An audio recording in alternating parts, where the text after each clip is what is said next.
Welcome back, everyone. 皆さん、おかえりなさい。今日は108日目です。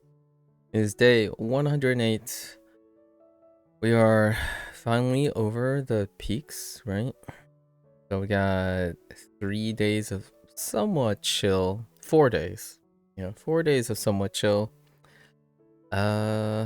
Today would be a day where I would try to mark down the things I get that are weaker than the rest, but I think it's been more of a 3-day affair. Maybe the next 2 days we'll look. We do have an overlap stack, so something to write about. Yesterday was okay. Went pretty well. Let's get right into it. 221. It's about 200 plus, right? 220 to 240. And it looks like there's a triple stack here. I don't know if we're gonna get to 7 p.m. today. We're gonna be pretty swift today, trying to recover from yesterday. Accomplished another thing that was planned this month, which was the 100-day tentative takes for Hanzahiro. Went off the hinges a little bit for a while. Enjoyed our little discussion. Had some time to think about it in the evening as well. Alright, so let's get into it. Gotta refresh. There we go. Alright. 今朝 Yes.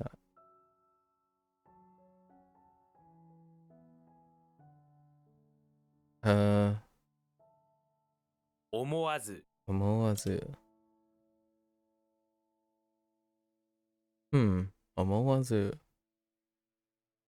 ず発音の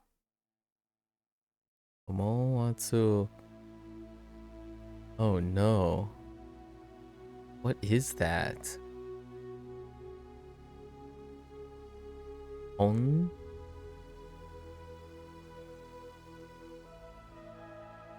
Ondoko? Hondoto? Hongoto? Oh, that one's kind of weak too. That's a new one. Most of these things are graded. So let's see. Something about kuchi. So kuchi ni shite shimaemashita. Huh.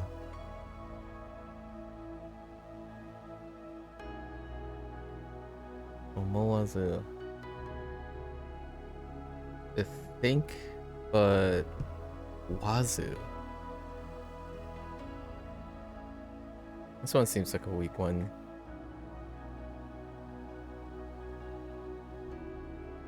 The weakness in a lot of these is it's kind of difficult to know the cluster because I didn't sort it out yet. So what is this? It's a think plus wazoo. So it could be a memory. Do I have anything that gives me a wa?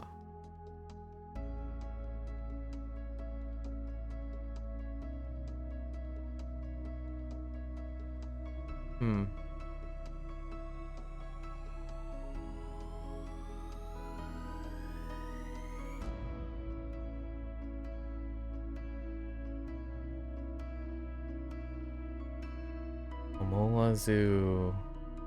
What is that? Main sound? Like a tone? Oh, the main subject? That's... Oh, wait. That's sound. Wise? I actually don't remember this one either. So that comes up. I'm really gonna have to scratch my head. Hopefully the context sentence for that one is helpful.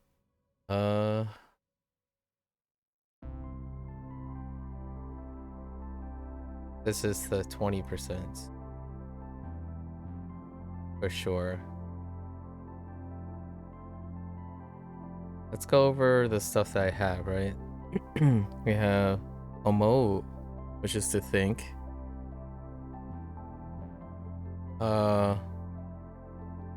Omoite Omoite is memory. Omoite.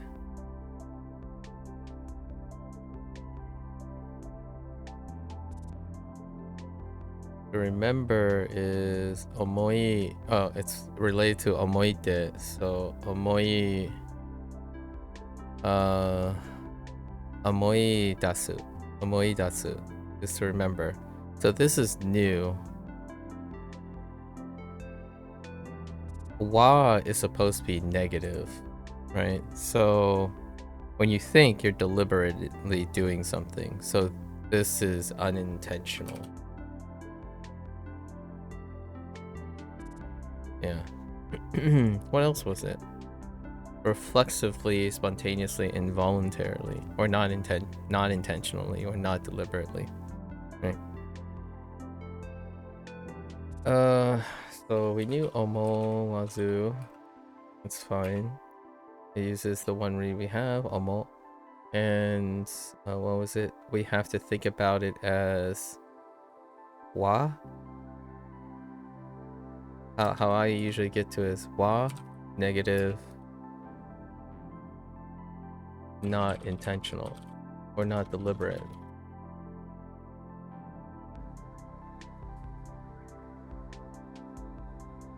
Accidentally as a synonym? No, not this one. Not this one. This one means to happen. You do it unintentionally, but there's no like negative connotation to it.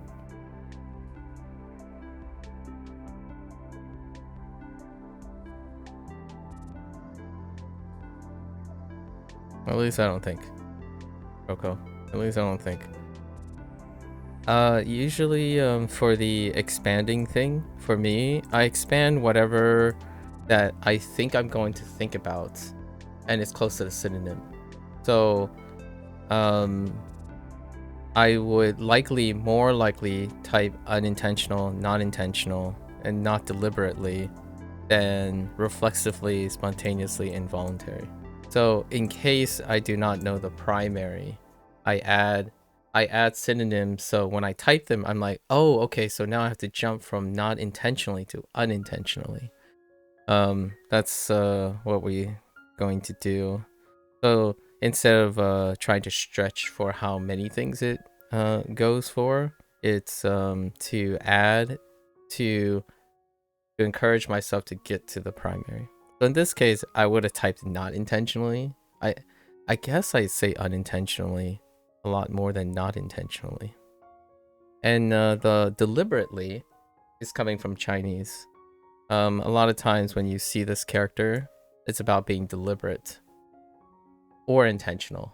So from Hanzahiro side of things, I could possibly end up saying not deliberately, and it would be marked incorrect because we're not using LLMs or language models behind these recognitions. They have to be relatively close to any of these. So you could have some misspelling, but even misspelling, like if you omit an I, there is a chance it would be marked wrong, even though the difference between unintentional and unintentionally is so small. Yeah. It's nitpicky like that because you want to be precise, you know, it's design choice. And hello again. Hello again. How are you? Are you feeling all right? What is this? Landslide? Okay. Don't ask. Let's suck it. Okay, Viking, power, does less labor. Or do more labor, in my opinion. Do more labor. Powerful Vikings do more labor. And it's all about that row life. You wonder the difference in English between deliberate and intentional? You'll go look into it. Yeah. Yes. Sorry. Hello. No. That I was just saying hello out of long time no see, Procol. It's been a while. How have you been doing in the last couple sleep?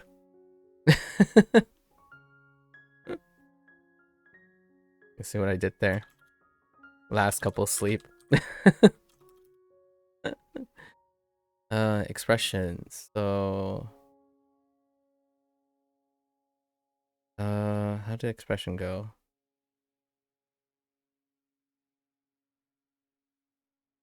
Onyomi. I'm looking for onyomi. And it's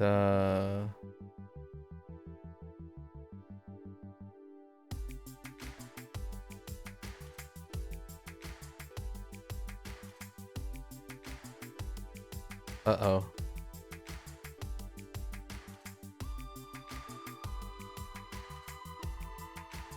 Is this the kota? So no. Oh, this was kind of weak too. Expression. I'm lingering.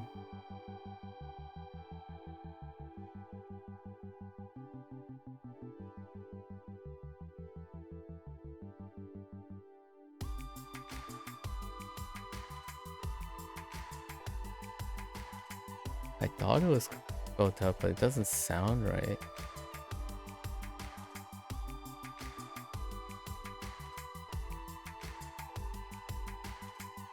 Yeah, you saw that you got you on in the background while you play Overwatch, so my replies might be delayed. Oh, no. Yeah. Play that Overwatch.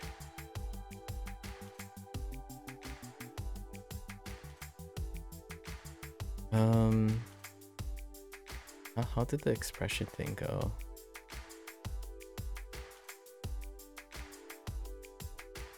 Oh.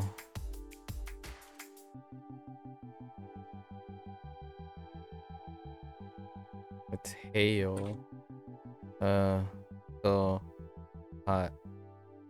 yo. 発表 Hapyo. And what the heck is... Oh, I should write this. Hapyo is pretty weak. So what is this? Departure plus express. So hapyo and announcements. It looks like I'm just gonna jump over the mnemonic for meeting because when you hear hapyo, you hear announcements. B for bear. Sound retroactive. 早い Hayai fast. Both person. Uh-oh. Is that a mount? No, that's not the King of Hanzahira.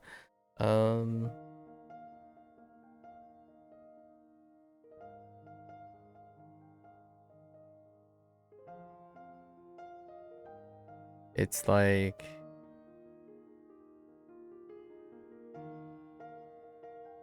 Ryosha. Ryosha.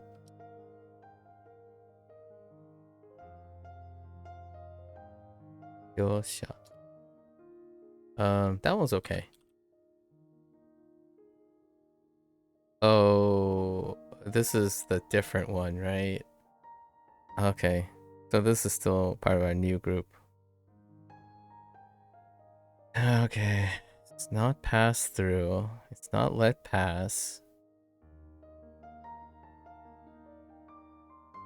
And has a special read. This read is different. It's the alternate read for all the other ones from all the other ones so far.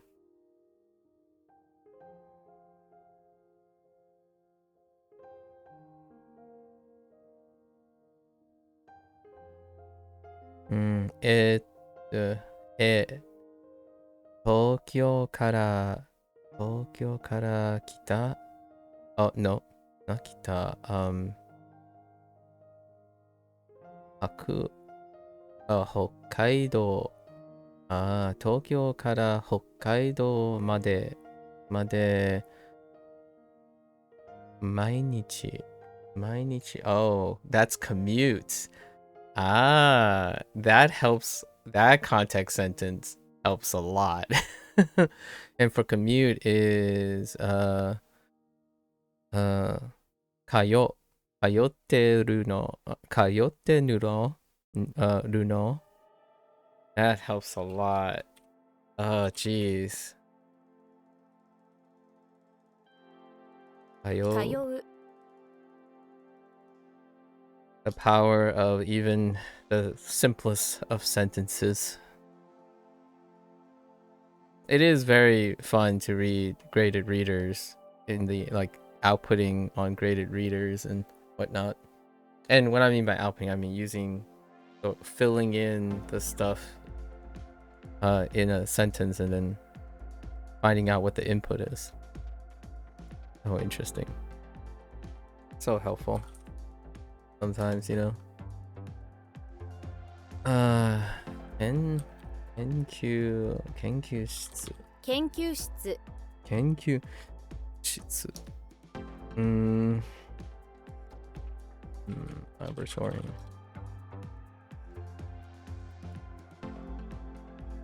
Service. Whoops. Oh. Why does... Oh, no. That one doesn't have a separate thing. Right. Ski.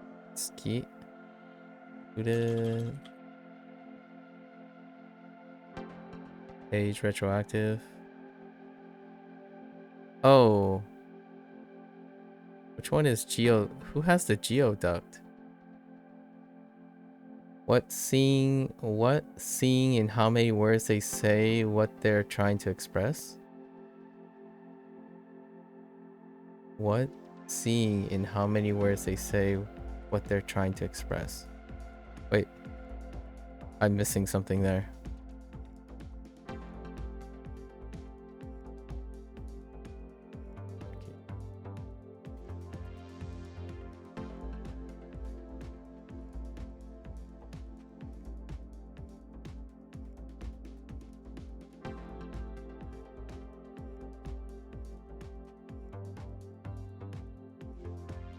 I typed the wrong thing.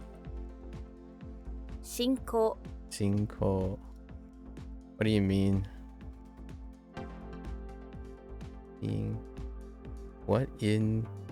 What's seeing in how many words they say? Oh, you mean like this thing? The context sentences?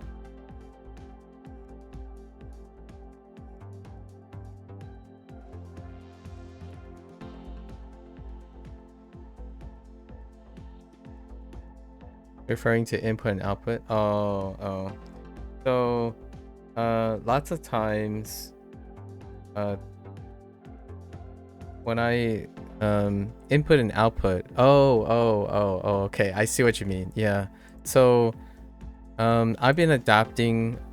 This is not a standardized use of those words, but input for me is anything that's new. So it's a new exposure. Be it like the way a word is being used in a different way that I can't possibly know, or something that's new input, right? And then output is applying anything that I do know, or should know as well. So this is a bit of a asterisk here. What I also include is the things I should know, and that often is also in retroactive. So when you're reading a sentence like this sentence is great. Most of the context sentences that is written by the developer, the developers are graded, so I should know all of the words outside of this word. So this is in here, right here, and I should know everything else around it. So technically I consider this as I need to output all of these things, know what they mean, and this should be the input. But there's an asterisk. I already know this word too, So technically all of this would be input. Now, sometimes people would place should up here with input. So what happens is the things you know, like you actually know, you can use that comprehensively to get the new input. So the new input would be whatever this word means. So if I have no idea what this word means, that would be an input. And it's more advanced than that. We can go with, like, it doesn't have to be literally the word, or it could be the meaning, the context, something that's new that's helping you remember. So there's this very popular theory. I know how much you like theories now because of our physics talk yesterday. The theory behind comprehensible input is you don't have to do it this simply. You could do it in a very large format, like a story or a paragraph. So the whole paragraph could support the one input. And the theory is that you want to reach a critical level where you're maximizing the input. And that idea is that you drop your output, your consistent output comprehensibility as low as possible, in which you're still maximizing the amount of input. So when it's applied to a method for language learning, the idea is how incomprehensible or how comprehensible does something need to be before you're still discovering new things based on your comprehensibility. So if a story or paragraph is 90% comprehensible, as in you're outputting your knowledge, as in you can read all the other things, can you figure out the missing 10% or the 20%? And a lot of times, people apply this theory to methods, like a podcast, for example. Hey guys, or like Blue's Clues. Blue's Clues and like for kids TV kind of does this, where they use all the common language that a child should know or be familiar with, and then they introduce like one word or two words or even three words, and then try to form like a phrase with those three words, and then put them around in a context of imagery, sound, and literal sentences and writing all at the same time. So the idea is everything around it is comprehensible. And people apply this theory in various different ways, right? And oftentimes, I think the most direct path is what people think about, which is to provide comprehensibility in the literal text. So oftentimes graded readers, when something I say it's graded, as in it's graded for comprehensibility. So the developers cleverly, or not really cleverly, but appropriately, wrote sentences that up to this point, regardless of what it is, all the other things are something you're accountable for already. So you should be able to output all of those things minus the one thing. And this would be on the low input level. And that's what Duolingo does. You probably noticed that from Duolingo. Duolingo has really, really low input, as in all the sentences nearly stay the same, and the only thing that gets changed out is the one word. And then the one word is even provided in translation as an option to pick. So you can even use process of elimination to not even have input on that word. But the idea is you have so many other tools, so the challenge, the difficulty goes up the more things you have to figure. So the lower the input, the lower the output or comprehensibility of the technique, and you're still learning everything, is maximizing your input. So you're learning more in less time. And that's kind of the whole argument or constant pitter patter and jibber jabber that people keep comparing which method is better, which method is better. Overall, though, the more popular methods tend to apply similar things of comprehensible input, but in a different form. So what is the form in this? A part of the output is the mnemonic device. So whenever I'm like, oh, okay, I didn't figure it out by the mnemonic device, so then I look at their context sentences. And then if I don't get the context sentences, then technically what I should know is input, as in, okay, I really need to learn something new about this word so I can remember it better. And then the alternative is you practice it, using rote memory. The alternative is rote memory, basically repeat it until it's just there in isolation, which Duolingo relies on quite a bit, because their output is already gigantic. So if you can't figure it out in Duolingo, then either you use rote memory or you got to use a different device or tool that engages you or somehow, because Duolingo leaves quite they expect no room for error, like the way how it's so rigid, like, but at the same time the comprehensibility is off the charts. You're like learning 1%. Yeah, it's like 95% comprehensible at all times. You only need that one word and the answer is already there. It's a visible answer a lot of times, depending on the thing. But I'm thinking of the Japanese course. The Japanese course is usually visible in some way all the time. In the Spanish course, they vary a lot more, where you have to input without like, and then like masking and whatnot. So then it gets closer to this type of thing. And then you have the quote unquote easiest, most efficient ones, which is a great balance of input and output.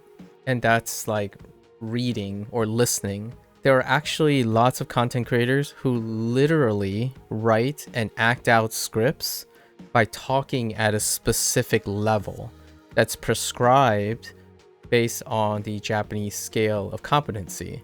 So when someone says, hey, this is easy listening, it's comprehensible input, that means they're only talking within a range. It's kind of like Blue's Clues and Dora the Explorer. They will restrict all the surrounding vocabulary to a specific competence and then introduce a grade higher in vocabulary. It's a little bit like the Blue's Clues and Dora the Explorer. It's way in the beginning, and then you mature even harder, like go to middle school, think about high school. And that, in my opinion, is how people are applying the theory of comprehensible input. Now, we were talking about science yesterday, right? Chemistry, biology, and physics. You could say that if you understand physics, that is output for the understanding of chemistry, right? When you think about fundamentals. So comprehensible input does play to a bit of fundamentals. And in this case, WaniKani and Hanzahiro takes that literally. They build fundamentals in the form of building blocks and mnemonics in order to WaniKani and Hanzahiro are bottom-up approaches. They take the characters, the components, and assemble them into vocabulary. And then your next stage, the next stage protocol is to go into reading. So like WaniKani is no stranger. You actually get emails. They're like, hey, you reached level 10. You should try reading some books and stuff. I already started reading books and we're not like graded readers on the side because of Duolingo, but you want to start, if you're interested in grammar, go and pick up some grammar. But grammar is adjacent to the building blocks. So grammar is a discipline of linguistics, right? So you could sidestep, instead of going up a tier, you can sidestep and maybe spend 5 or 10% on grammar in order to like solid out your foundations. That's perfectly fine, right? And then eventually you have to move up a tier. And that is where you and I did not meet eye to eye about explainers. It's the concept of emergence. I understand the whole, like, I don't know if you watch Big Bang Theory, but if you watch Sheldon talk about the universal law of physics and stuff, I get the whole fundamentals thing. I love bottom up approaches. In fact, that's how I approach skill building most of the time. However, because of we're human, right? We're human and reality as opposed to idealism, right? We talked about reality. I'm gonna link all the stuff that we talked about Procol, because we talked about a lot of these things and they all have similar themes connected together. So we talk about a lot of times we talk about idealism and reality, right? When it comes to theory, laws, and fundamentals, they tend to gravitate towards idealism. When it comes to pragmatic application and higher order complexity, it gravitates toward reality, which is usually pragmatism, right? And pragmatics. So in this, the idea of emergence is a problem or a concept to the observer, the person who's explaining.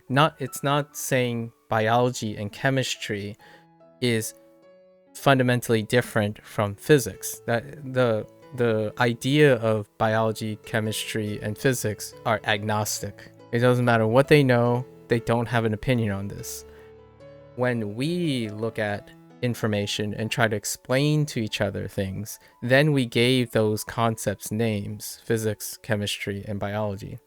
And it's largely due to the property of emergence. Basically, if you're saying, for example, if we said physics is the building block, then it should ideally be able to explain all the stuff that it builds. This is the punchline is coming to how I view language learning, right? Because I did talk about how I go back and forth and in between and diverge in language learning the last couple of days with Hanzahiro and WaniKani, and why I still use Duolingo and other things. It's my liberal arts education that I was talking about, where you take top down, bottom up, or even middle divergent approaches, as many approaches as possible to augment your explanation, right? So physics is a building block, so it should build up to chemistry and bio, much like if I were to take wholeheartedly SRS approach, this approach, if I know all the building blocks, I should know all the words, right? Like if the building blocks build the characters and the characters build the words, and I should know all of it. Like it should be able to explain all of the building blocks. The downside is there's a property called emergence. So at the kanji level, you will be looking at the system differently from its separate parts. Now you could observe the kanji itself in its context, comprehensible input, in its context, and you can break the character, the kanji, down to its building blocks.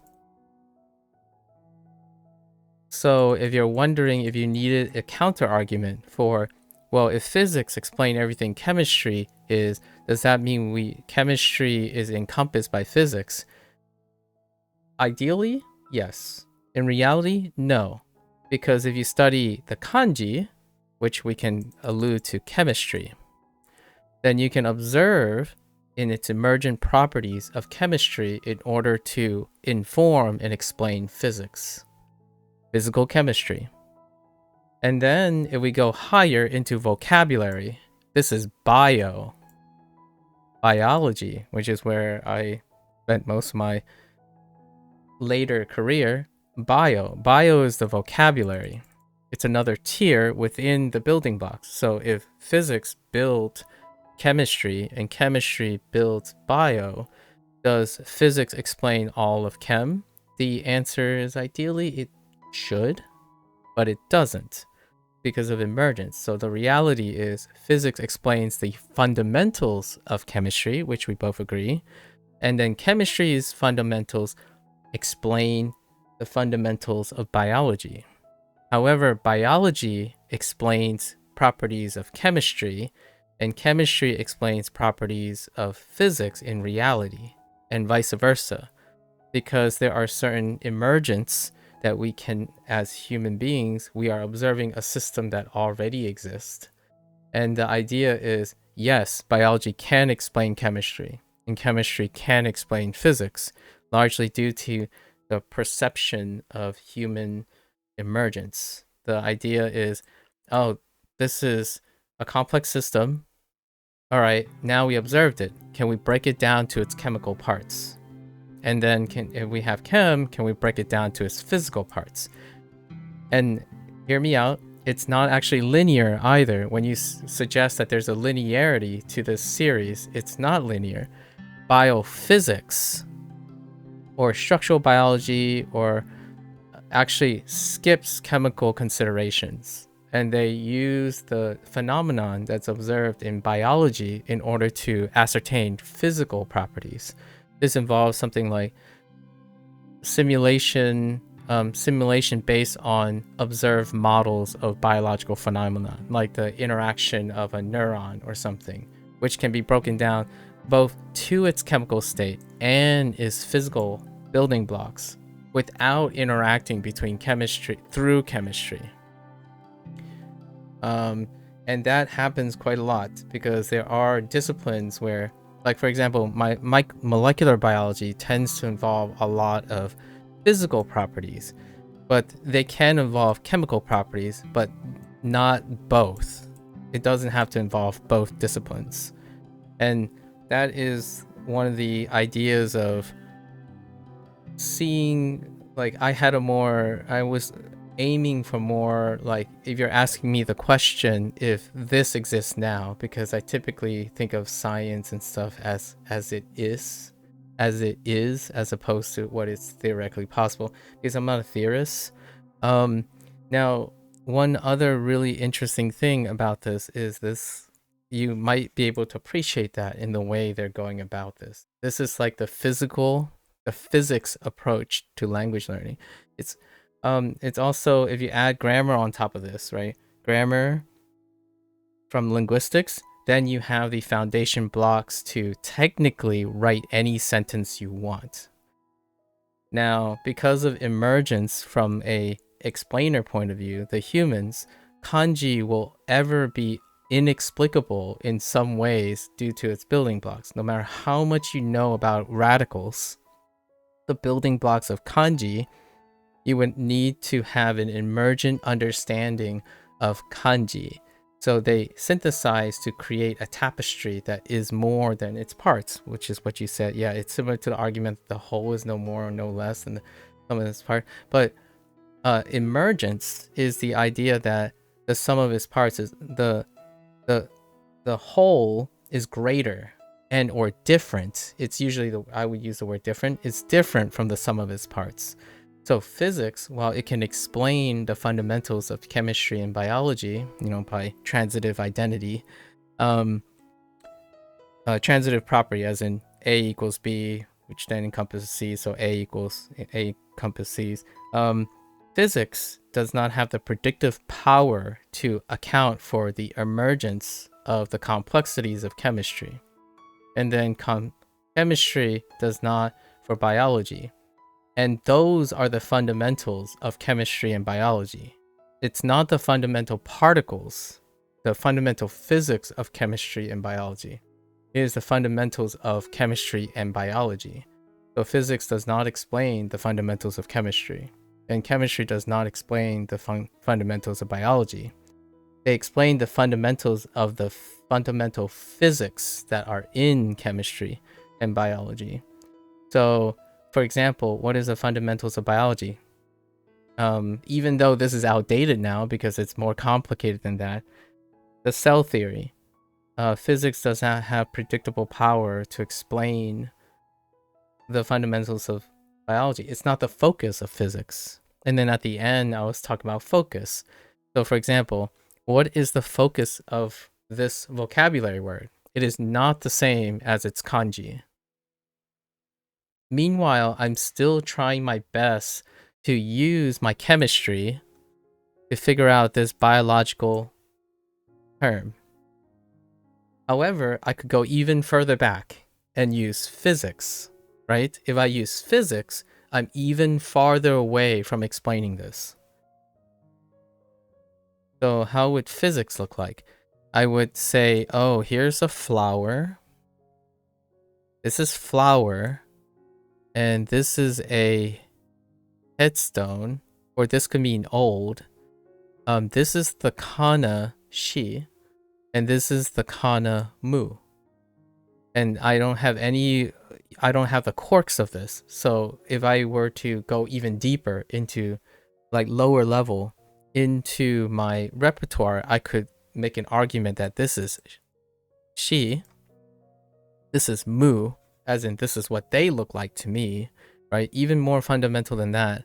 And I could even write these out into flower, but then we're tapping into the biology of English.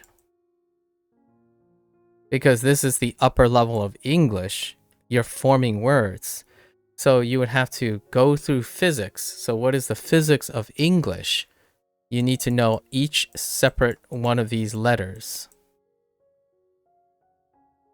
And then the chemistry is to put them into clusters. So you could use flow and And then when you combine them, it's not flower, it's flower. That's biology.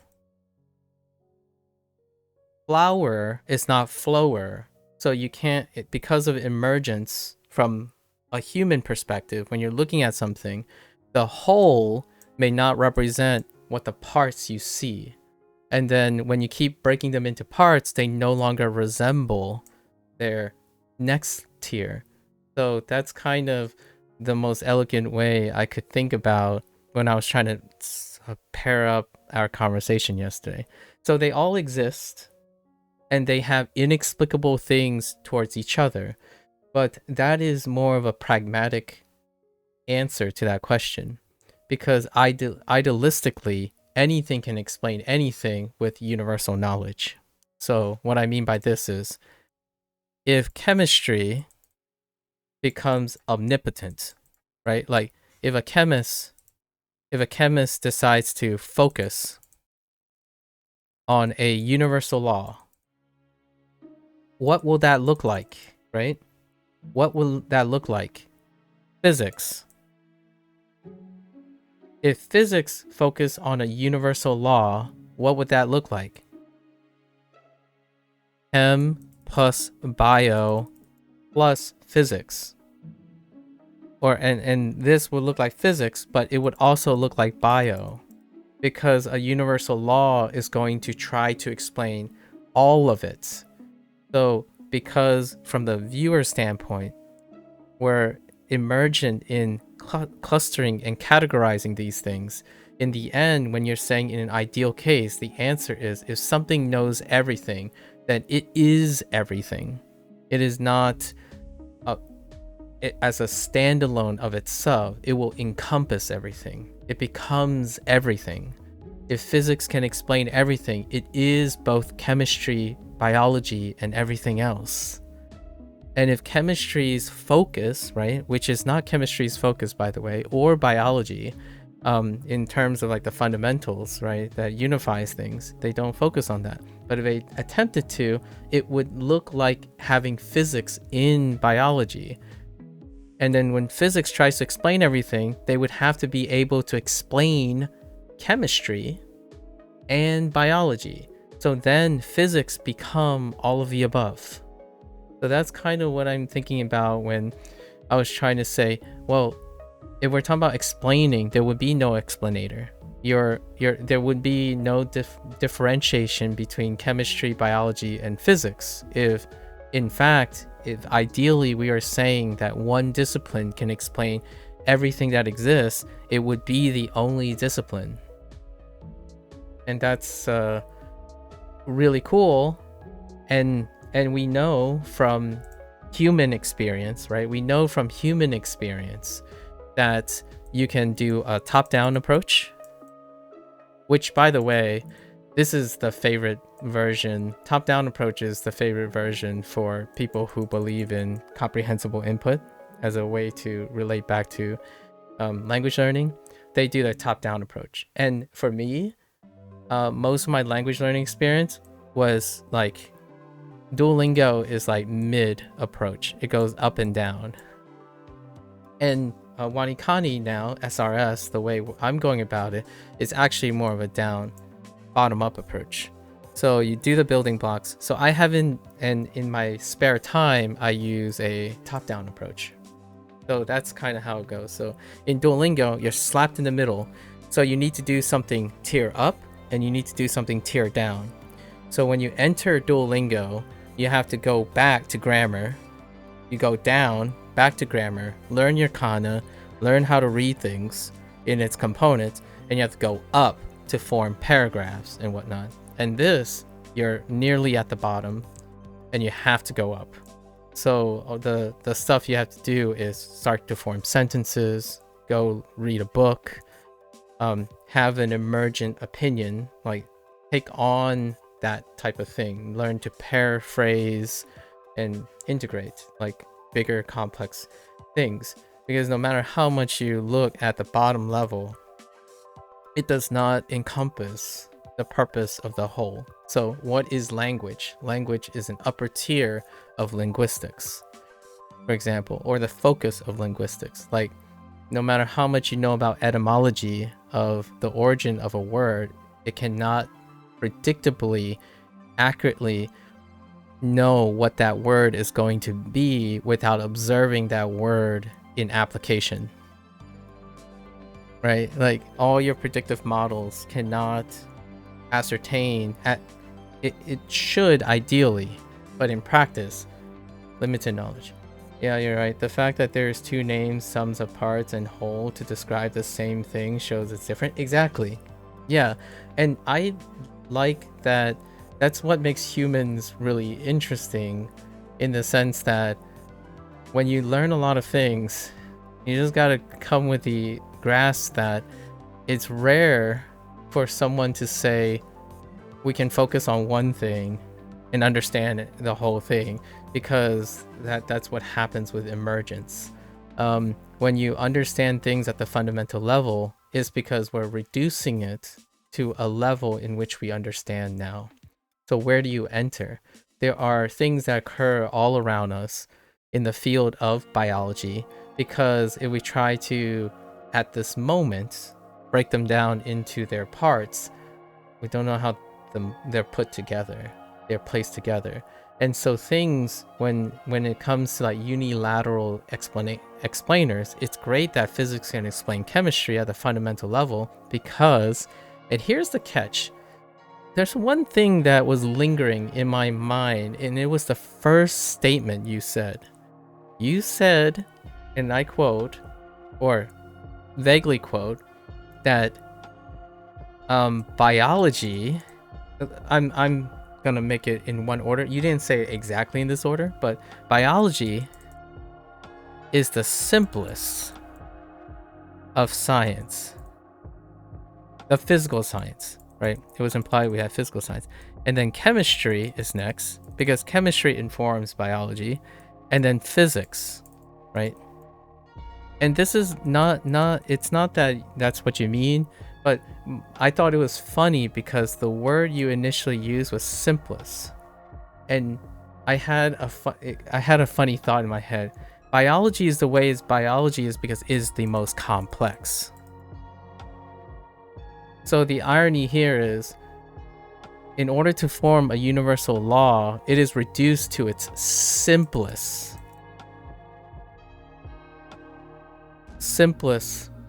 components. But I think I know what you mean by simplest. I was reading about like the memes that are currently, or like the stereotypes that still pervade in the scientific field, and they still are prevailing simplifications, right?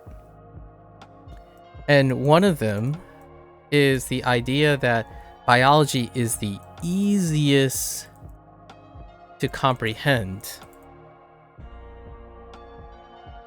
and it's the least accurate or precise. Like there's no like meticulous But that to me, that's an exercise of misconception.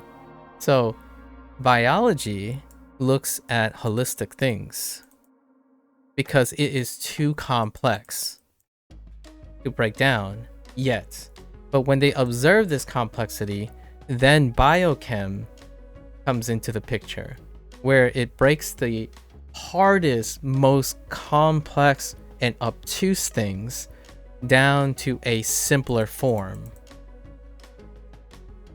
which is chemistry. And if you get chemistry of this biological thing, which is biochem, it's like, okay, now we understand this really complicated thing. Let's break it down to even simpler form. And that is the basis for fundamentals. So while the act, possibly the act of trying to create a universal form is hard, or perceived as being hard, it is actually the most simplest discipline because it has elegance, it has idealism. Laws are consistent, they are not spurious, there's no complexity or unknowns. Mathematics is arguably, as a side note, mathematics is even simpler than that. It's hard to do, maybe the discipline is difficult because of the abstraction required, but that's not this is what I mean by comprehensible, this is immersion up here. So bio is immersion for language learning, and math is syntax, right? Or linguistics at the very core. You have to synthesize all of them. It's very hard to remember all the individual parts, but it's easier to look at a whole. So this vocabulary word together seems easier than remembering all the little bits that I just said, right?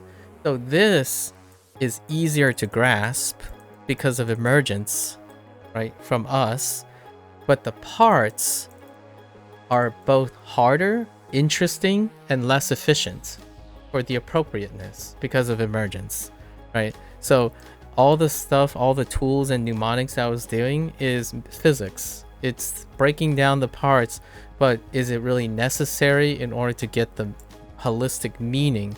Well, not necessarily. And that's kind of the irony in one of the word choices that you had. And I thought it was pretty funny because I really do, I agree with you on the concept. And do you know why I agree with you? It's because we live at the level of bio. So like if we're talking now I want to throw in a little bit of flavor of my own the thing that I usually do, which is perspective, right? Human perspective. It is often, bio is often viewed as the simplest and or easiest because we live and observe bio. That is the emergent level. That is the emergent level that we're accustomed to. And then even beyond bio is more. There's more. Psychology. So I'm bringing in psychology from a higher level into bio. So now we're looking at something even more nebulous, which is the perspective on why bio is easier to grasp. So not everyone has to go at the level of psychology. And also not everyone needs to understand the chemistry of life. Because the level that is least emergent is biology. We eat, we observe biology. We don't observe chemistry, let alone physics. However, when we talk about physics and chemistry, they are far more alien to bio because perspective suggests that we would be most comfortable in observing the cause, effect, and relation biologically. Now, if the world was different and we decide to view the world in chemistry terms, then it would normalize this to be the simplest or the easiest way to look at it. But since we're not subatomic particles, conscious subatomic particles or not, then the physics world is deemed to be more abstract than the bio world. And even then, when you're saying the word biology, I've mentioned many of this before, I'm a molecular biologist. Most of my peers are structural biologists. And even then, I have a focus on virology. Virology is typically at the molecular level. So in the molecular level typically involves considerations for physical properties, like physical interactions and computational work. So lots of probabilistic modeling and whatnot. I actually do not worry about the chemistry most of the time. And also in virology, it's about the kinetics. A lot of times, the kinetics, which is physics. So in biology will always be like, let's do a reverse. Top down, right? Top down, biology explains chemistry. And it explains physics. That's why it was very difficult to inculcate this if you're thinking about it from a bottom-up approach. If you think about it, when I observe something in biology, I'm trying to explain it in chemical and physical terms. So in practice, you observe the most convenient phenomenons at the level of its emergence, right? And they are the most comprehensible, graspable, and like you can grasp that, and then you break it down and explain the others. So I try to understand the phenomenon that is virology, like retrovirology, and I try to explain the chemistry and physics behind it. So in no way does biology encompasses chemistry and physics in the terms of its omnipotence. It is a component of one overall discipline, which is science. So when physics go around saying, well, we can explain everything in chemistry and biology, the answer is no. The physics can explain the physics in chemistry and biology. The physics can glean and help the understanding of chemical phenomena and biological phenomena. But when you can explain everything, it means you can explain all of biology, chemistry, and physics put together. So they would cease to be three disciplines. They would be a singular discipline, ideally, if we're talking about semantics, right? And that's probably the most elegant way I could say about it. So when one becomes fluent in Japanese, they are acting out biology, but that represents the culmination of knowing your chemistry and physics. Yeah, that's a good point. Breaking down and studying the parts of wholes in biology will seem more difficult than studying the whole as our natural viewpoint because we're biological things. Exactly. So in biology, like for me, for molecular biology, the hardest parts of biology is trying to reduce it to its parts. Like, we try to reduce it to its parts so that it is fundamentally useful at the biological level. So when I look at a question in biology, I'm like, okay, all right, looks like I'm gonna have to go over my chemistry and my physics. Like, how far down do we have to go before we can manipulate it in order to achieve an observation in biology?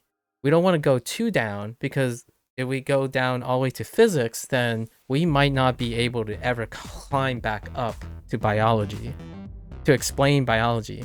Like, for example, when you think about nutrition, right? Like using like organism So you're at the organismal level, like say a rat. And you're like, oh yeah, okay, so let's look at the chemical properties, like, I don't know, neurotransmitters. It's like, oh, okay, so the rat is sad right now. We look at the neurotransmitter profile, which is chemistry, or biochem. That's the interface of biology and chemistry. It's like, okay, the neurotransmitter profile is telling us something. Let's follow it, right? Let's follow its kinetics. Then you're dropping down to physics. It's molecular kinetics, right? Like, okay, so this interacts with this. All right.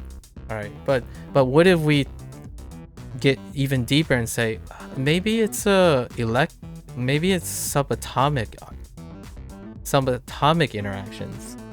But then after you learn all of this, in order to explain why the rat is sad, you have to take the subatomic particles, reconstruct the molecular dynamics, and then reconstruct the neurotransmitter pathways, and then test if it actually works. And rarely has any biological principles and chemistry principles ever reached to the state of fundamentals. And in that way, the other way is true too, where a physical universal law was able to get all the way back to the rat is sad. So in both ways, top down and bottom up, science has not bridged this. And one of the testaments to this is biologists have a hard time talking to chemists and have a hard time talking to physicists, and vice versa, like this. Largely because there wasn't enough resolution to bridge the emergence. There are so many levels.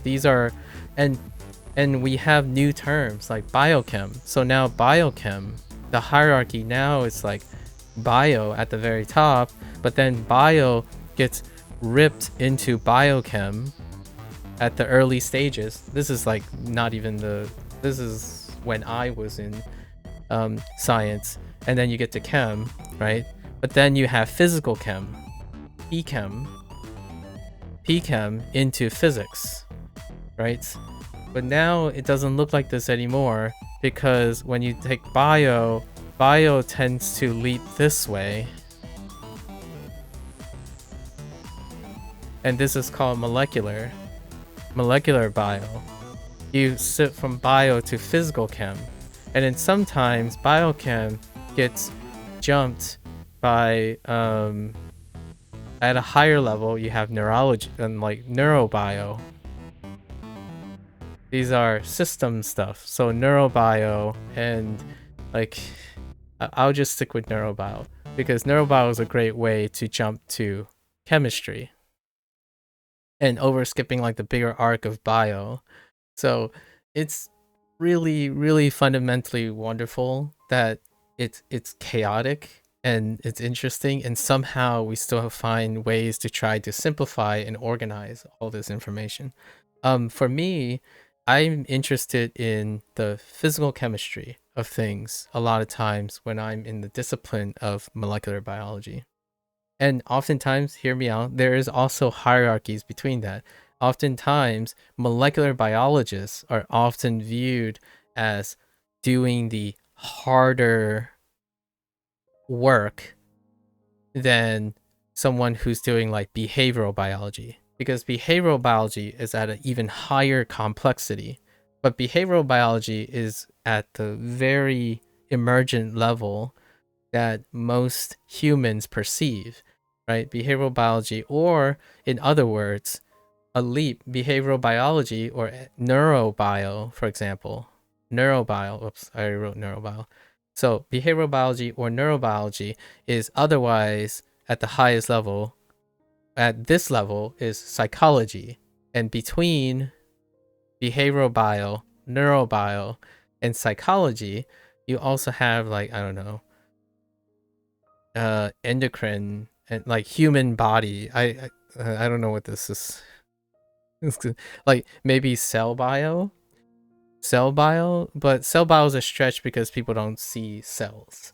So maybe like human physiology, bio, like human physiology, and that's where like the emergent level is that we live in. So anything that is in our emergent level is conceptually, holistically easy.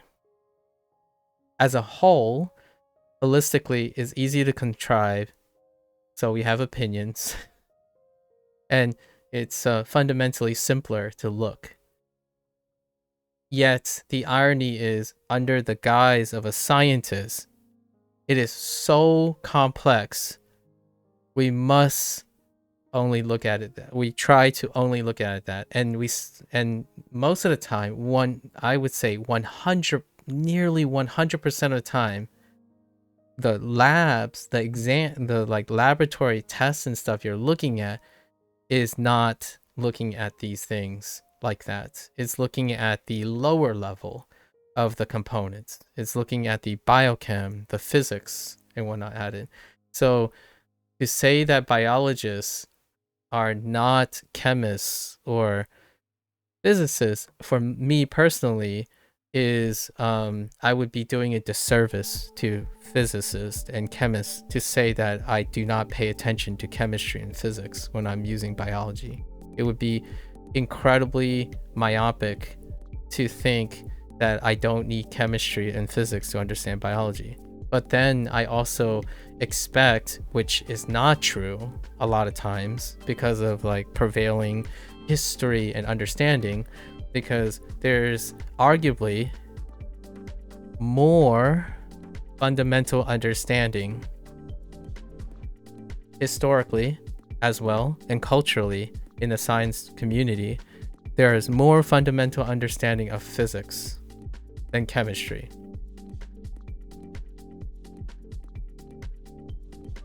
And then biology. Because chemistry and biology, like you suggest, came after physics. These are the fundamentals. They are the simplest way that we can understand something when it comes to empirical data, like reproducible things. Then it gets murky when you get to chemistry.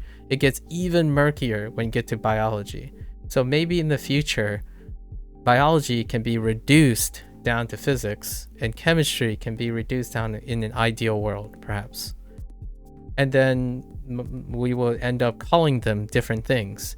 The new stuff, so biology will ever be biology because it always concerns more complex emergent levels. That's their focus. And chemistry will always remain chemistry because it is the intermediate level of segregation for complex systems. So whenever something gets reduced down to physics, it becomes physics.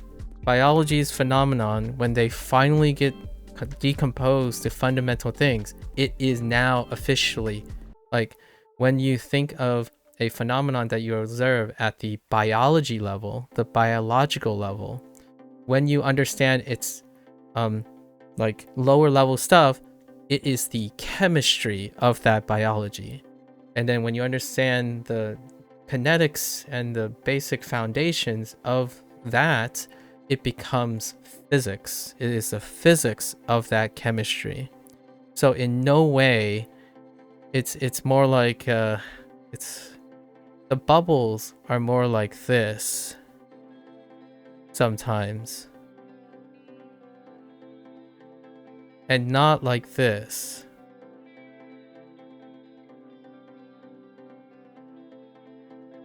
Is that right? Yeah, so sort of. And then there's a conversion of things. So things from this field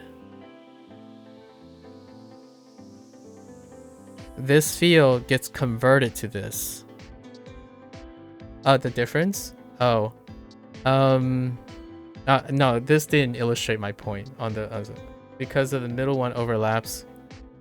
Oh yeah. So I was illustrating two different points. This is not the point that I was trying to make. I thought about it, it's like this is talking about overlap. Unfortunately, this is meaning that biology and chemistry are interconnected like this.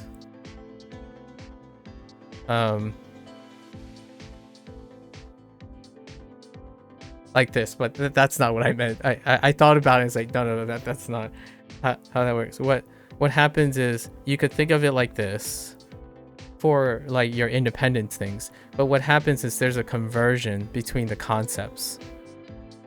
As in, a bio concept gets converted to a chem concept, which gets converted to a physics concept.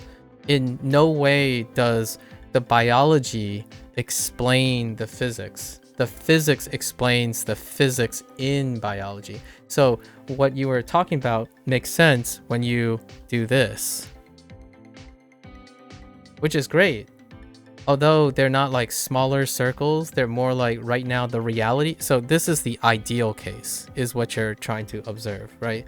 Yesterday, your concept was this is physics, this is chemistry, and this is bio, because they're stacked on top of each other. You know, you can look at it this way. Like if you're looking an eagle eye view, the top is bio, chem, and then everything in between. We're using biochem and bio as a segregator, but there's all the intermediate. However, when you look at this, this tier, what it's saying is, and this is not the reality of our known knowledge, but in an ideal case, what it's saying is that you cannot explain like all the things that make maybe this portion, right? The bio portion can be bigger. Let's say we have so the reality right now in terms of body of data or something, certain phenomena could be like this. The profile could be like this.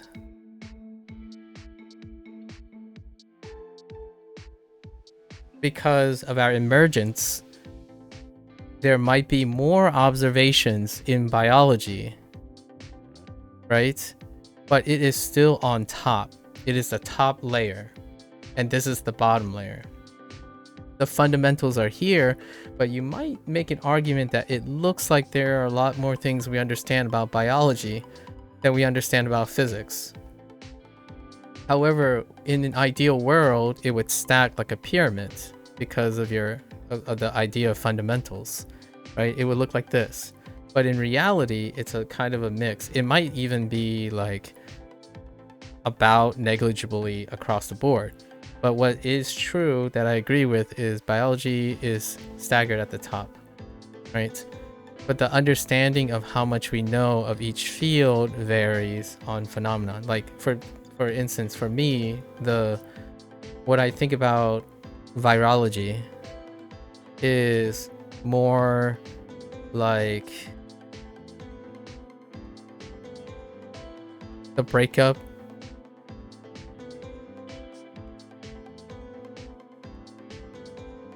is this. There's a lot of emphasis on the chemical properties of virology versus the physical properties of virology. Oh, okay, thank you, Adblock. And the bio side, I might even say the bio side is even less like this. The things that you would think of. So like, what does a virus do? A virus makes you sick. It gives you symptoms, like this is how you know if it's a viral infection. And then chemically, how do you determine what a virus is? Well, you could look at its nucleic acids. You use like a sequencer, right? A sequencer, you pick up its DNA or its RNA, right? This is the bulk of where the research is right now. And then I'm arguing that physics is a bit bigger than bio because the emphasis is we kind of know at the biological level that what viruses typically do, right? Replication, insertion, and then host hijack, you know, coding. Like, but this is an understatement. This is already super complicated, but we're trying to reduce it into these chemical properties. Like, how does a virus enter a cell? It's the interaction of the lipid layers and the capsid to form a chemical and or physical interaction. And then these components are broken down. So each particular phenomenon is broken down into its own makeup of top-down approach. it's multidisciplinary. So I don't think, in my opinion, in nowadays, even for like 7 years ago or so, that a biologist would look at a problem and they're like, there's no chemistry and physics involved in this. It's usually we're going to wield all the chemistry, physics, and biology that we know. And some people are neurobiologists, and then you have to add a second thing because they often tackle behavior consequences or organismal consequences. And then I could change this to molecular biology. So molecular biology is in the tier that's separated from cell biology. So now you have cell biology, and then you have the organismal biology, which is like behavior and consequences of behavior. In a more accurate way, I think we would use pathology in terms of disease. So I'm more in the area of disease, right? So pathologist is even higher order than cell biologists, and then cell biologist is higher order than molecular biologist, and molecular biologist is higher order than a chemist, and then a chemist is higher order than physics. When you're looking at a molecular biology problem, you're looking up to the pathologist and you're looking down to the physicist. Not looking down at the physicist, but we're going step down. So when I look at a problem, what is the most understandable, comprehensible way we can try to explain enough of this molecular biology property that we can manipulate it? That is what makes biology, this is going to be a hot take, seem inferior. It does still exist in many places, inferior to physics. Much like engineering is viewed as a lesser discipline than physics, because physics believes that a lot of times the stereotype is that if you can explain everything, like why and how and what, is harder to explain than what is and use. Biology has the same the biology is explaining that too, but the goals are different, right? When you're saying a lot of times when you're saying, oh, a physicist can explain biology, it cannot. A physicist who is very great at physics cannot explain biology, in the sense of their emergence and their goals are different. They are not there to try to apply it. They're not even in the realm of applying it. They're trying to explain it, which is ironic because you use the word explain. And explain, how do I usually explain things? Demonstration. Largely because demonstration is a form of application. And oftentimes application is easier because you can observe it. Explaining it often deals with abstraction, and that abstraction is often unobservable. And abstraction is something we don't live in a natural world. Like, it's easier to see someone throw a ball and see what happens than explaining all the things that made that ball travel through the air and hit the ball at a level that you cannot see. So it is, by all means, I'm saying I totally understand that you're truly a physics fan. Like, when I was making that jest yesterday, and then you were making the joke like, oh, if you haven't noticed already, what I meant when I said, oh, you really like physics, is that you think like a physicist. You are like, the behavior that I'm accustomed to interacting with is you view the world in a very physical principle. And I like that I can relate to that because when I learn things, I view it from a physical standpoint. I enjoy breaking things down into its point, but it's not because I'm a physicist. It's because I'm a molecular biologist. I like to take a phenomenon and break it down to its parts, or I'm used to it anyways. I don't think I have the comprehensible understanding of trying to create building blocks and think that I'm confident enough to construct the natural phenomenon or reconstruct the natural phenomenon that I observe, because things are too complicated for me. So when I'm thinking of a virus entering a cell, my first thought is, let's see it and record as much data as possible when observing the cell. Measure as many things as possible, and then try to explain it with chemistry. And then hopefully one day, maybe I would understand enough physics to explain it with physics out of curiosity. But usually, if you can explain the chemical properties, you are able to apply that knowledge to create meaningful biological tools and change. So while physicists are great at explaining universal concepts and theories as to, you know, the why, like the meaning of life kind of situation, philosophers tend to do that with behavior, right? Try to explain like the concept of all the things that underlie everything else. Meanwhile, those who are applying those things are not physicists.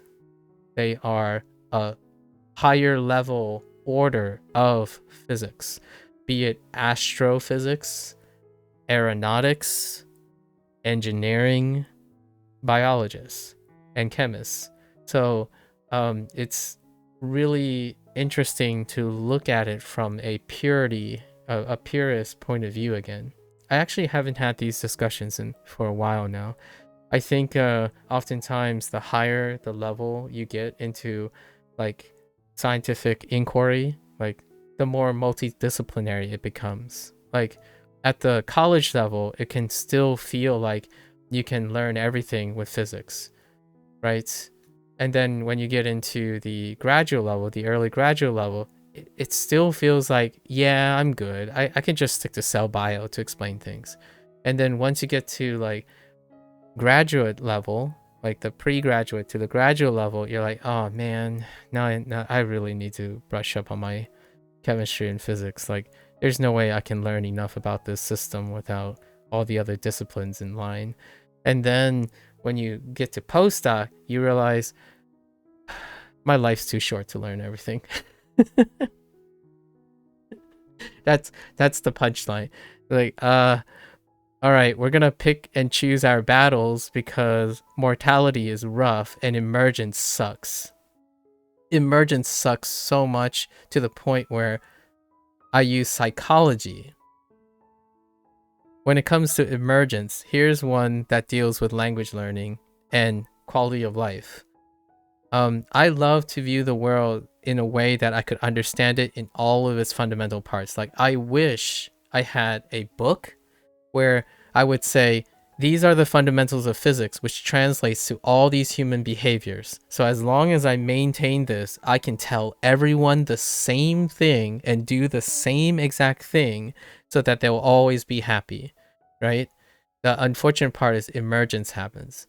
From getting from the physical properties of, say, even the chemical neurotransmitter. So even starting at chemistry, and you're trying to get to behavioral psychology. From there to behavioral psychology, you're wondering, okay, so do I have any universal laws about neurotransmitters that can explain behavioral psychology? One does exist that people think they understand, dopamine. This is an example of making a leap from chemistry, and I would be even more respectful about chemists, from biochemistry, or I could even be more specific on the level neurochemistry, leaping all the way to behavioral psychology. Now, at that level, we're thinking, okay, so let's just regulate dopamine up and down, right? If you want a more pragmatic, like physical thing, you could say steroids. Or protocol. I know this might be a tough. I don't want to like. I want to use this as a very relatable topic. Or opioids, right? And a lot of stuff has been done in a way to apply this stuff. So what is the least amount of lower level understanding, as in like fundamental understanding, like without having to go back to physics and make it really rudimentary? How far back can we get from bio, right? Or even behavioral psychology? How far do you have to step back? And recently, it has stepped back to things like biochemistry and neurochemistry. And then they go and they try to take that information and reconstruct the behavioral psychology. And it usually falls apart.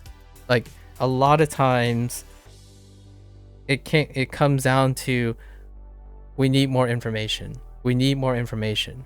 Need more information. But yet it does not stop the application of these things. And this is where I bring in human condition. Human condition often weighs on the things that are simpler are also relatable and observable in consequence, in cause and consequence. So when people think that understanding the physics of this is very hard, is because it's not a similar, relatable, or an observable cause and effect. So oftentimes, even talking about the properties of steroid, opioids, and neurology at the chemical and the molecular level, which is what I'm interested in most of the time, rarely do people care. They care about the application of the thing because it's observable. It's similar, it's relatable, it's observable. So how does this relate to language learning, right? Japanese, people use WaniKani to understand kanji.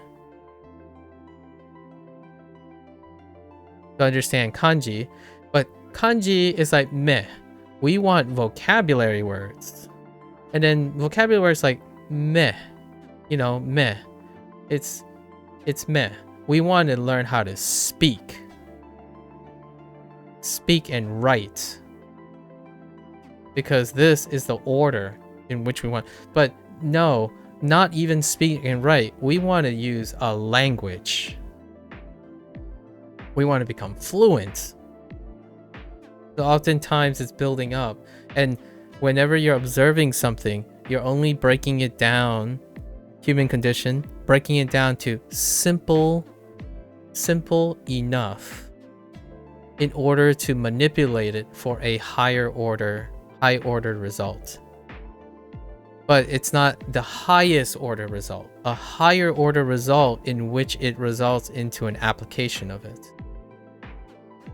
And that would be my like psychological spin on a psychological perspective spin that is relatable to most people, because that order, psychology, the order of psychology is the one that we, like lots of people, observe when it comes to decision making and explaining linguistics or a language, as opposed to, do people care if I explain to them what the components are and stuff? Some people do, because they require that. But not every, if I told you this is what this word means and I start speaking fluent Japanese, that is the application. So in the end, you know, in the end result, when we're trying to communicate what is hard and easy, it's irrelevant. It's often not correlated to its complexity and simplicity, and as well as its functional consequence in explaining things. You can explain things using a language as opposed to spelling out the whole thing, right? I could type everything to you, but a higher order of typing is speaking. You can make an argument, no, typing is a higher order of something. Actually, one of the highest order of communication is nonverbal communication. So It's interesting. And then what's a higher order than physical science? What you could make an argument. What's a higher order than physical science? Arts. The very first thing that we talked about when I mentioned liberal arts, right? The arts that you're talking about is something that goes beyond physical science. It can be physical and figurative because of the arts, right? A sculpture is both physical and figurative at the same time, so it's a higher order. And the nice thing about higher order stuff is it's so complex. What brings a smile to my eye, and this is related to when you said you were surprised that I draw, that I do artwork, right? I do artwork. The complexity is where I say "c'est la vie." I don't know if that's how you write it, but "c'est la vie," right?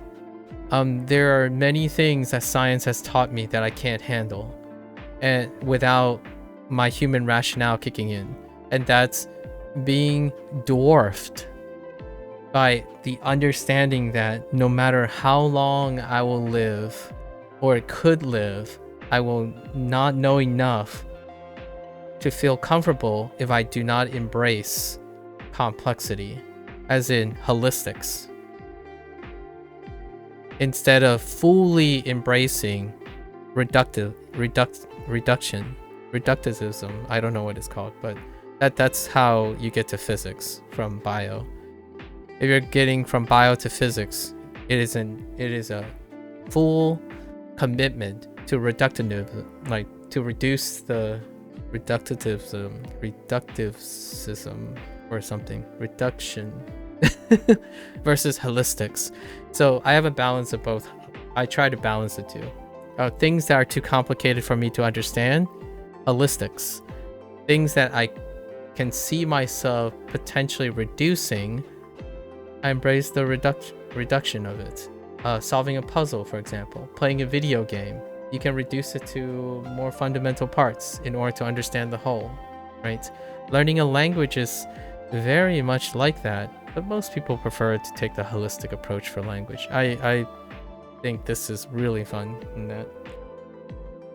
Yeah, the perception of the three terms in terms of inferior is weird, as you could think of physics as superior as it covers the building blocks for Kevin Bio, but on the flip side, you could think of biology as superior as it builds up in advance from just the building blocks in physics. Yeah, so it's a really weird thing, and I did grow up with it, by the way, Procol.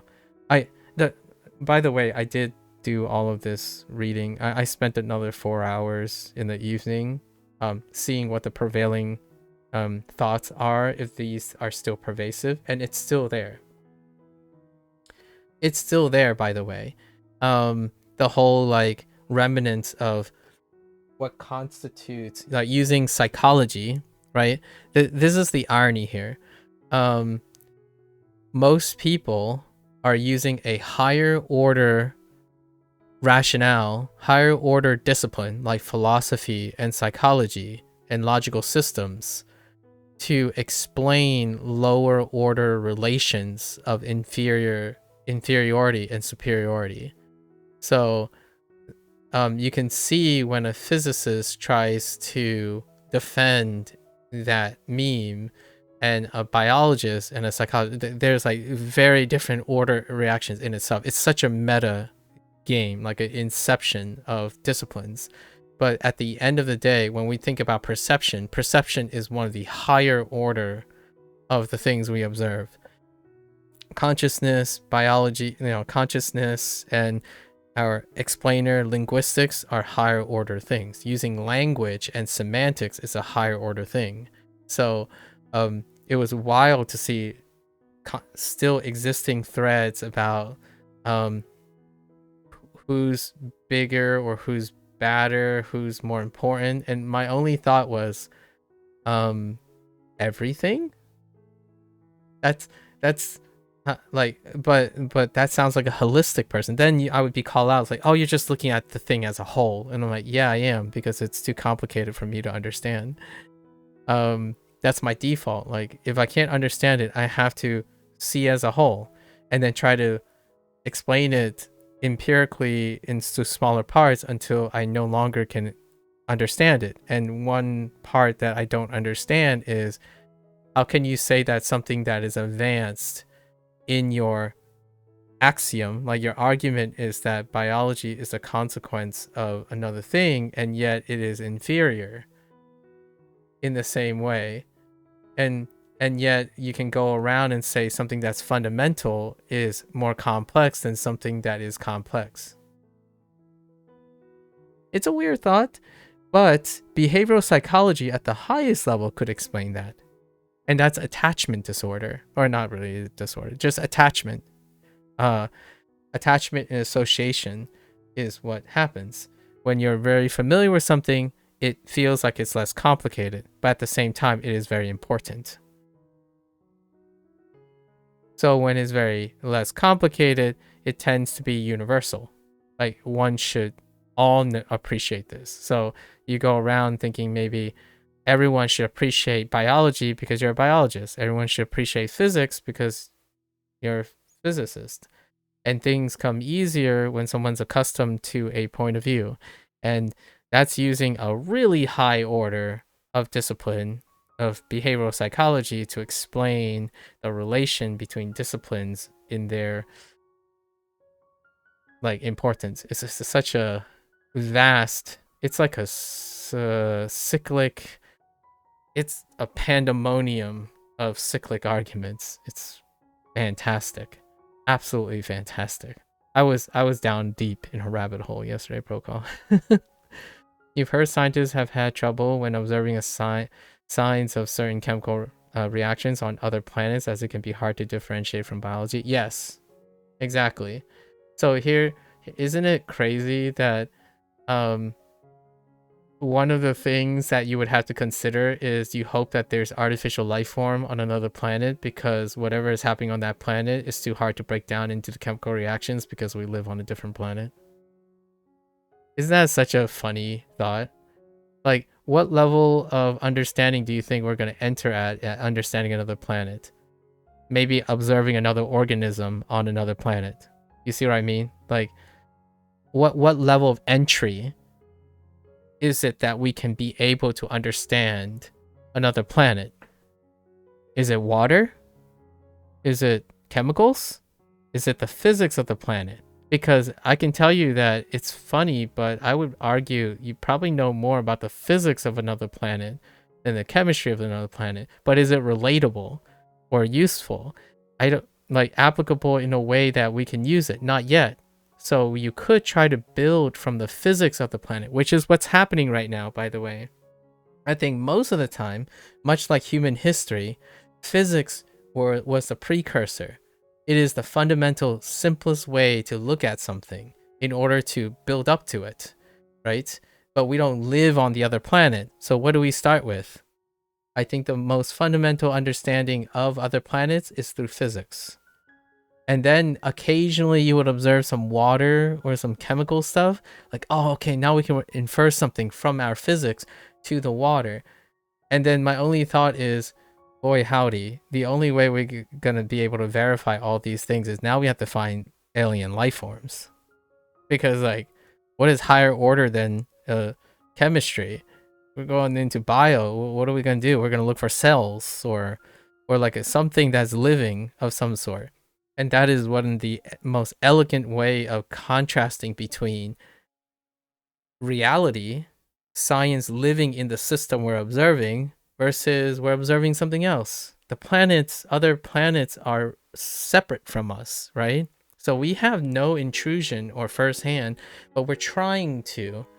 We're going over there, extracting stuff, and trying to bring it back. And that's interesting. That's a very interesting topic about looking at other planets as a way to test our empirical understanding of the different disciplines. You haven't quite gotten to something as bad as opioids in your substance abuse issue, but okay. Excellent. But obviously dopamine is now like the new fad, right? So dopamine is one that leaps over molecular biology. It leaps over molecular biology, cell biology a lot of times in organisms.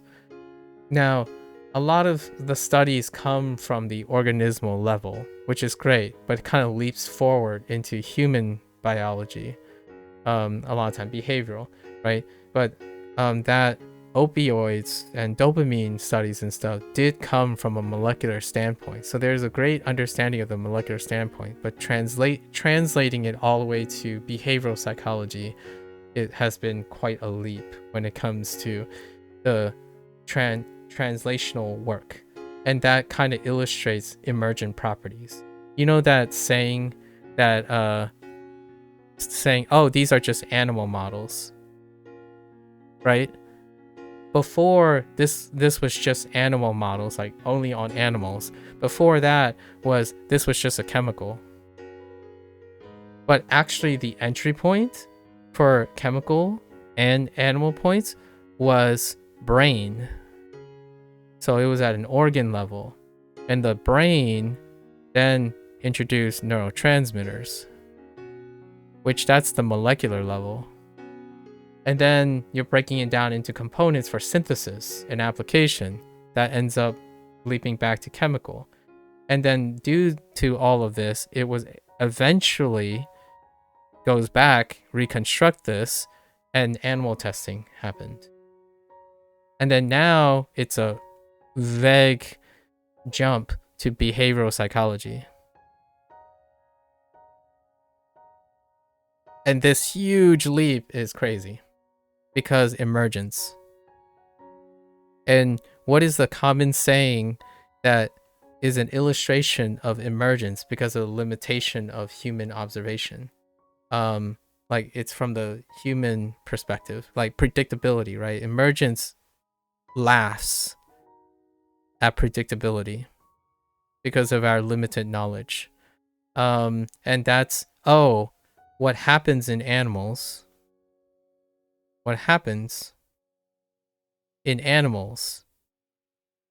may not necessarily happen in humans. What happens in chemistry might not necessarily happen in biology, and so forth and so forth, because of our limited ability to synthesize and account for emergence. Not the disciplines that have these are not part of the discipline, but the idea that we do not have comprehensive knowledge in order to predict emergence. So one of the biggest inferiorities when it comes to like the correlation between inferiority is exactness, right? Something that is hard is often associated with exactness or rigor, and then something that's inferior is often deal with approximation. This is human condition stuff, like human condition when it comes to psychology. So higher order. Inferior tends to be approximate and loose and flexible. And often this correlates with things that are far too complex to understand, too complex, and holistic. While exactness is hard, rigor, right? Precise. That's different. Exactness is a combination of accuracy and precision, right? Hard, rigor, and this is usually fundamental and reductive. So these things get associated a lot, and I totally understand what you meant. And actually, I during college, this was true. This still held up really well. In fact, the whole like physics is greater than chemistry is greater than bio is a really funny thing. And I think I love the comic strips. I actually like these comic strips because they capture psychology. The irony here is I'm playing a metagame here. I actually think understanding the relationship between physics, chem, and bio and how they impart psychological behavior in conversation is what made me interested about this relationship. because at the time at college, I was also taking psychology. And higher than psychology, I also took sociology, which is even higher level than psychology. Because sociology is just observing human population. I mean, heck, I might have made some time for anthropology at some point. Now that's people through history. So, I did take a slight step back in terms of psychology. I took a pivot to a lower level, and that was logical systems. The lower level of psychology, which branch and does not necessarily go with physics, is logical systems, which is the thing that we were talking about, the A to B to C. If A equals B, if A leads to B, which B leads to C, does A lead to C? Syllogism, logical systems. And I have a background in coding as well, which coding tend to use that in a loose way. You've heard, let's see. I haven't quite gotten to something that's okay. And then you need to focus, yeah. You've done the different ways to say green tea, sushi, water, rice, and please about 1,000 times. Yeah. I hope you get a high order soon. Exactly. I hope you get to a high order soon. You find it funny thinking about physicists spending 12 hours explaining the interaction of each atom in a group of them. Then a biologist just point at it and says, "Oh yeah, a cell." Yeah, but then would you stay for describing what a cell does at that order? That's kind of the idea, right? It might be more efficient to try and understand something by starting at the whole, then breaking it down rather than breaking it. It is. So that's the argument, right? Yeah, and you really regret not thinking about emergence when we had that conversation yesterday. I couldn't think of the word. I couldn't think of the phrase. Oftentimes, I use the word emergent properties instead of emergence. Because hear me out. It did come up. Emergent properties is the tag phrase for simulated, for a lot of simulated molecular reactions. So I had back in the day, I sat in a seminar, and there's a dry lab. I'm not sure if you're familiar with the term dry and wet when it comes to labs. A dry lab is things that are focused on computational work. So what they do is they collaborate. They collaborate with a wet lab, and I usually work in wet labs. Basically, wet labs are what you would observe. They are the traditional labs, this by convention. They are the conventional lab. I think the word conventional labs would be what I would say. So the image of someone pipetting something, manipulating cells, and then observing if the cells die or not, that's a wet lab. It includes like animal studies and whatnot.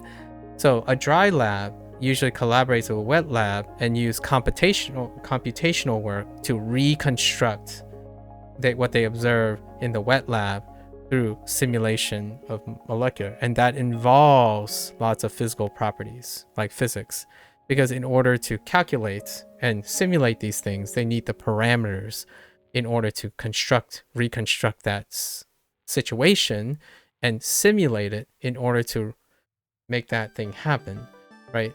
A more general way to illustrate this is protein structure. So we're at the level of biochemistry. This is biochemistry, right? Protein structure. And then the protein structure is often broken down into its chemical points. And that chemical points often have physical properties, right? So there are some nuances of protein structure because of its higher ordered energetics, like thermodynamics, right? Thermodynamics that allow proteins to have predictable paths of folding and construction.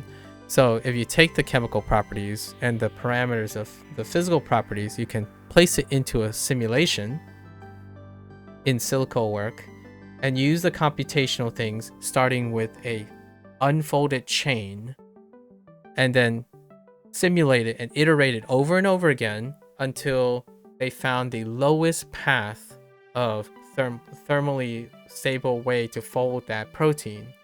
And if that simulation ends up matching with the protein structure, then all the chemical and the physical discoveries from breaking down this protein structure holds true. So in practice, in silico, you can you can then connect the fundamental parts strung together and reconstitute and construct construct and make a new protein. And that's where novel protein construction is made. This is a really rudimentary, this is for me, this is as simple as I could say from what I gather. Because when you're saying, oh yeah, a cell, I'm saying, oh yeah, a cell right now. The description that I'm saying here is, oh yeah, a cell. So a protein is a protein, it's a globular thing, and it's made of a string of compounds, right? I'm not saying what those compounds are, but like what their components are. Carbon, I could just say carbon. So when you're saying, it's funny that you think about a physicist spending 12 hours explaining the interaction of each atom, then a biologist doesn't say, oh yeah, this is a cell. A biologist says, this is a cell and here are the characteristics of a cell. As a person who's interested in physics, you stop listening. That would be my challenge to you. You are interested in physics, so you are more likely to listen to 12 hours of explaining the interaction of each atom, but you do not spend time listening to 12 hours of how cells interact with each other. That is a cognitive dissonance at the psychological level. If you want to hear someone describe a cell, I can guarantee you it also takes more than 12 hours to describe what's in a cell. In fact, it's kind of funny because the first thing I think about when someone puts up a cell is, there's mitochondria, the powerhouse of the cell, which isn't, that's not its only function. Oh, there's the Golgi bodies. They're responsible for exocytosis and endocytosis. If any of these words sound like they're complicated and require 4 or 5 hours of discussion, then you're thinking like a cell biologist. You're not even thinking like a molecular biologist yet. Because when someone says endocytosis, I'm thinking molecular transport. So what are they transporting? They're often transporting proteins. But what are proteins made of? Because we're molecular. We think of molecular. Organelles are not molecular. Organelles are microscopic. So, in my opinion, to expand one's perspective is that you find a physicist spend 12 hours talking about the interaction with atom because it's interesting. You didn't sit through a biologist explaining why a cell is interesting. And I don't either. Just for the record, I don't sit through either of them. I think it's interesting to a degree. Like, I would, out of curiosity, if I had to sit through a 12-hour discussion about each atom interacting because someone else likes it, that's great. I wouldn't sit through a 12-hour discussion about why a cell is interesting, because every time I sit through a cell thing, I'm thinking of the molecular properties of that interaction.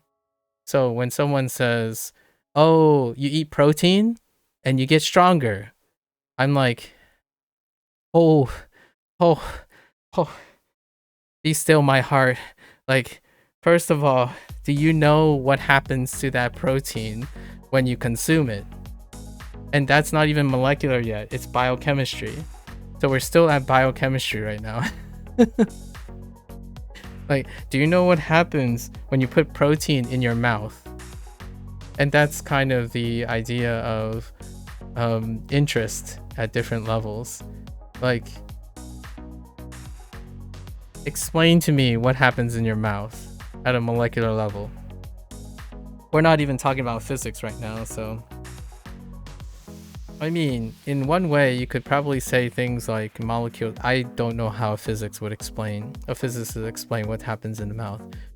Maybe they might think about how the atoms of that component like separate. I really can't talk like a physicist. But chemical, you could probably talk about chemical, like a protein breaks down into its components, enzymes and stuff.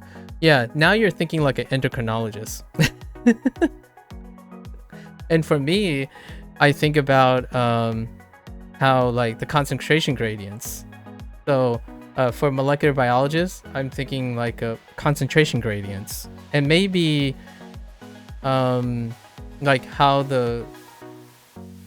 proteins, right? The actual proteins, when they break down into their building blocks, how that building block is interacting with the sensors on your tongue, for example. Your tongue has sensors, so the molecular interaction between the receptors and the parts of the protein then triggers certain enzyme releases and stuff, right? And there's also physical force. Like, how do you know your tongue has food in it? How do you know that your mouth has food in it? There's mechanoreceptors. So you have lots of receptors on your mouth and your tongue and whatnot that is interacting in time. And if you have to try to explain that and get all the way to your muscles get stronger, my mind just exploded. Like, my mind will explode. I don't think I have enough. I don't think I'll live long enough to complete a book on try to describe at the molecular level what happens. How does protein lead to muscle mass gain after you eat something? It's kind of like asking someone to learn Japanese by only typing romaji for the rest of their life. I would prefer to, in my opinion, I would prefer to write Japanese this way. Because if you wrote romaji, what is this romaji? It's not that bad when you're thinking about it in one fundamental block, but then you have to expand it to the next order of blocks. I guess this would be kurushimu. So kurushimu. So you will have to write this stuff all the time instead of this. Domaji? Yeah, domaji. Nomaji is a. Oh yeah, it might sound like no, because do in Japanese is kind of like that. So domaji, so Roman G, which is Roman characters. That's the Japanese, somewhat Japanese term for you're writing this stuff in Roman characters. So this thing, when I'm typing on a Roman keyboard, I'm typing kurushimu.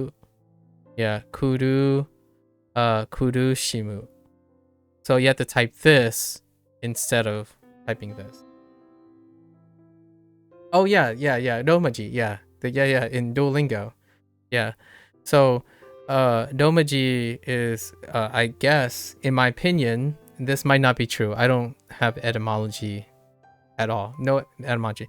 I'm guessing it's the concatenation or the contraction of Roman and G. And G is the word for character. So then they took Roman, and then like slammed it together, and it's domaji. Is how I often view it as. Anyways, you do find biological processes really interesting sometimes. Like, why and how is it that when our skin is exposed to sun, our body produces vitamin D? Yeah. Wait, do you know? Not a lot of people know how that works. And it's largely described at the biochemical level. So it's a lot more with biochemistry. But the light and the electromagnetism and stuff is combining physics. So it's like a physical chem process. And then the consequence of vitamin D and sun and stuff, that's biology, but you can exclusively think of it from a physical chemistry standpoint. How electromagnetic, how electromagnetic waves, that energy is captured by your skin in order to somehow generate signals and like a concerted protein expression and enzyme expression that would cause the creation of vitamin D. Like, it's more closer to like the molecular level a lot of times without having to think about higher order things, like getting a sunburn or something in the process. Or how our stomachs produce stomach acid. Like, how the heck did our body make acid and what from? I know, right? Like, where, how it's the please tell me if you want to. I can't. No, I don't. I actually don't. I don't understand it. I don't understand it. I only know corollary data. So I'm not even sure if people do know from in the way that you want to know. If you know what I mean. I know that sounds really vague, but the level that I understand skin is, it might as well be corollary. Because I'm not even sure if someone can explain it outside of, oh yeah, sun triggers, I don't know, a light receptor on the skin or something.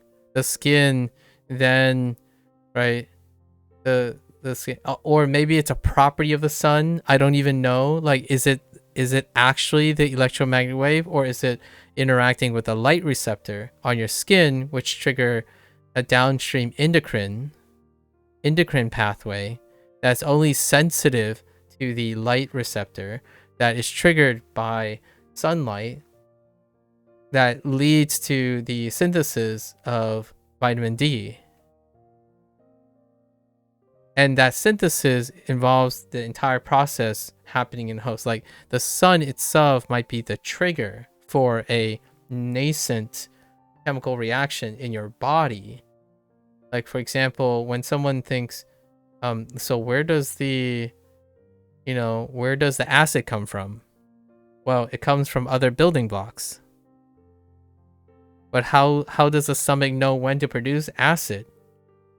There are receptors that mediate that.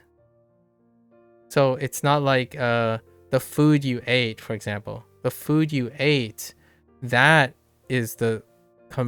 food gets converted to acid. Is the components already exist in homeostasis in your body. So when the food triggers a receptor, it triggers the body to build acid from already existing homeostatic components in your body. And this is where like kids would get really weird, right, about things. And people who don't maybe understand a bigger picture thing, this is where the higher order kind of fails, right? If your system, if you look with a magnifying glass, if your system is only looking at the stomach, the food that's in the stomach, and that's as far as your system goes, because you're looking really, really fine. You're looking at all the food and you're looking at what's in the stomach, then there's no possible way of explaining what's around it. And that's where higher order comes in. When you step back and you're looking at a higher order, then you're wondering, oh, the acid is obviously coming from your body, the rest of your body. Now, where's the source of the rest of the body? Then you can zoom back in, like here, and then find that. So that's zooming out, zooming back in. Higher order, lower order, right? If you do not step back far enough or high enough, it can be very difficult to look at the bigger picture if you're looking at the smaller picture and having a bigger understanding in order to then refocus your things. So that's, in my opinion, why these disciplines, again, exist. Because you have to step back and step forward and step back. I have an example in physics itself. What is, like the theory of... I don't know what it is, but it deals with relativity. It's like, I forgot what it's called. Like, the only reason I know this is because I'm watching pop culture physics. But there was one where a higher order physical theory was possible, and it was more elegant to observe than a lower level theory. But because they knew the higher order physics theory, it informed the lower level physics theory. I mean, you could even argue, while this is under the umbrella of chemistry, right? Umbrella of chemistry, you can think of kinetics, right? Kinetics and thermodynamics as once a higher order look at molecular dynamics. Now physics has gone deeper. It's like way deeper. But at some point, I would say thermodynamics and kinetics was physics. But then they diverged. So higher order stuff got even higher order, and then physics got deeper and deeper. At some point, I would even argue, if everyone started talking about like quarks and like neutrinos and I don't know, boson particles and stuff, you might even consider the higher order physics to end up being something else. You might even quote unquote relegate them to chemistry. Sorry, I'm only saying that out of like jest and funny thing. The idea is, as we get deeper in one direction, all the others get shoved up, right? How dare you? So you know what I mean, right? That the fields keep getting spread apart, right? Like the more resolution. Oh, you know what I'm thinking of? This is a great way to say it. Before there was higher physics, and we're talking about higher order physics. Sorry, English sucks. Let's just say English sucks. A higher order physics and a lower order physics. But then at some point, it's like, oh yeah, we're expanding. Our lower order physics is getting lower. So at some point, it gets closer, so higher order ends up being here. And it's like, well, what is here now? Let's call it chemistry. Because chemistry is expanding. Like, oh yeah, now we got to tackle even harder, more complex questions. What do we do? All right, well, we got to further our understanding first. And then this becomes chemistry. Relatively speaking, we're thinking of relativity now, right? Because relativity makes things, we have perspective when we have relativity. Then this becomes biology, largely because tools and stuff have been developed. Now, it's not this elegant. Obviously, this is an ideal case. What actually ended up happening is you take biology and you go this way most of the time now. Originally there was like this happened while physics was expanding. So this was happening and this was also happening. So at some point physics touched biology.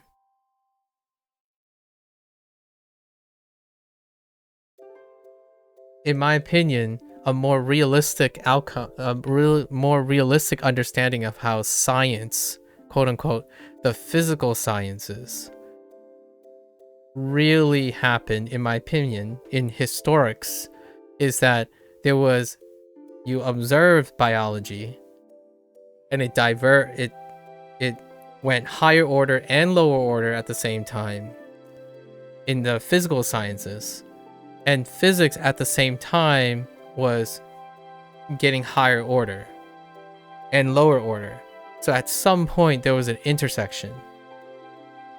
And I mean, we might as well call it chemistry. The intersection of that. And chemistry also had this too. So I don't think that it was in an order of magnitude. Right? I don't think it was like, oh, this happened exclusively, this happened exclusively. I think they all happened concurrently. Whatever was observable. Someone was interested in biology, someone was interested in physics, someone was interested in chemistry, and they diverged. And now, since we're in the internet age, right? We're in the internet age and communication's great. Now we have perspective, and this is after the fact. So that neat little thing where when people say physics led into chemistry, led into bio, I think that's post facto.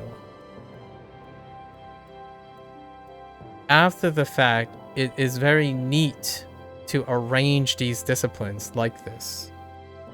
In reality, I don't think that's how occurrence happened. I think reality, people observe something at the physical level, chemical, and bio. In fact, I'm more likely to say it's probably bio and chem that they observed in order to derive the physics, largely due to like tools and resolution and abstraction than anything else. So inherently, this makes bio and chem easier to understand. Quote, easier, and strictly more bio. Easier to understand because almost the phenomenons and laws, apart from the laws of physics, well, hear me out. If we're talking about cause and effect, you remember the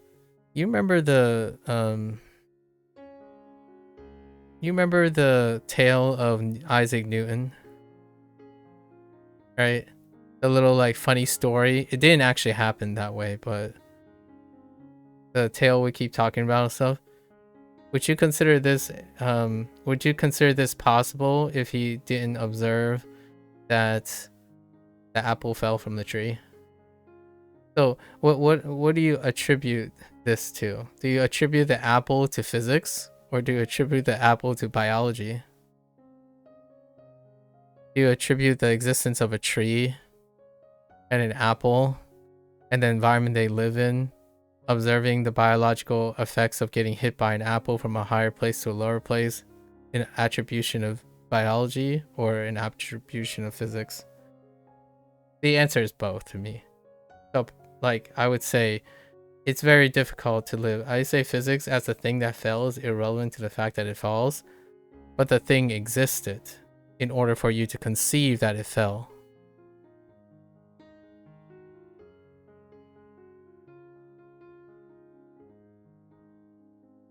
What if the natural order of things is for the tree to not drop apples? We're not talking about the construction of the law. We're talking about the cause of the law. Like, it's like saying if we're not human, would that be because we know physics because is being human not relevant in terms of cause to understanding physics? But in the very empirical thing, laws of physics can be done in isolation, for sure. Like, you can, I don't think it's irrelevant. It's not irrelevant. It's causal. Because humans are like, they're creatures of consequence, right? Now, none of the apple is involved in the actual law itself. No, being human is necessary to understand. No, being human is necessary to understand physics or anything. No, being human is necessary. Are you saying no as in being human is necessary for, you need a comma? I'm not sure if you're saying not being human is necessary. Like, I don't know what you're saying there. Are you saying no, we need to be human to understand physics, or no, as in we don't need to be human?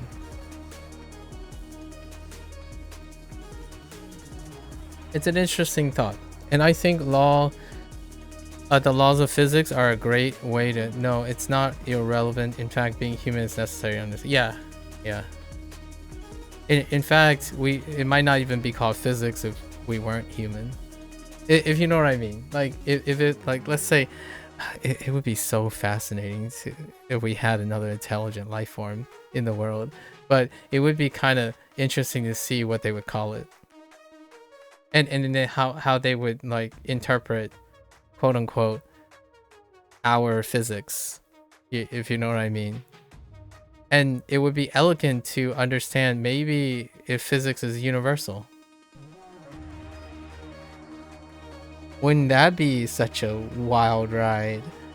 We're not going to talk about hypotheticals anymore, though. I think that's a really, really large, very, very long rabbit hole. If you know what I mean. Like, watch your science fictions or something, where, like, hypothetically, there's a chance that the physics that we understand today is Oh, have you ever watched the three body problem? Protocol? Either the English or the Chinese show, but probably the English one, the Netflix one. Have you watched the three body problem? That gets the old noggin rolling. Like, what happens if physics is not universal because of emergence?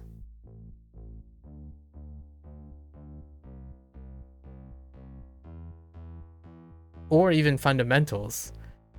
Oh, it's kind of dark for physicists in three body problem, but that would be really fun. Unfortunately, I really thought that they were gonna hit some. Same with the center of black holes. Yeah, exactly.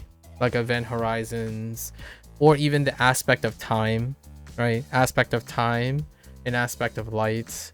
And I think science fiction loves to play with all the parts that makes you wonder, are we missing a bigger picture, right, at the fundamental level? And that demonstrates higher order. I don't know a lot about physics. As a big disclaimer, right? I apply relativity most of the time when it comes to, like, psychological perceptions. I know that there's something higher than me, higher than my current one, and lower than my current one. So when you think of stuff, when you perceive things in the human space, you have the choice of stepping back or looking deeper. And oftentimes when people spend their time at what is considered the bottom or what's considered the top, I often tell myself, can I look up in order to appreciate what is below me? And then be in that position to look up and below me. Because without that perception, you can either live in a universe of your own, or live to appreciate something that is bigger than you and smaller than you. And oftentimes when you're living at what is considered a bottom limit and upper limit, you no longer perceive what's a lower limit, and you no longer perceive what's an upper limit. Like, you no longer can say what is fundamentally either more fundamental than yours or less fundamental, right? Would you be okay looking at the picture you sent in Discord? So, as I don't know what the character means by looking at them, so I didn't know if you have any advice for it. Oh, what's up? What's up? Is it the character that I think? Old? Oh, what Japanese character are you thinking? Oh, which one are we looking at here? Oh my gosh, you use white mode. That's kind of refreshing, actually. Oh, it looks so nice in white mode. What the heck? It's probably because I've been staring at WaniKani the whole time. What are we looking at? Ocha?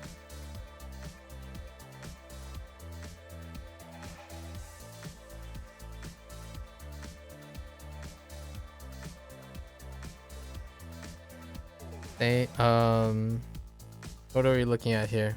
I see it's rice and water, right? It's rice and water. So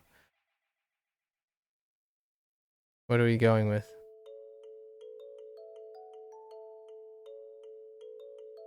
I don't know whether I should learn the characters by showing them next to the English pronunciation or listening to the sound of each character. Anything. Mix it up is usually my advice. So on some days, turn it on some days, turn it off. Find what is comfortable for a starting position and then bridge to the next one. So if you're, in my opinion, it's the first question that people ask or answer for themselves a lot of times when it comes to Japanese. A lot of people prefer cold turkey. So they go down, they look at a chart. So usually they would have this type of chart. Whoops. In Duolingo, there's a kana section.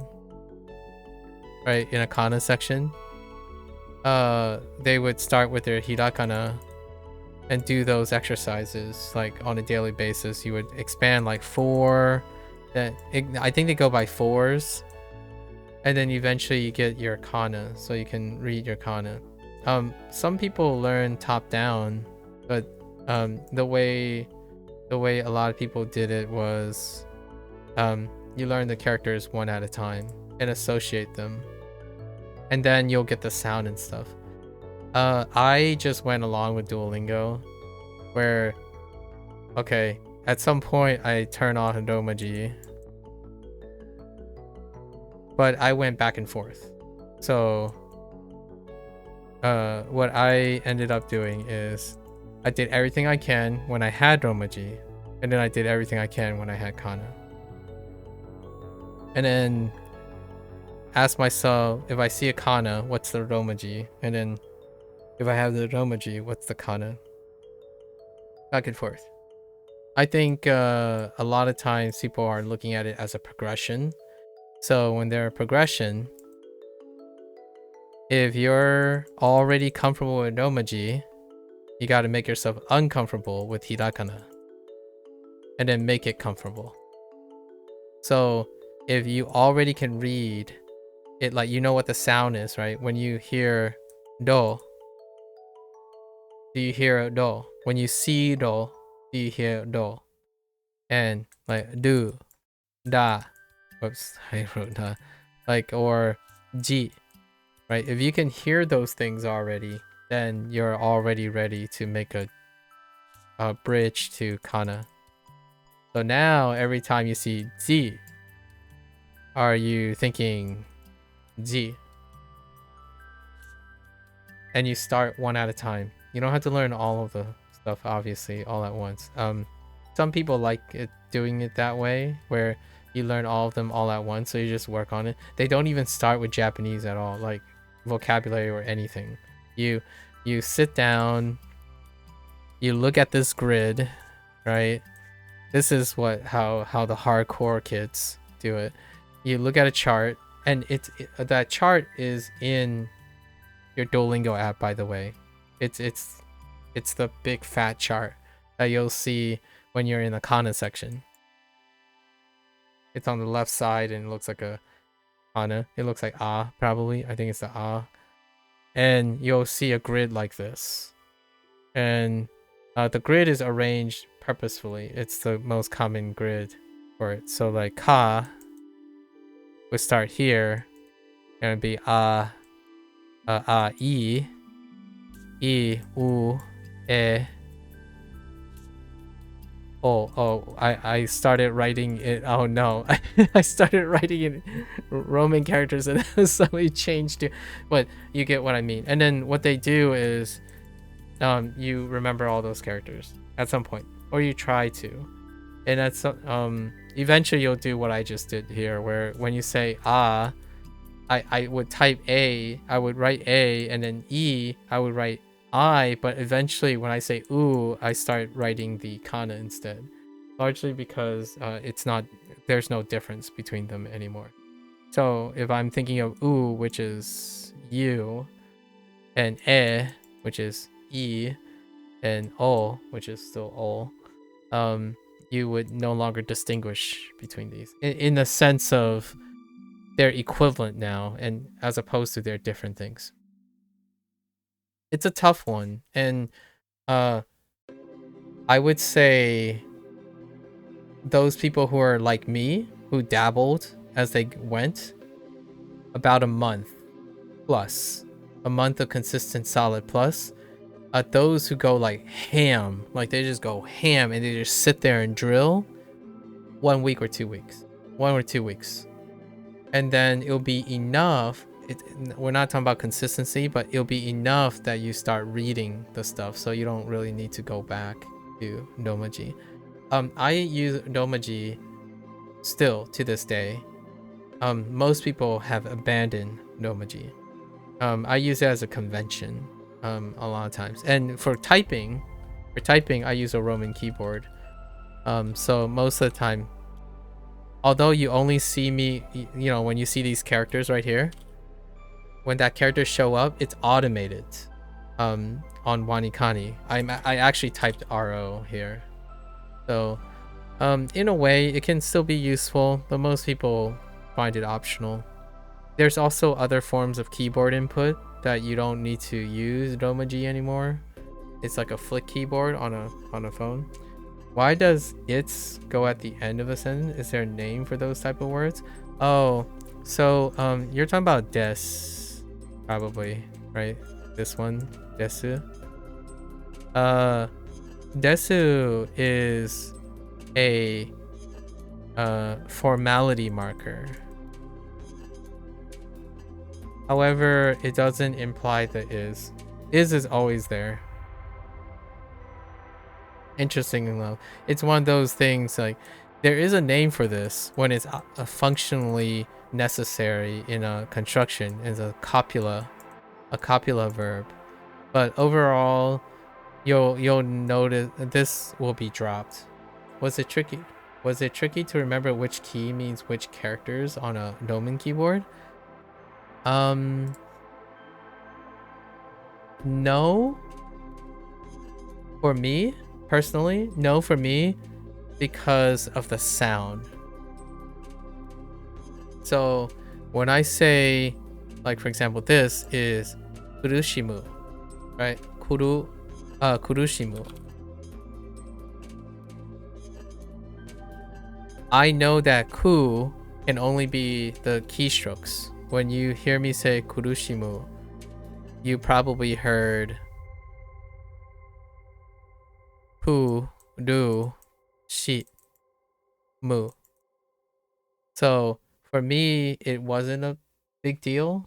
I rely on my own voice, but you can do it in your head too. But since I outputted my voice a lot of times, when I speak, I type as quickly as I speak. When it comes to Japanese, which is not very fast, obviously. I can't type. I can almost type as fast as I speak in English. Almost. Sometimes I can. Sometimes I need to shut up and then I can type faster, right? But I don't think so for myself. It was not tricky. It was a lot more tricky. Is it's often dropped as is obviously implied in the sentence? Yes.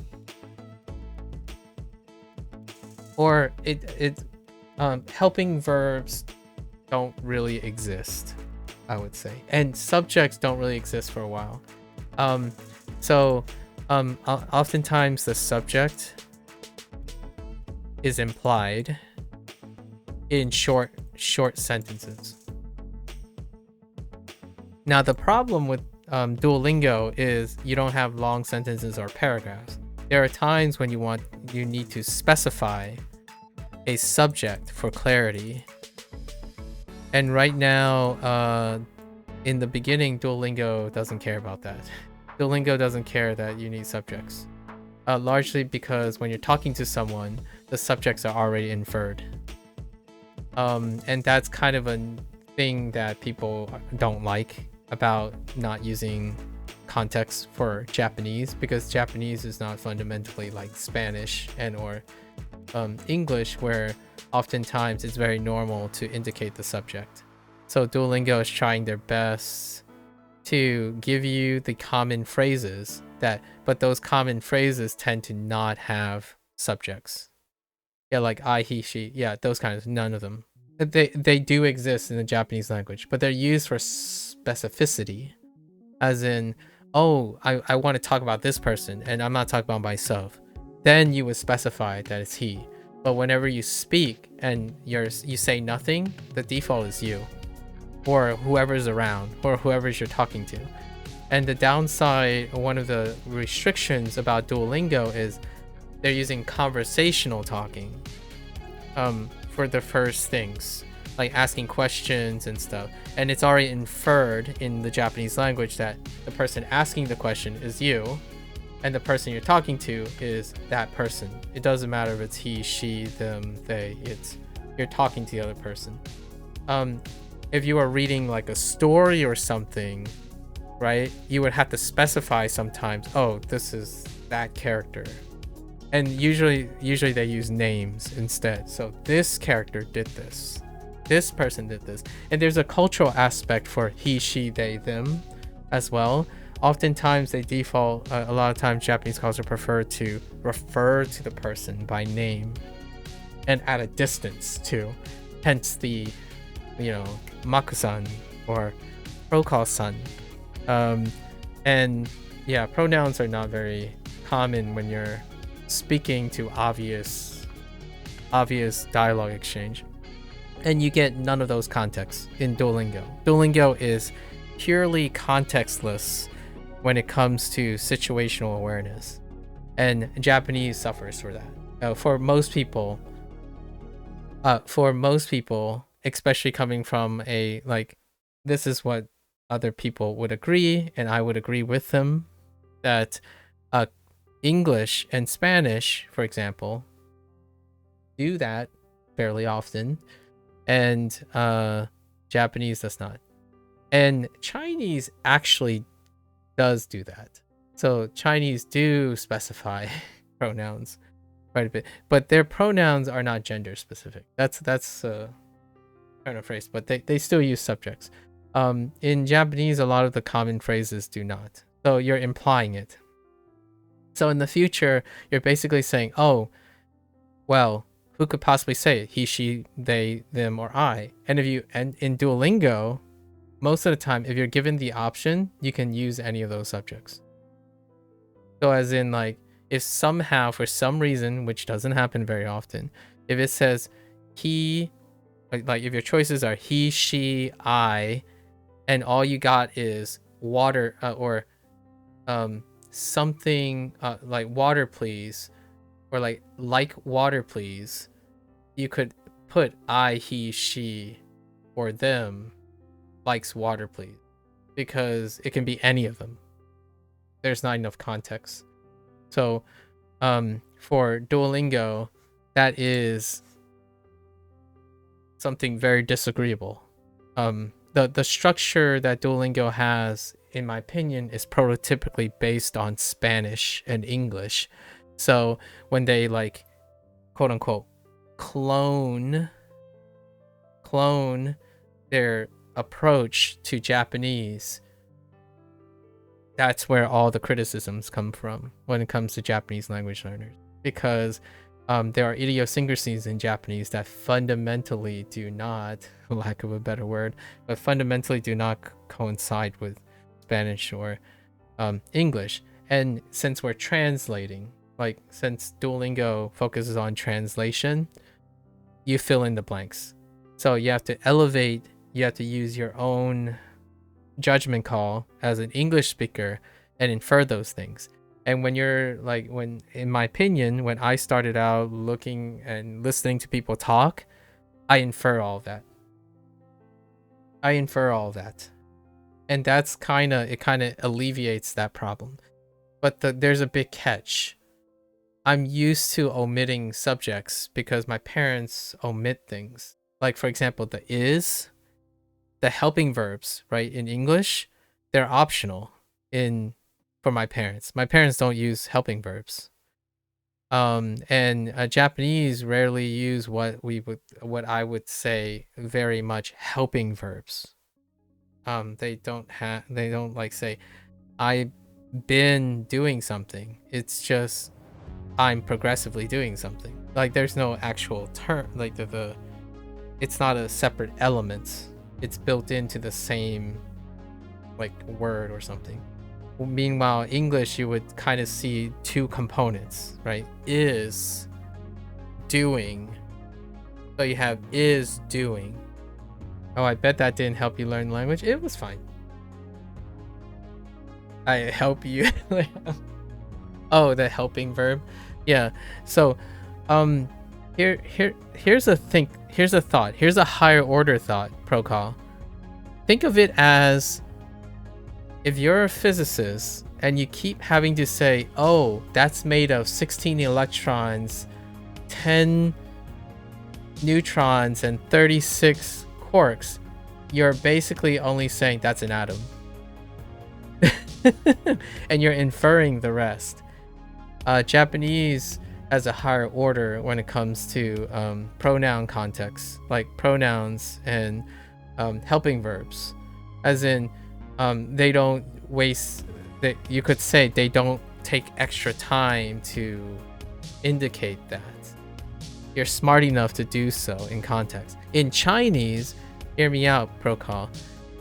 I'm not saying you should learn Chinese as well. I'm even surprised you're interested in learning Japanese, but or like right now, really. For Chinese, Procol, for Chinese, when you say 说, I'll write it in pinyin. 说, right? 说. 说 means speak, to speak, speaking, spoke, have spoken, to be speaking, to be spoken, had said, must say. Like it means all of the things. This is it. That's it. So when you go and learn something in isolation in Chinese, your first thought is, okay, I'm just gonna say this is speak, and that's it. And as in English, when you're thinking about English, you're saying every possible version of speak is encapsulated into this. And it's not even this. It's a very specific character of this, because there are more than one 说. So the 说 that I'm typically referring to is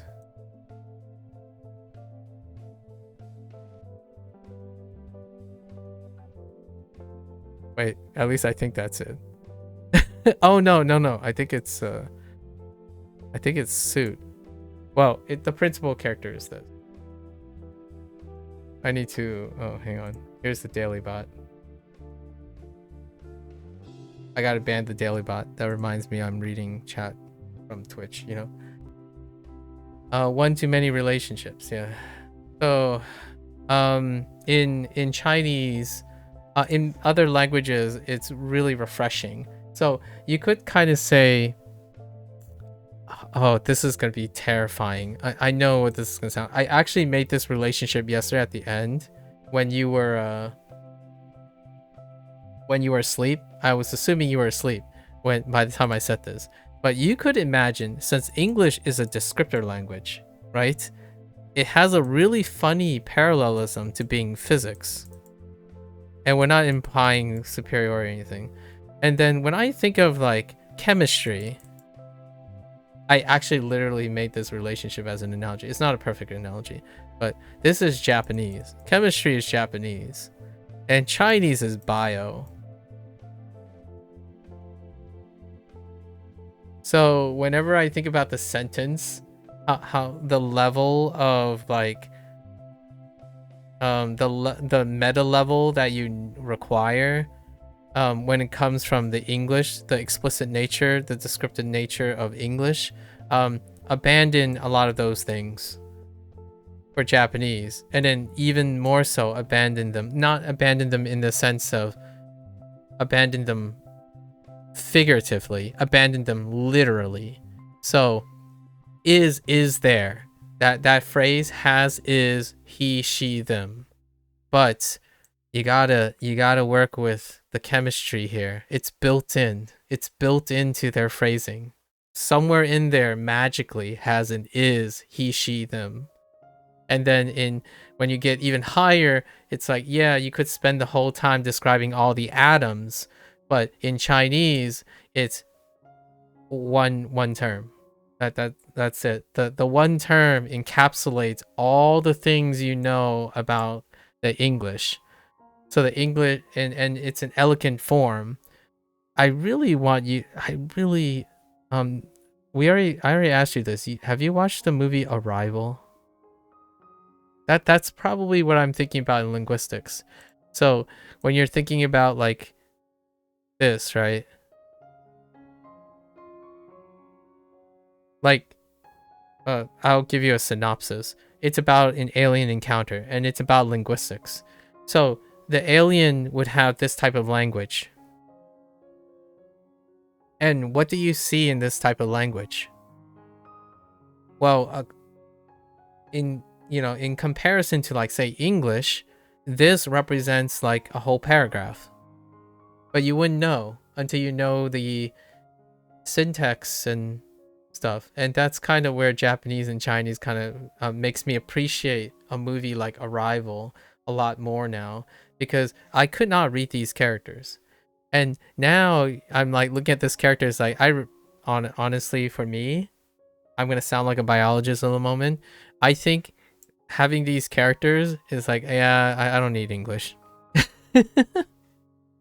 Yes, like a coding language.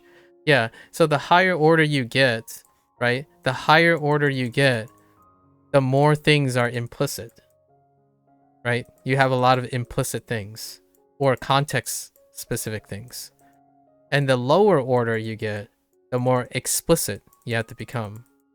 And for helping verbs and pronouns, Japanese is implicit. It's very implicit. Like, I'm not even sure. Okay, this is fine though. The subject's actually here.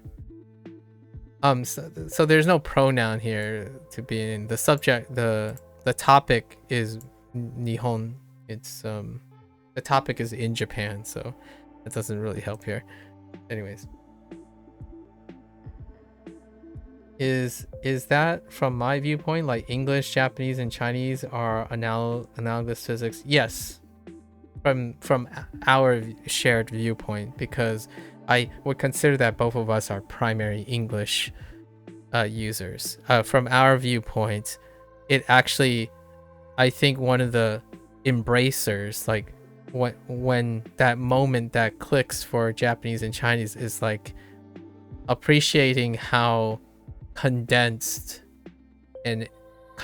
while being exacting that Japanese and Chinese can be, without all the pedantic nature of English. I think that's one of the elegance. I'm not saying that it's bad or good that English is more pedantic than Japanese or English. I mean, than Japanese or Chinese. But at the same time, it's kind of really cool that you can learn a language and that language communicates very fundamentally different. And now you can communicate in 2 different ways or 3 different ways. And it gives you an appreciation for what the possibilities of a written language can look like, especially with kanji and hanzi. It's almost like a party trick, in my opinion. You know, you're going around, you're talking, it's like, oh, hey, genki desu ka? Oh, 好久不见哦. You know, you just like, say what again? It's like, oh, I was just saying, how are you? It's been a long time. But I actually said it in Japanese and Chinese. Japanese first and Chinese after. So it's one of those like fun parlor tricks, but at the same time, it feels very rewarding when you can be comfortably using pleasantries and whatnot. You don't have to always speak in them. It's not like boasting or something. It's so refreshing that you can express something some other way, fundamentally, right? Fundamentally express it in a different way. It's like taking your physics and finding physics 2.0. More like physics alternative. So what do you call physics alternative? You know, physics 1, and then no, physics, oh, we can't make it like a serial thing. So it's like, you know, physics stuff versus physics stuffs or something. I don't know. Your dad put on something in your IDE for Python, so you have to do more explicit for it to run? Yes. Yes. Oh, interesting. You have to be more explicit in Python? What were you using before? He places a lot of value on good coding habits. Wait, what were you using before? You had a higher language than Python? Python is pretty high already. It's pretty dang implicit. Like, there's so many conveniences about Python. Oh, are you talking about the spacing thing? No. That's just syntax. Really? Good and bad ends up having so much implicit meaning when people say it, so much so that it often becomes a very nebulous description of something. Exactly. Yeah, that's perfectly fine though. You can qualify it, and qualifying the nebulous description, that's what we're doing, right, Procol? We gotta fist pound that you know, that's where the fun begins. The nuances are so deep nowadays. It is because of their nebulous descriptors. Like English is English in pocket situations. English have acquired the same feeling when learning Japanese. So if you're going up to a Japanese person, you know, like from our perspective, the English to the Japanese, you might be thinking, oh yeah, but okay, so I need to worry about context. Okay, so if this is context, I'll just say this. It's like, okay, like, wow, that feels so different. And all the while, a lot of people think in a vacuum a lot of times, in my opinion, say, oh yeah, English is so much easier because you don't have to do these things or worry about these things. Like, oh really? And my first thought is, just because you don't talk or encounter about these things doesn't necessarily mean they don't exist. Usually nuance, confusion, and context specificity, and this is not a two-way streak here, is correlated with the number of users, the number of different users. So in essence, if you wanted to universally understand English, it is far more nuanced, largely because everyone has an opinion. In Japanese, one of the more elegant things is, while it is context specific, it's so disciplined.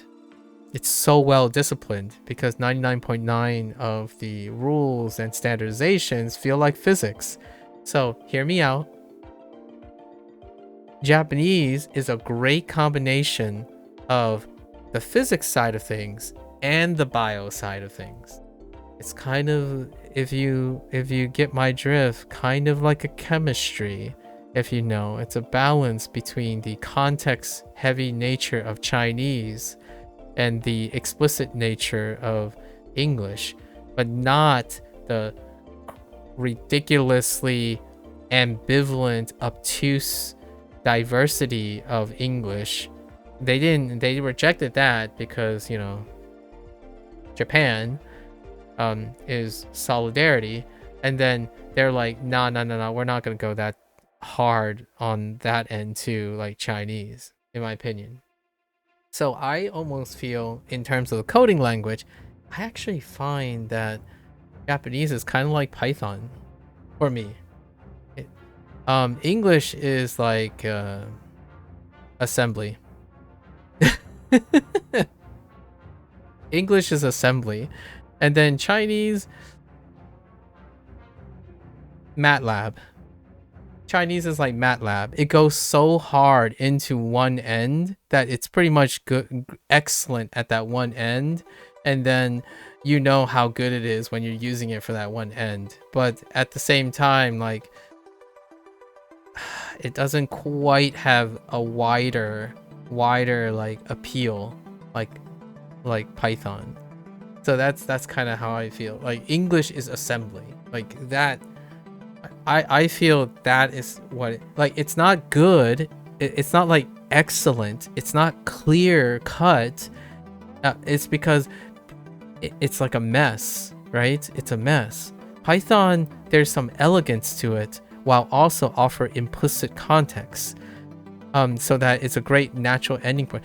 It's almost as though I'm asking people to use Japanese as like a precursor, but not really. It's my relative experience. Like I don't have any other languages to compartmentalize this, right? Spanish, you might as well throw it into like a what's Spanish? Spanish is JavaScript.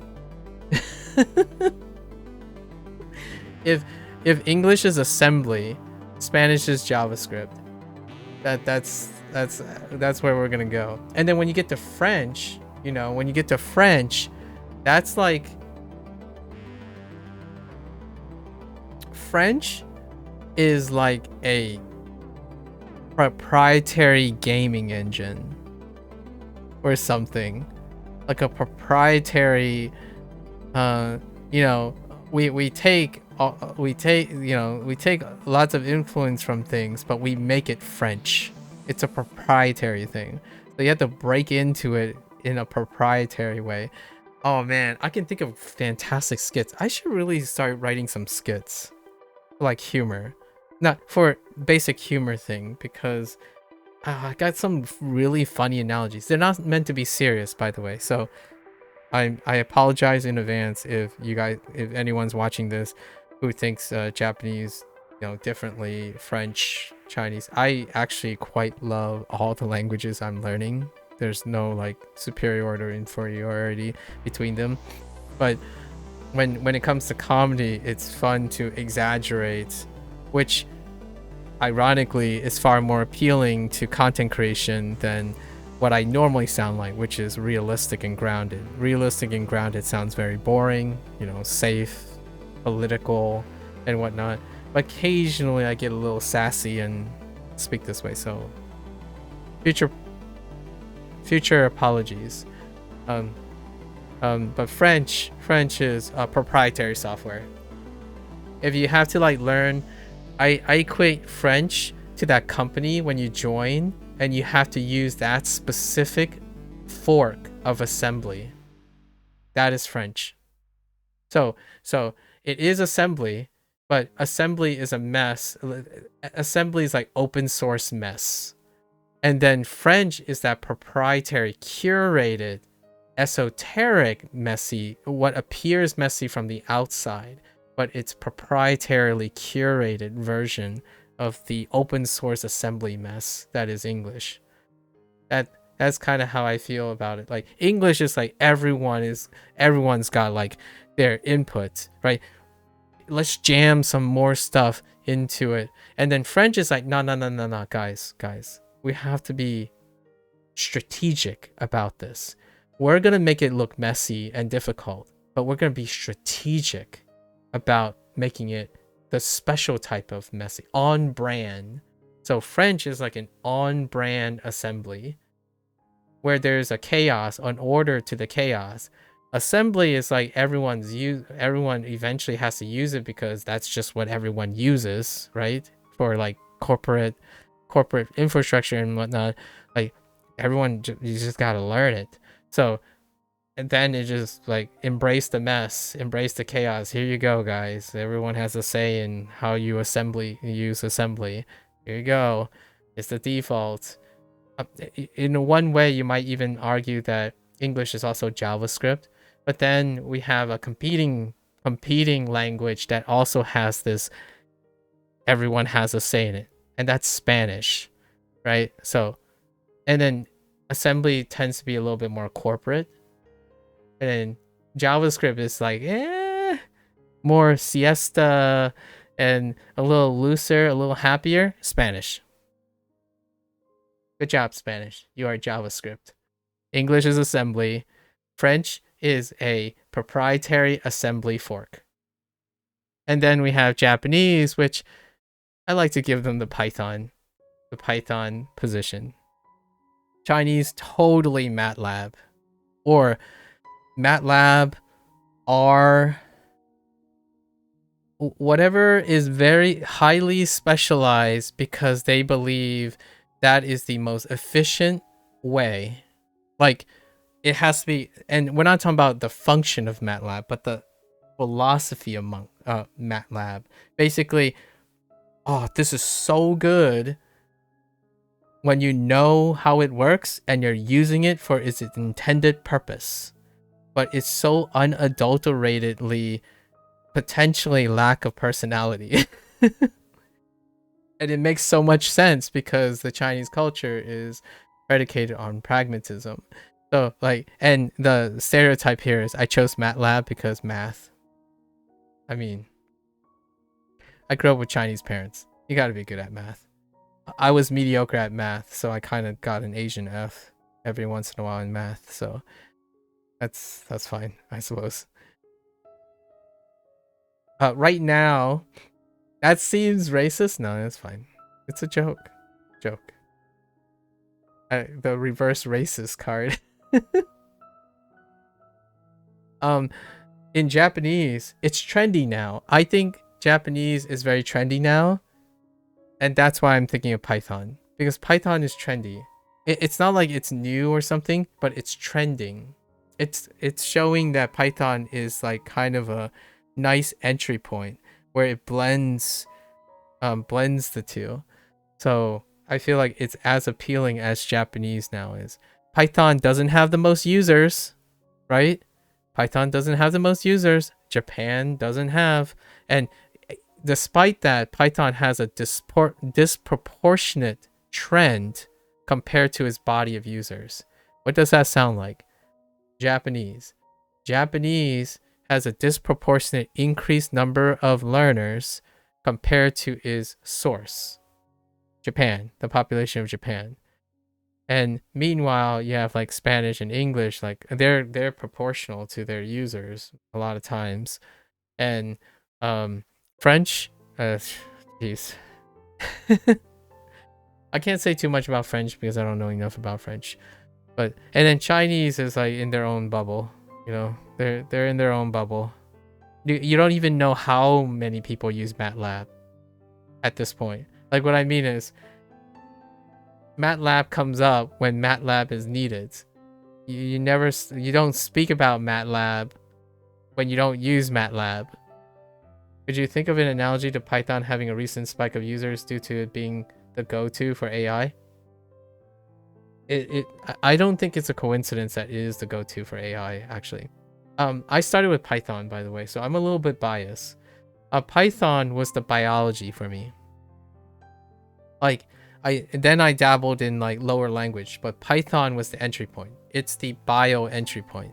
So like when I think about this, Python is that thing where you hit this and you either go up or down. You can go you can go to a higher order, right? You can go to a higher order or lower order from Python. So it splits. So when you're learning, it has a balance between higher order and lower order. It's kind of like the gateway, right? Is what I feel. Then you can like, I don't know, C++. Then you can assembly, I suppose, somewhere. And then a higher order would be, I don't know, a proprietary gaming engine, possibly like Unity. A lot of times for the kids who like to code in for what was the other one? The Go?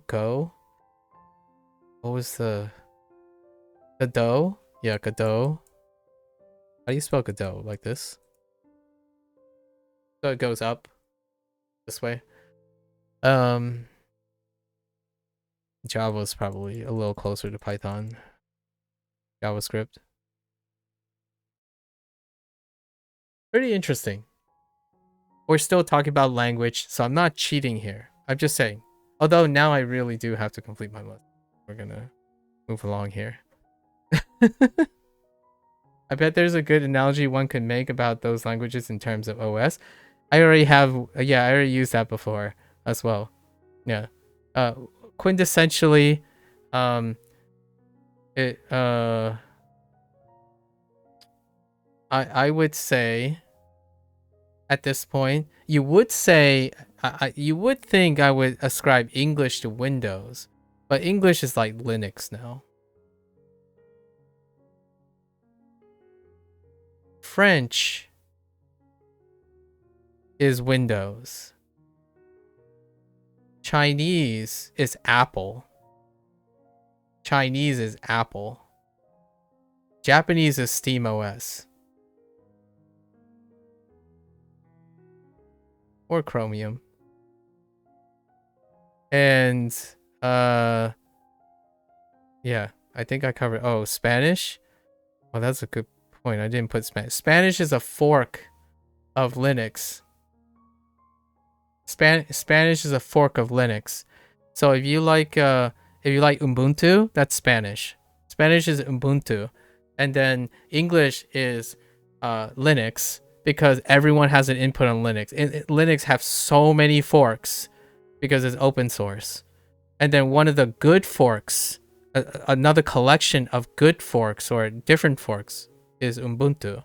So Spanish. And then Windows is like that messy-ish thing, but still proprietary. That is French, because Windows is related to Linux. Now, Apple gets the crown for Chinese because they're in the bubble of their own. They if they want to do something with their language, they just do it. Like that's Chinese. They're really ironed out, MATLAB-y about their thing. One brand fits all. You get on the board. And then Japan is the edgy thing. Japan is the edgy thing that's trending right now. And that's SteamOS. It is the thing that is balancing between Linux and what they dislike about Windows. And there's a hot take, but it's coming soon. There's high regards for a potential SteamOS that's in fruition. It's that one that where generally people are viewing it from a really specific point, like gaming, Japan, for Xbox, for regular use, for like the Steam, like Valve's hardware, like Steam Decks and stuff. But they're gonna transition into supporting all the other things. So the SteamOS is coming around the corner, and it's the trendy fork of combining, trying to bridge Windows gaming, right, things on the Microsoft platform, while elevating the Linux fork.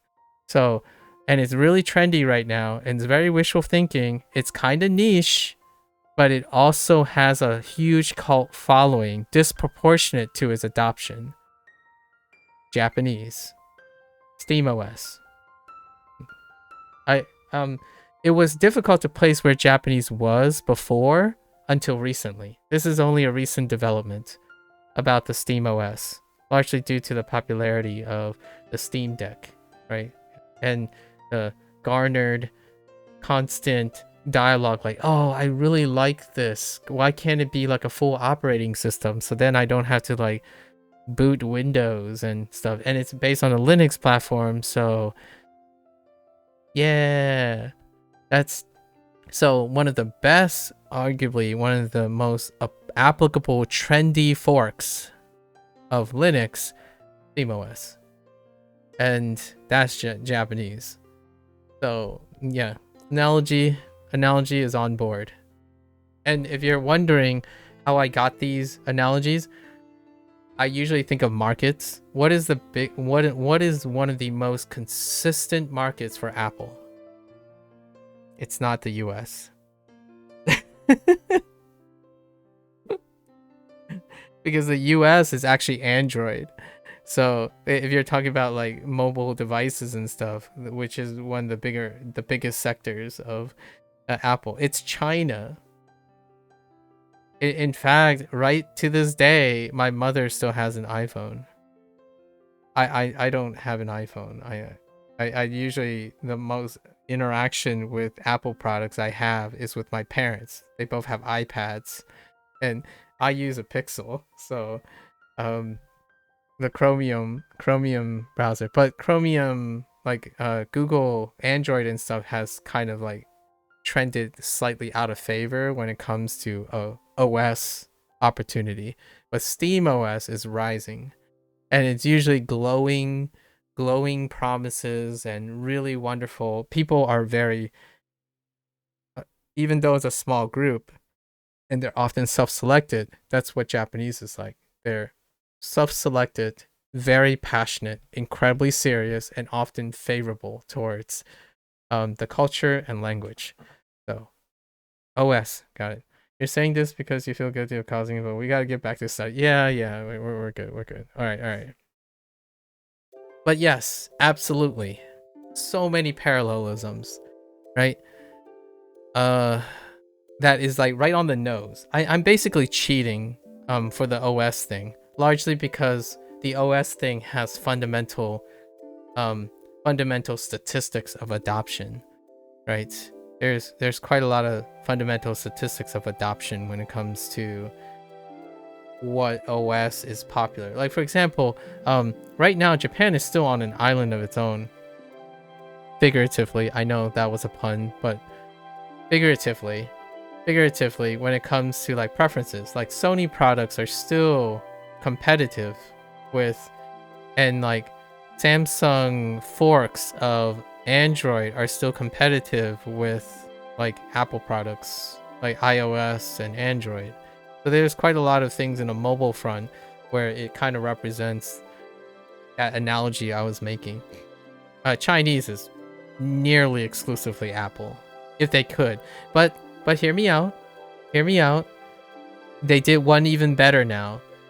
Now that China is in their own fork, it's no longer Apple iOS because they already took all they need to create their own. So now it's more like whatever it forked into, the Oxygen and stuff, like the Huawei and Huawei dealy stuff now. So they've already like closed the gates, right? They call the shots. Closed ecosystem. Shh. China's closed ecosystem. Closest thing you got is Apple at the moment.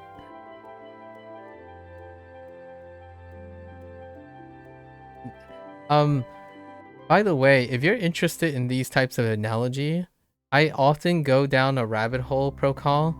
You were talking about AI art before, or AI generated stuff. I like one way that I like how people are creatively making use of AI in a like a constructive way is how they're using AI art, like in AI art, how they're using the AI art to create new meanings and associations. So the thing that I'm talking about, like creating like representing iOS in the form of ideology or language and stuff, they do that with art too. Like, what do countries look like as animals, or what do countries look like as cup of a beverage? And then I kind of like that creative process where, how do you represent? And before it was done manually, right? There's some people who out there who, like, you were playing Overwatch, you mentioned. I remember watching this artist do, what do all the Overwatch characters look like as a cup or as a mug?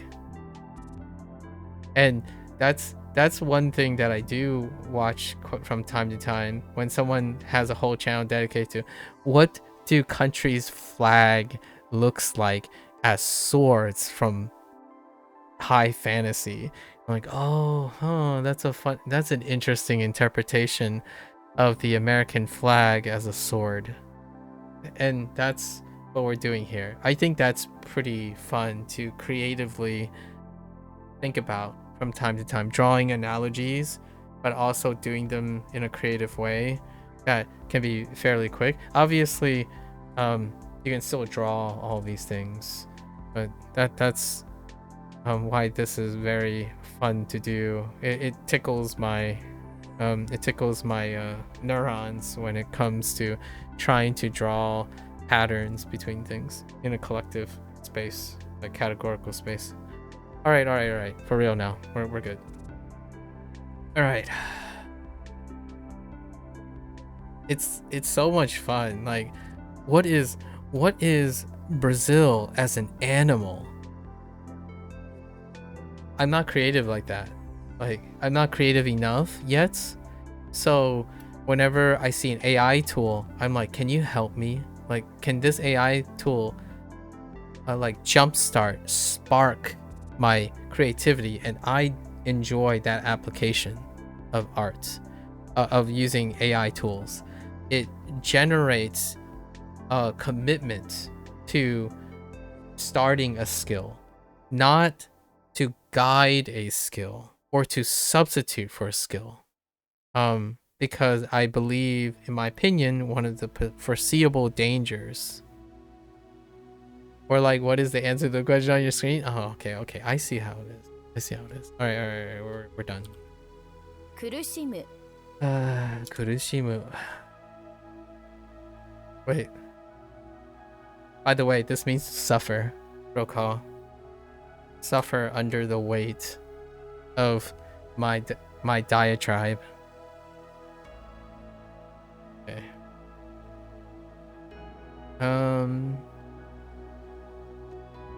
Nigate. These two are really negative words. What was this? To be hard, like hard to deal with? Hard to deal with or something? That's the essence of it. So immediately we had to suffer and hard to deal with. Congratulations. It's all your fault, Proko. Alright. Spirit Sword. Whoops. I hit the wrong.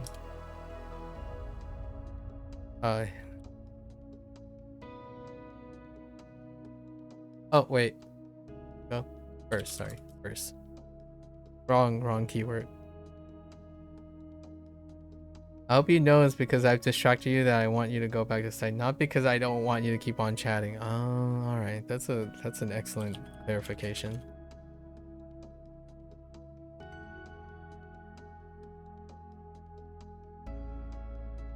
Kakudo.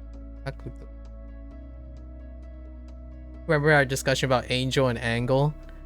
Right here. Whoops. Kuroi. Wait. Karui.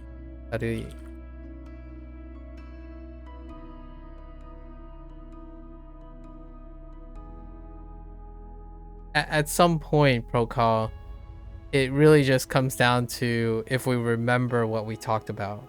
Because if two people talked so long, I would have probably integrated opportunity to bring up an allusion to something we talked about. So if we keep covering random, like large breadths of topics, right? Or fundamentally intersecting topics that underlie most of our actions, then at any point in time, I would be able to say, hey, remember this discussion that we talked about? Because we probably talked about it, and this, and this, and this. So at some point, it would become more of the norm than the exception.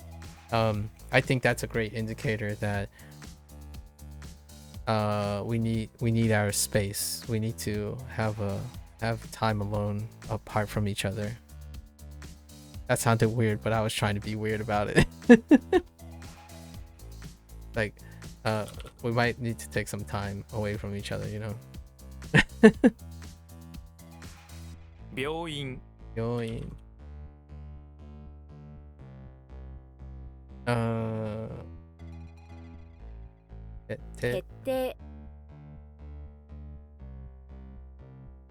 Okay. Oh, public. Whoops, I can't spell public. I don't want to talk about it. 食べ物 Tabemono. Dot. Well played. Well played.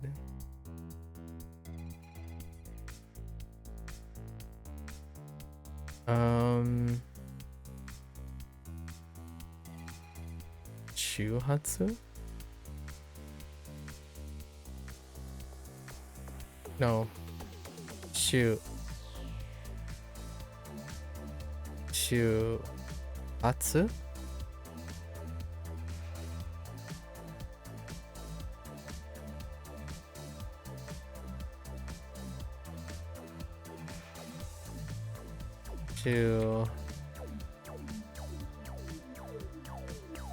Ay, ay, ay. Oh, wait. Let's stop guessing. Oh, it's right. Shitsu.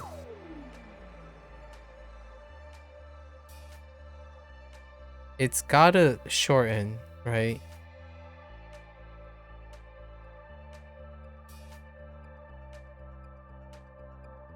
Shupatsu.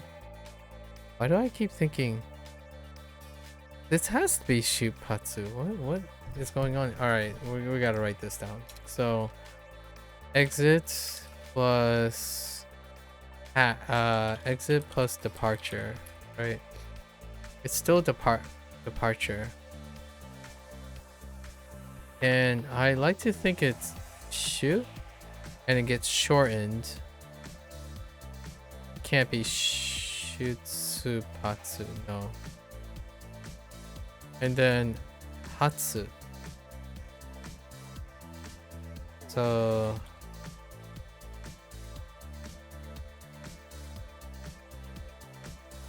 did I not type Shupatsu?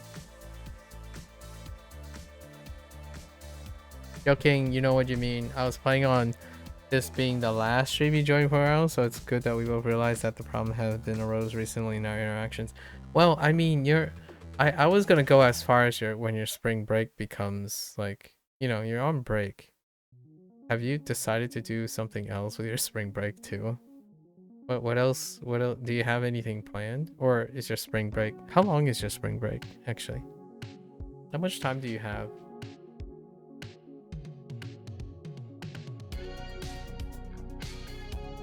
I could have sworn this is Shupatsu. Shoot. I might have, maybe I typoed. There's no other way. There's no other way it can be anything else. 出発 What did I type before? I did shoot Patsu as intended, but it was marked wrong. So then I tried shoot Batsu, which doesn't make any sense. Let's see. I might have typed B. Maybe I did. No. I don't know what I typed. I should have checked.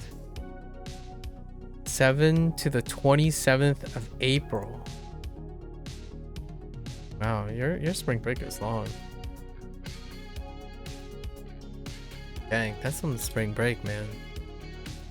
I don't know what I typed incorrectly there, so yes.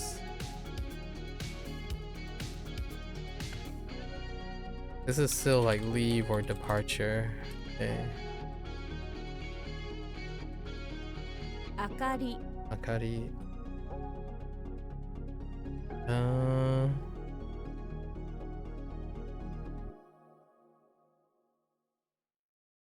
Monogatari. 物語 Monogatari. Bu Boot. Group, club, apartment. Drunkard. Okay. 部屋 Yeah, special. Saber separate. That's it.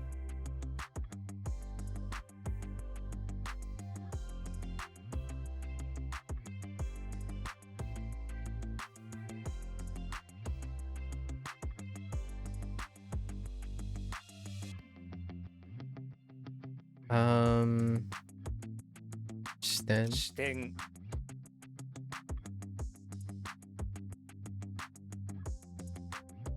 進める Susumeru.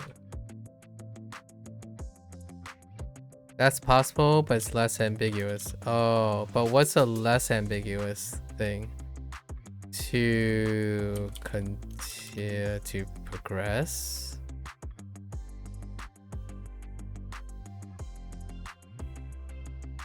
to advance something. To progress. What do you want from me? Like she's suing us back.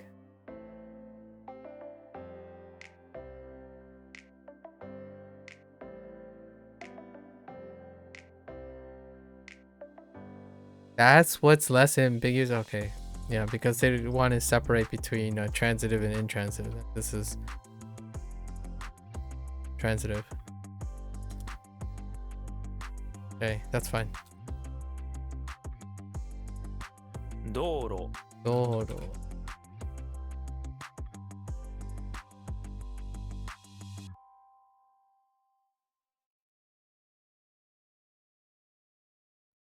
MAKU Maku.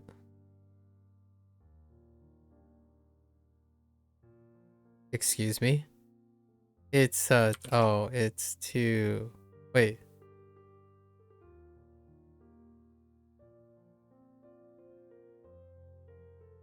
To do without, to be without, to get this lack. Okay, let's read this. Banana. Okay, banana banana dake no tabe. Oh no, not tabe.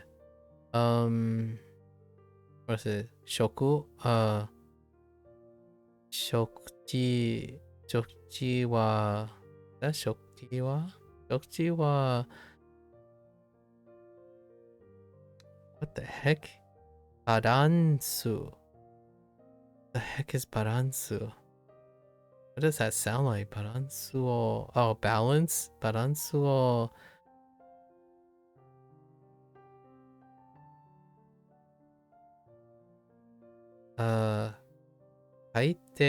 kaite iru to omoi desho.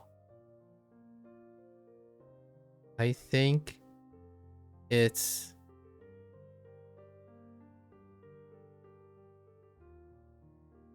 I think...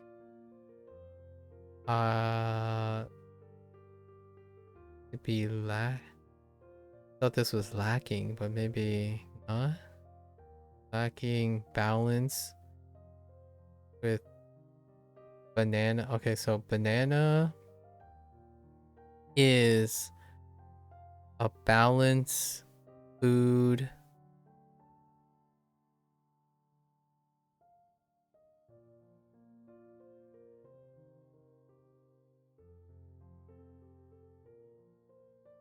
Okay, no. What? It's kind of hard to know. I think you can do you can do without. You can do without it. Without banana? Ah.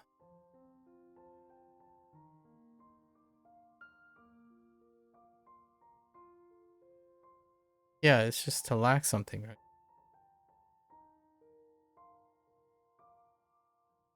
Okay.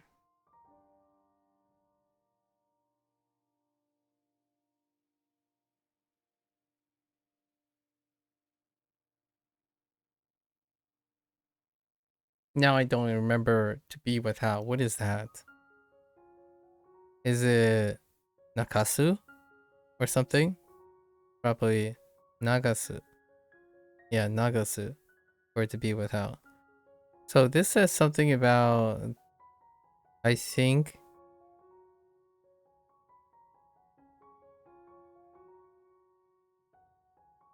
food.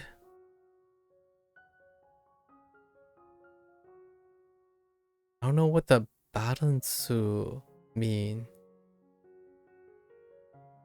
Like how does that work with? I think to lack, to be lacking. I think there is a lack of balance with foods. with banana foods.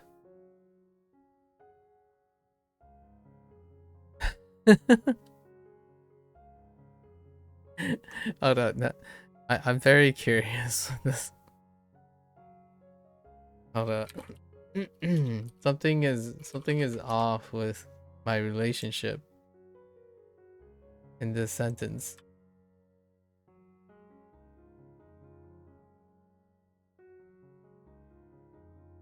Oh, only. That is the missing word. I think a diet of only bananas is unbalanced. Oh, okay. I'm like, I think it's like, I think. Oh, and this is diet. Oh yeah, it can be interpreted as diet. That's right. So I think it's like lacking balance. So I think lacking balance with foods that have banana in it. I'm like, what is dake? So it's only, I think, a diet or food, like diet of bananas is unbalanced. Okay. Only would have linked things together. Okay. Okay. Is that one okay? That one's gonna be fine. 売り上げ 우리에게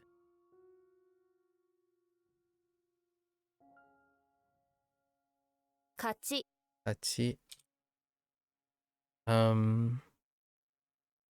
this is okay. 야크. Okay. Oops. I just immediately typed Chinese and typed Gao. Gao. Gao one. Okay. 高度 Odo.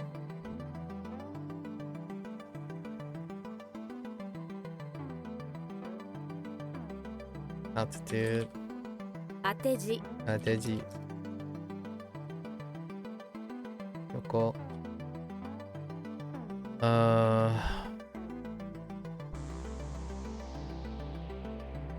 ひらがな Hiragana.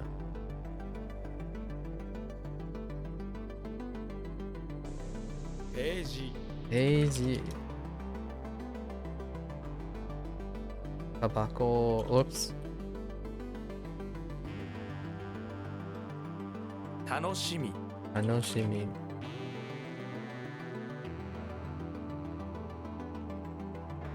発音 Atsuon.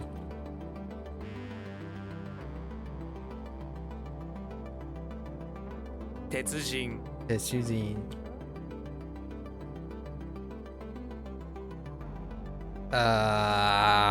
Yeah, farm. Farm. 農場 Nojo. Oh no, this is Arakaji. Arakajime. あらかじめ Remember from yesterday's debacle. 進む Isumu. This is the intransitive. 予定 Yote.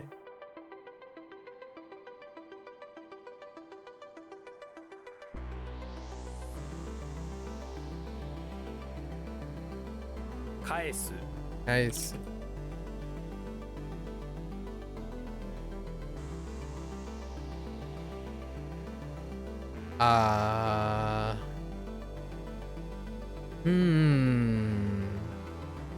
Does this change at all? I don't think so. 速度 Sokudo.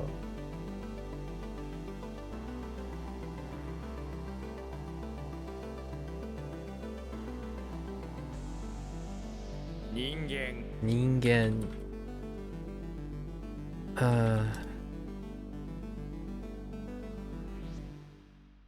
Okay. things are going fairly smoothly today. After our wild 3-hour chit chat, I'm feeling pretty loose. In fact, I might just we're gonna. Okay, so I had problems with this, right? Fall. Oh no. 落ちる Ochiru. Yesterday I got stuck on this too, a little bit. Okay. So this is except. Oh, I got stuck on this yesterday as well, a little bit. Right? Yeah, because this one is special. Uketsuke, 受付 a reception. This. Either. That's fine. We covered that up from yesterday. Not bad. Right away.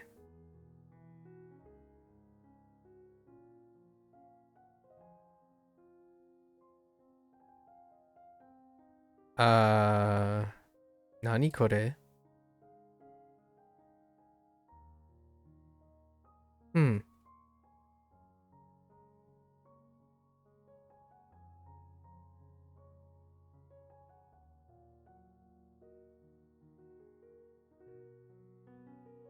So, if you're getting womp womped, what happens when you get womp womped?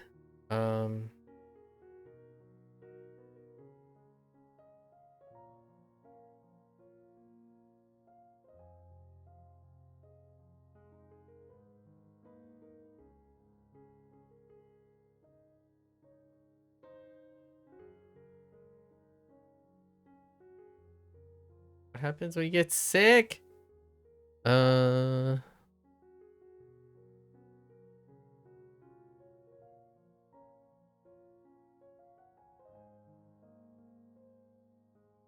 Kono hi ga ataranai.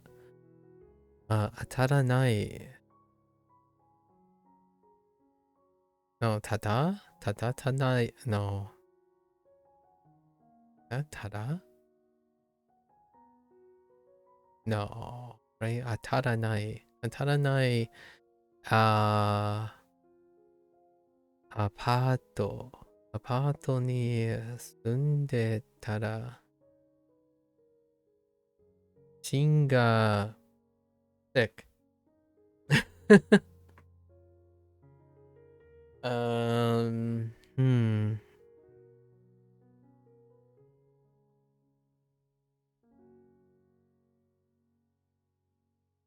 When you get sick, what happens? It's not sick. Maybe sick of what? Definitely not Byo.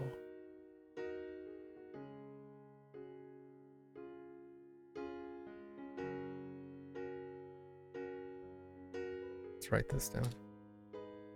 We have sick plus mu. Not nah. This is to get sick. Oh, I remember what it is now. Wow, just typing it made me remember it. やむ Yamu. Get sick for the Yankees games, you know? Get sick to avoid Yankee games. Yamu.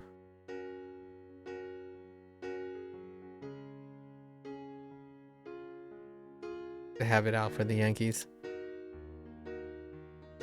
Okay.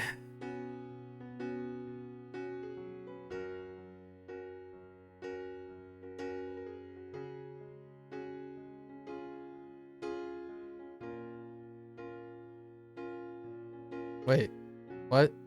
Oh, release? Nani?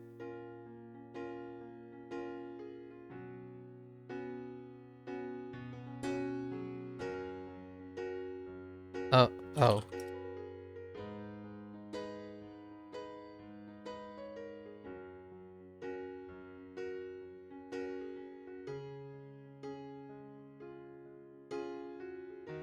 次 Ski. Ski.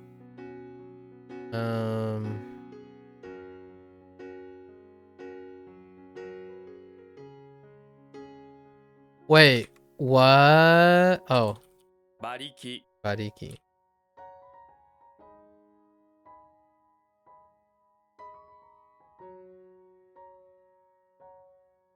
Okay.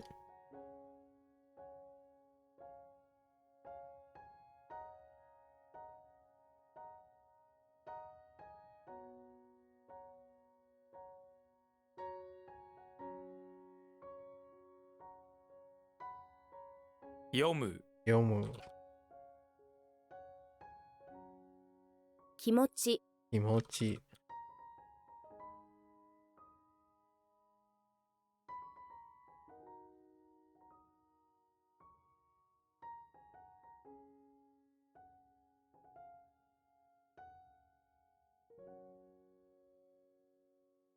The heck?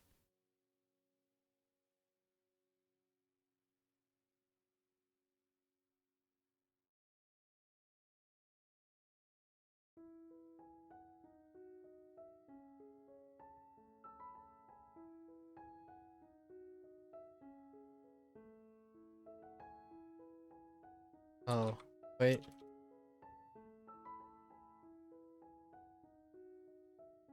No. Okujo. 屋上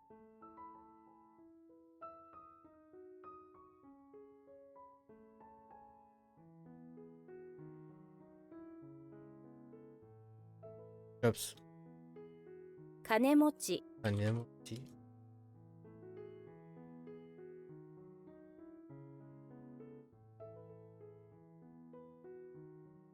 何日 Nannichi.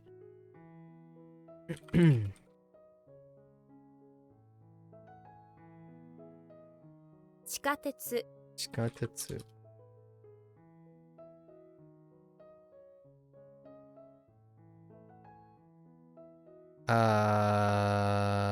Ne?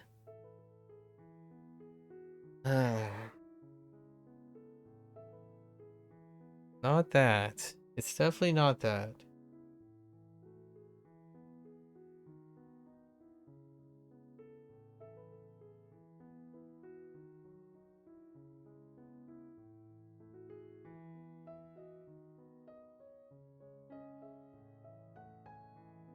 Karini Arini.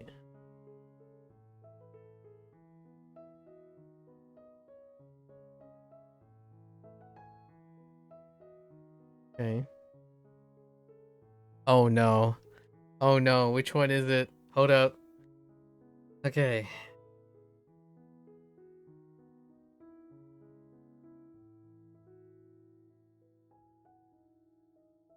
This one is yes. Yes. Wait. What? What? Oh. Um. Whoa. Oh. 見事 Migoto. Migoto. Yes. Yes. Yes.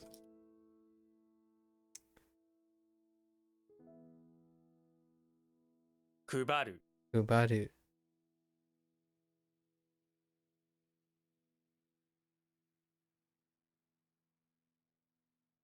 Excuse me?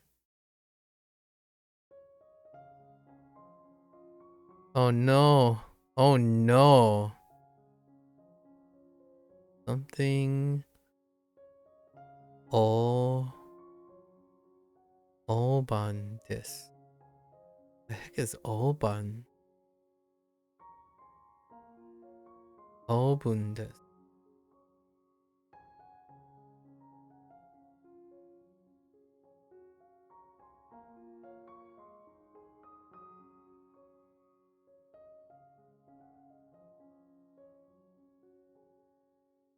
Hamonaku? No. Mamonaku? Somehow I feel like this is Mamonaku. まもなく Mamonaku. Oh. I still don't understand what the heck. Mamonaku Oban desu? Oban.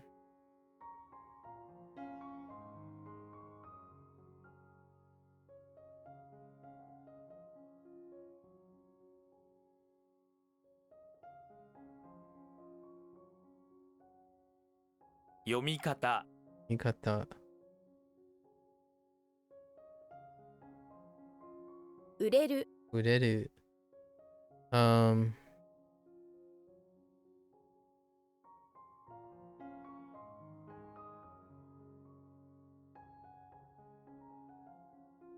Excuse me? Wait.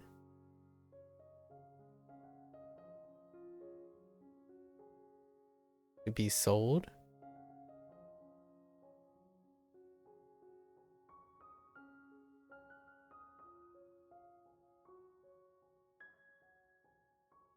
Intransitive.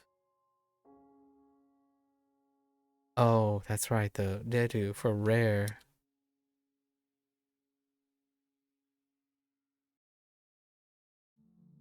I should have looked at the particle in the context clue, actually. I mean, the context sentence.「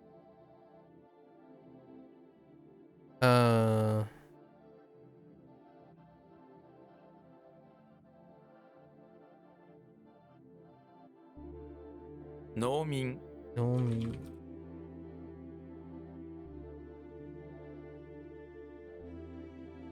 Oh, here's our word. Shinpai. 「心配」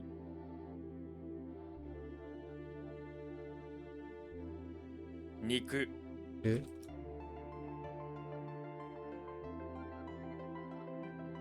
電鉄 Dentetsu.「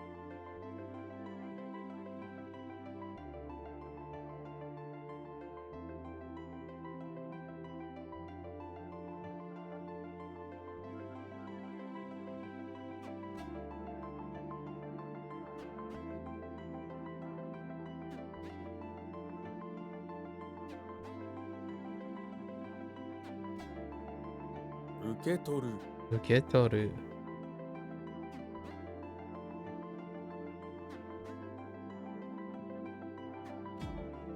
This is to do without. 欠かす Akasu.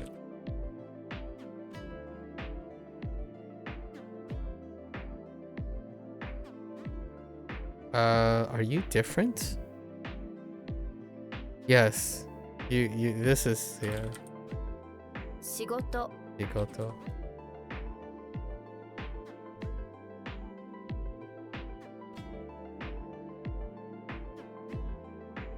入学試験」 Nyugashiken.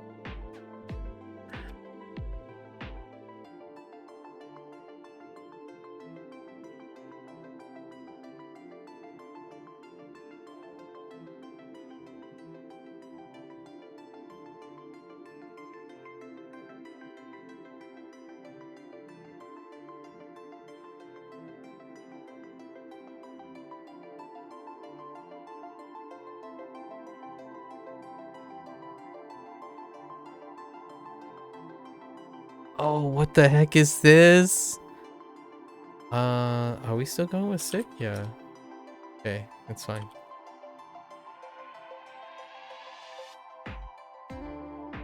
Halfway? Jeez. Oh, how long did we talk? Oh, we got more reviews. We got like 15 more reviews after this because it's past 7 p.m. Are we gonna cut Spanish out again? No. I think Spanish is getting cut out too often. Let's see. Concentrate.「集中する」Choo choo suru.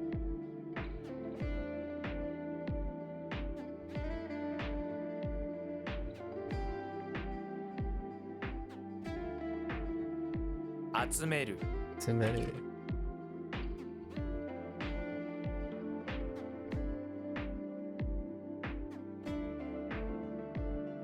私鉄 ステツ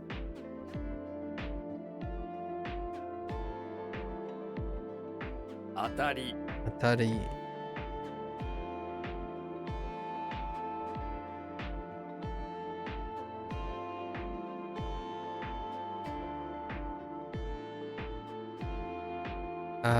uh-oh.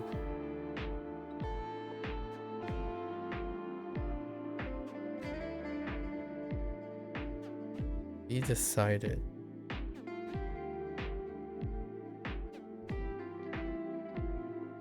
What are we?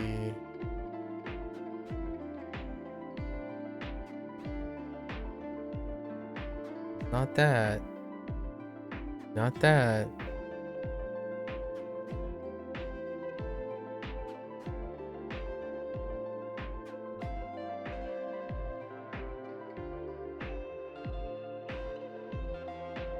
Not that.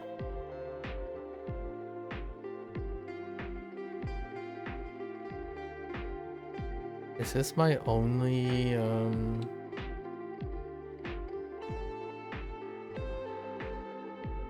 I feel like this isn't my only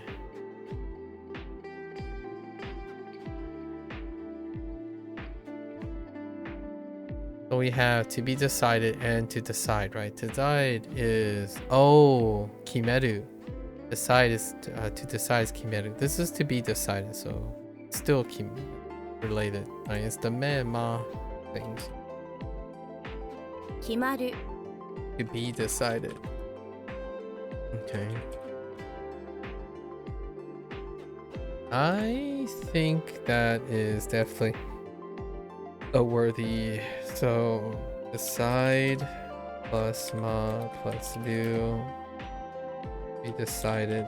We knew that as much, and it's key. Kimaru. Got stuck on the key to everything.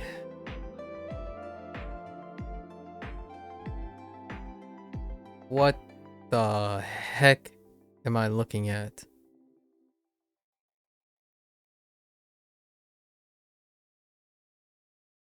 Oh, はじめに hajime.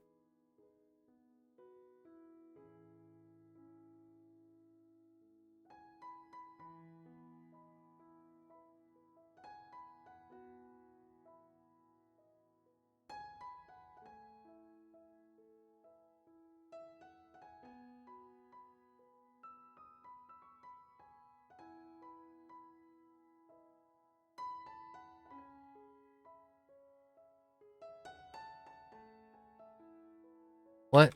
Kai, is that not the answer? Oh, wait.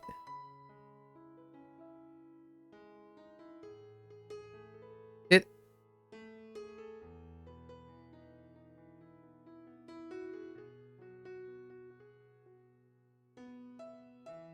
What? What am I typing? Oh, isn't it the coat? I could have sworn it's coat. So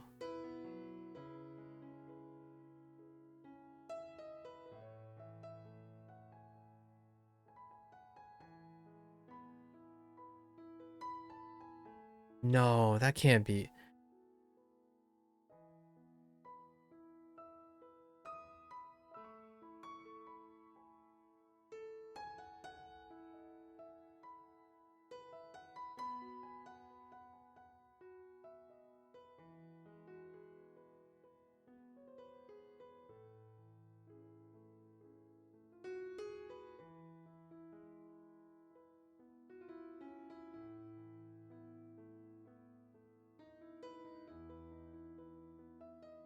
Bamboo.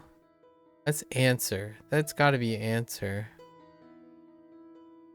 But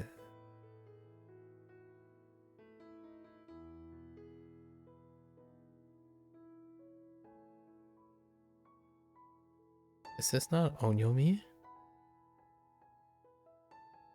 Okay. All right. So what we got? What do we call that? Revolve. Revolve plus answer, or even return. So that's a reply.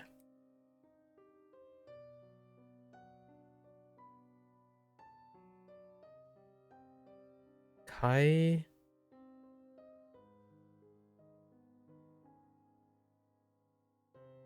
This is a different read. And I'm not even sure if it's onyomi. I think this is a kun, right? When you get an answer, it's you take, yeah, to, kaito. I think the to is special. 回答 Kaito. Why? Answer, reply. Oh. Oh, it's the other one. Wait. Where's the kanji composition? Yeah, kota. Kota is the onyomi. Oh, kota is a kunyomi. Okay. Okay. That's why I screwed up. So, yeah. So no, it's not. The missing thing was because I thought kota was onyomi.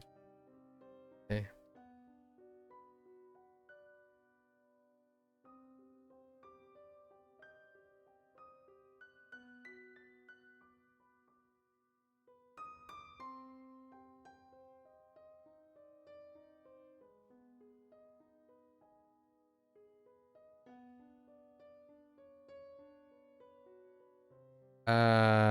This is different, right? This was different. Subete? すべて Subete.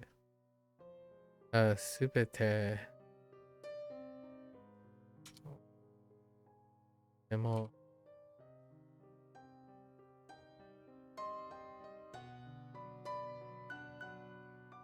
ain't no way. No.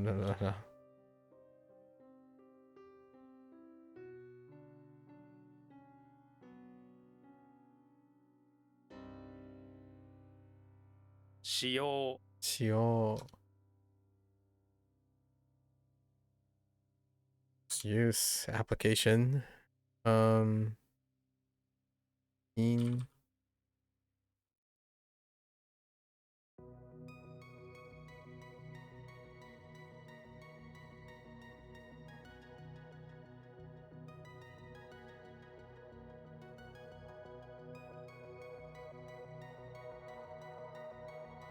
yeah.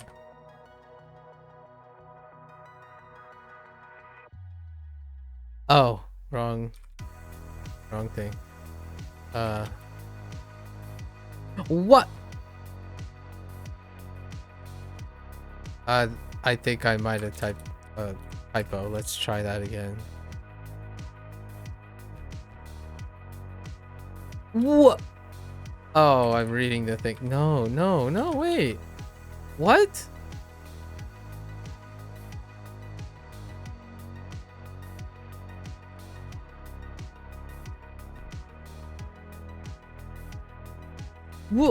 What? Hold up. Oh,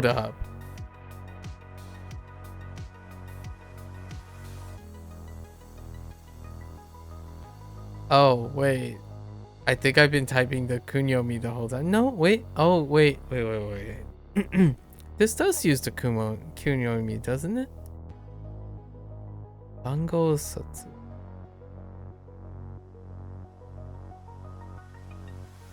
Alright. I'm making an assumption here that's not working. What do we have? Number in a series. Wait.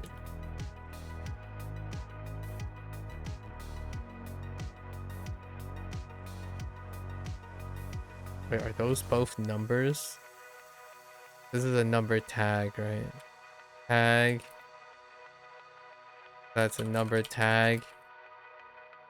Oh, wait.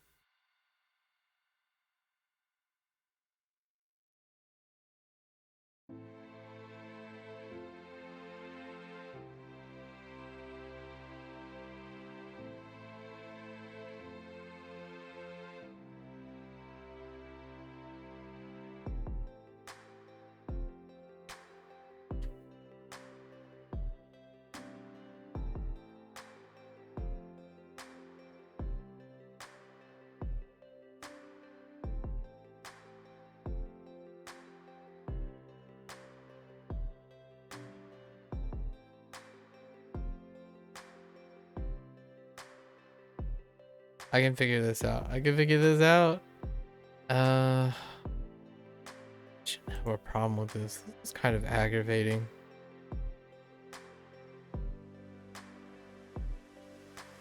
I'm pretty sure I had a typo. Let's try again. It's not Satsu, but Bango Uta.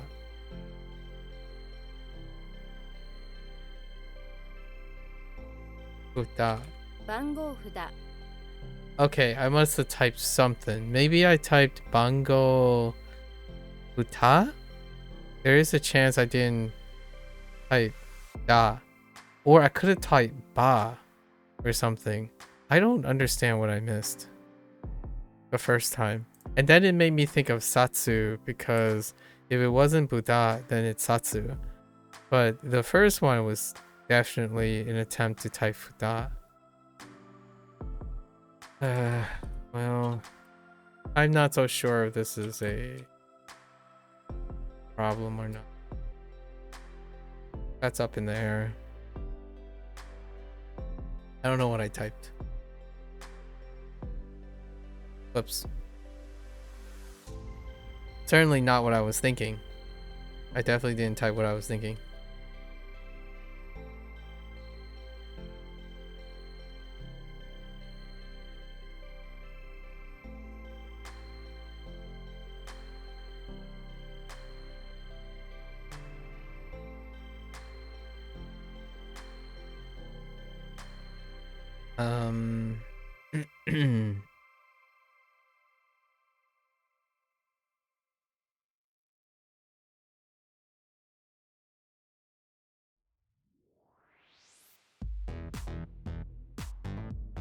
I have a feeling I got this wrong before. 集金 No, okay, it's fine. Too keen.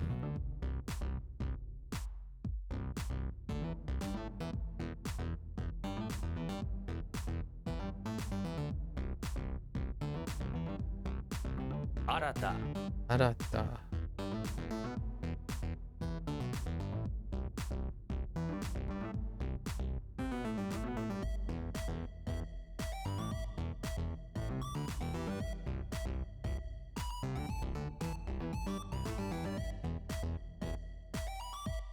Relationship.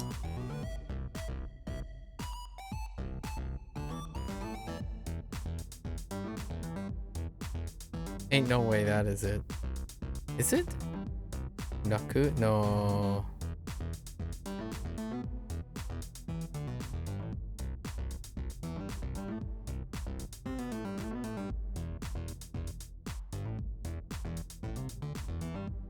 This is a shore wind.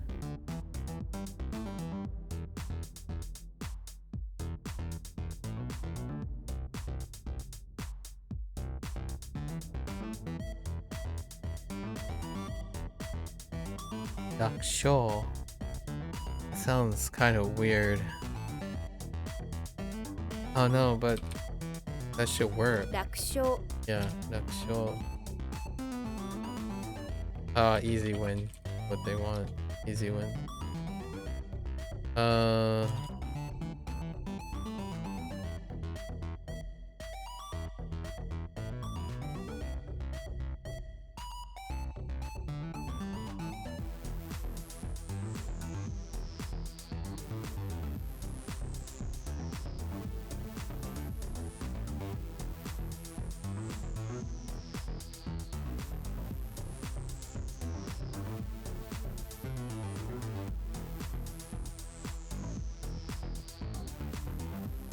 Why do I not think that? No, this is I need a different one, right? 保持する Ojiする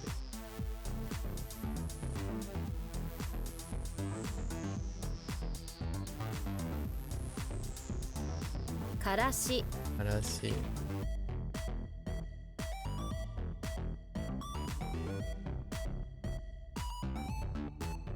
時々 Idoki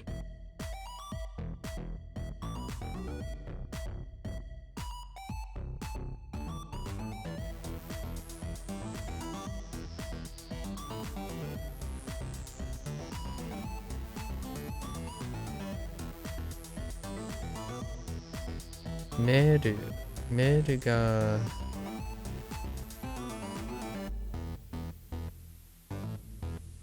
return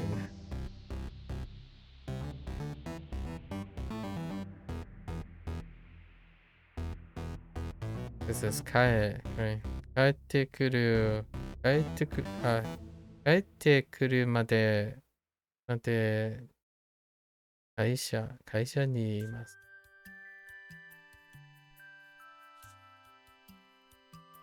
帰る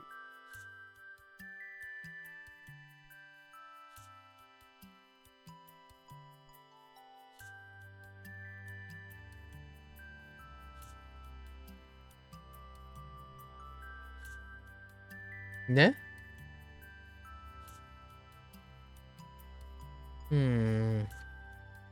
向け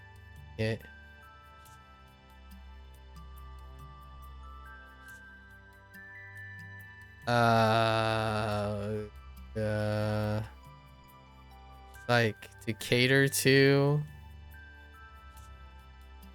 like what is it that's not the word they use to appropriate for to cater to it's not the word to suit something. Oh, what is the specific phrase that I use? Made for? Oh, it might be like made for. Okay. 線路 Sendo.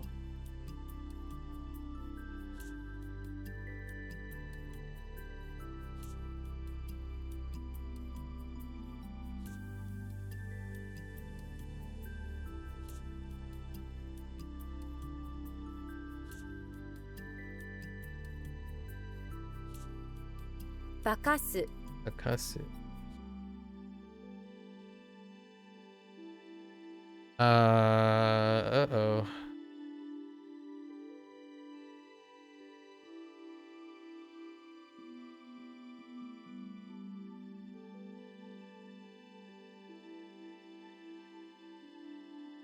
What? Oh, wait. Or to bewitch, not to be bewitched. To bewitch. 秒 Yo.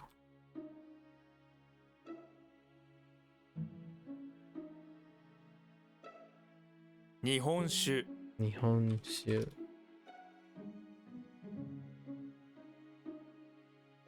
Mm.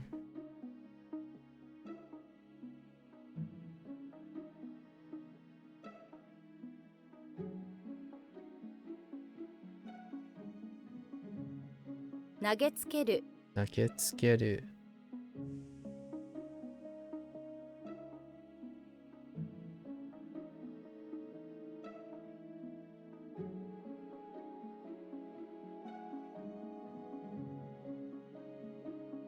Hiniku Iniku.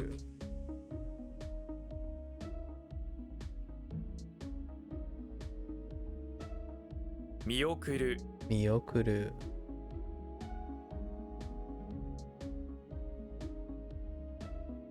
Tanoshimu Tanoshimu.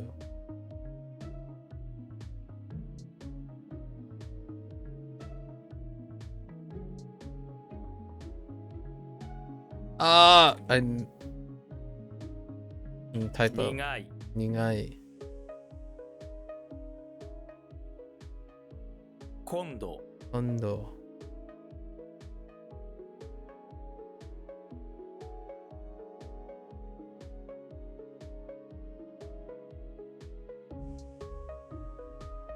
아, 発売中 発売中. Blah blah blah. 発売中. What are we going for here?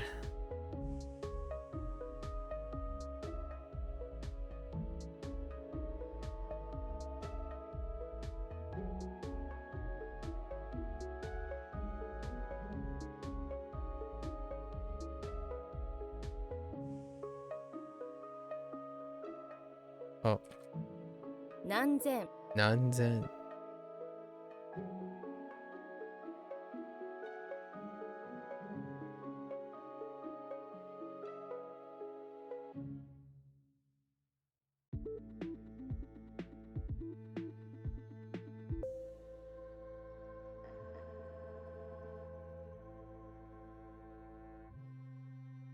Kanji. Kanji. Ooh.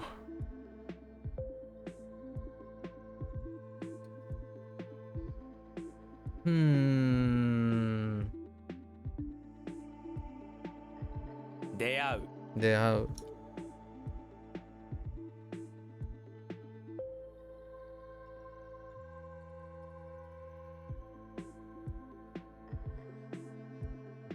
아,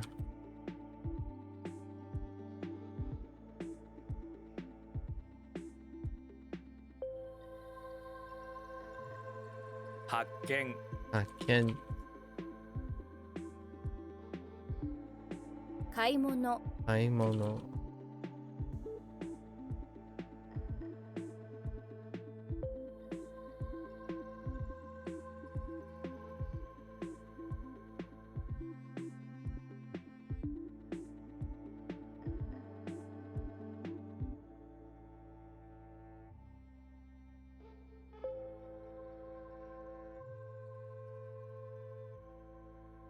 Ooh. I think this is different, right? It's sa.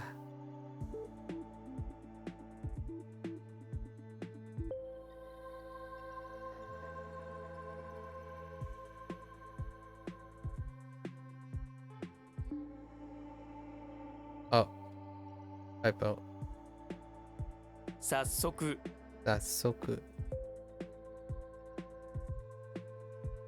Which is what? Fast, early. Oh, 缶 fun. What? Oh. Right. Honto. 本当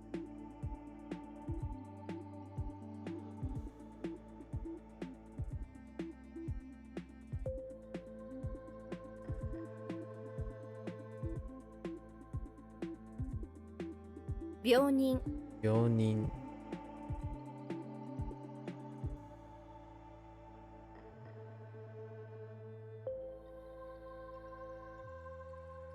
What? Oh, 気づく Izuku. Izuku. Attach energy, right? Realize, notice. Oh, we're getting there. We're getting there. It's fine. It's fine. This is fine. I'm not tired. You're tired. Okay.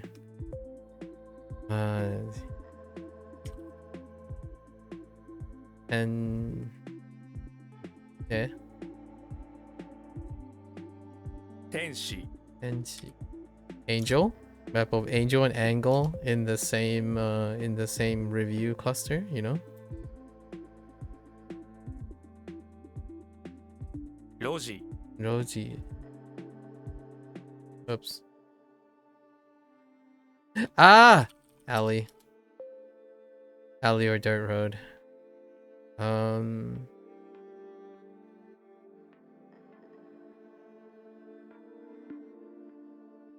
顔 Oh. Fast. Fast.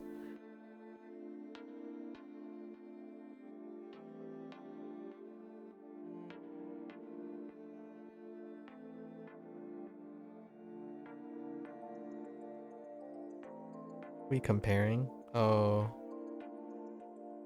比べる 比べる.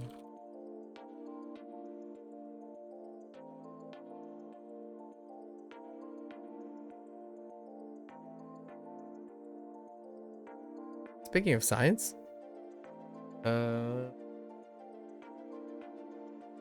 進化 進化 evolution.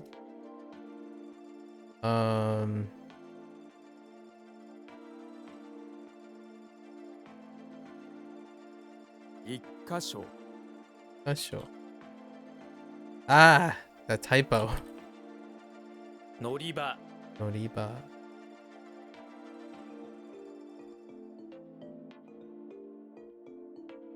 Okay, this is sightseeing.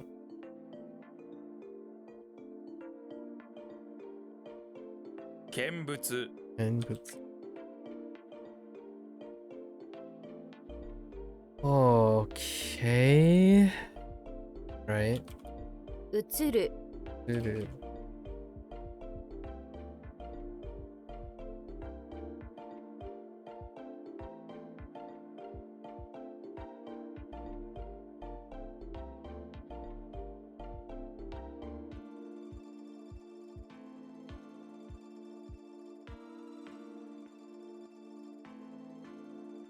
Bubu.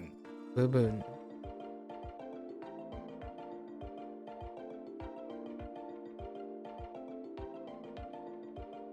台所 Daidokoro.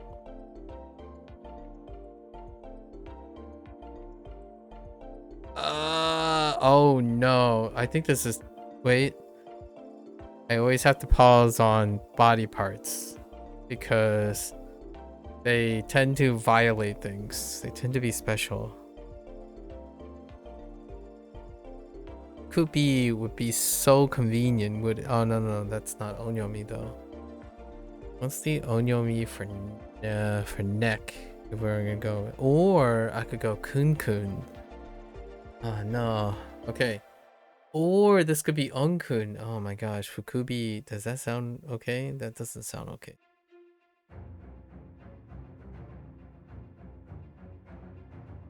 Wait, what is this supposed to mean? A group neck. Oh. Oh yeah, this is radical. Right. Yeah. Wait. Group and a neck.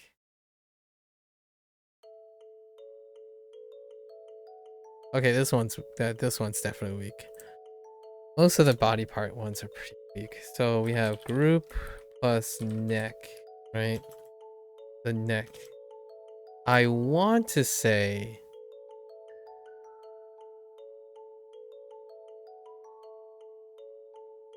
I'm torn. I'm even torn on the definition of this. So I want to say it's... I can't think of what system is. And I can't think of what radical is. Or it's hazy. Radical and system are hazy, largely because it goes off the neck property, right? No, system doesn't go off. This is probably radical.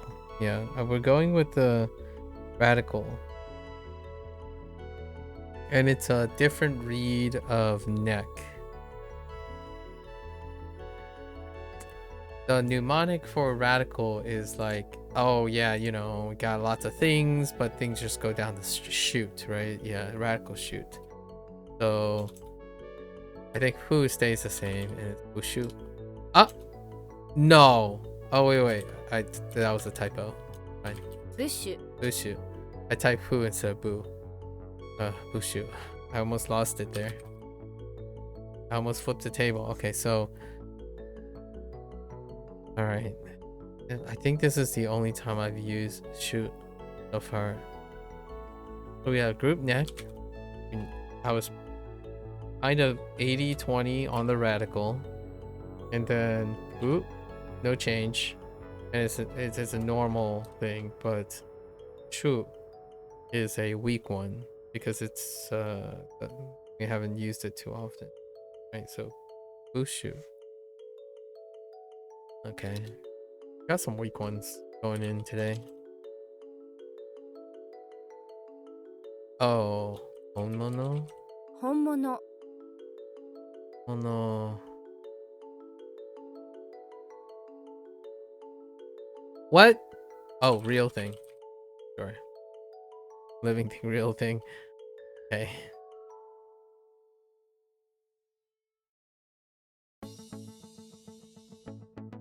自分 Good.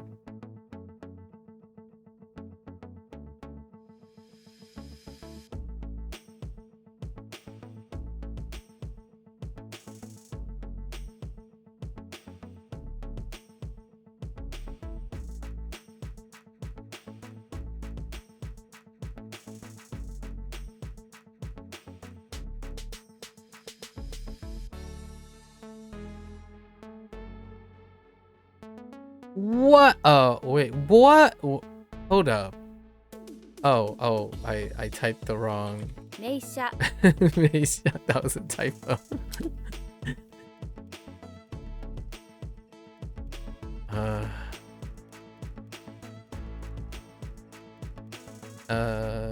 okay.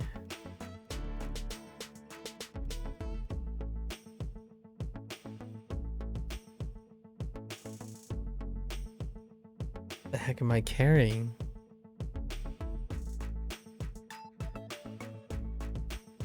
Oh.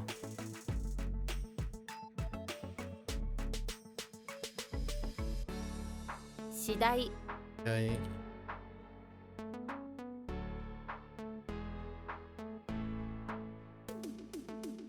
ちょうどいい Odoi.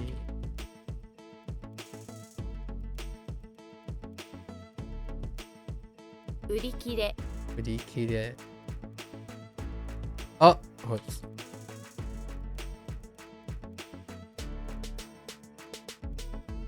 Um.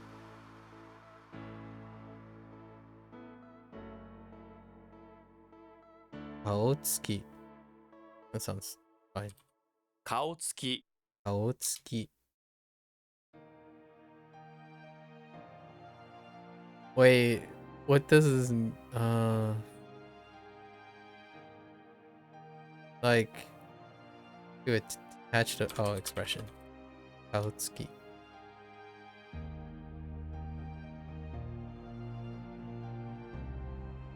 Hen And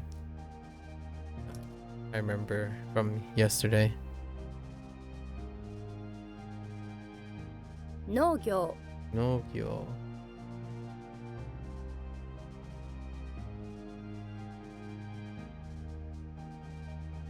What?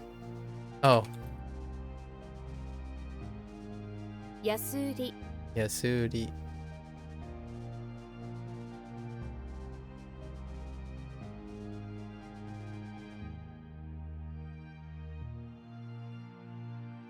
Mm-hmm.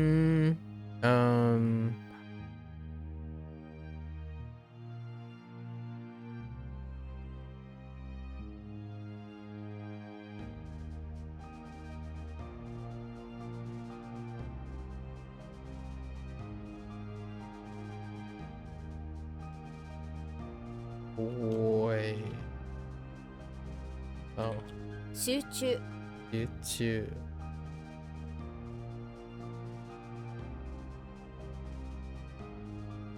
泳ぎ Onyogi.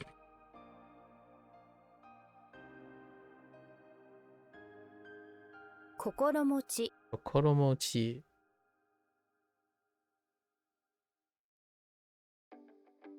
売り手 Urite.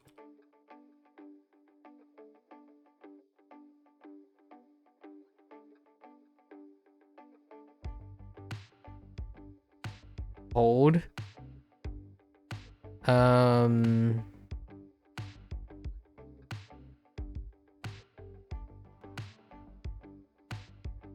試す Amesu. Okay. 使い方 Gaikata.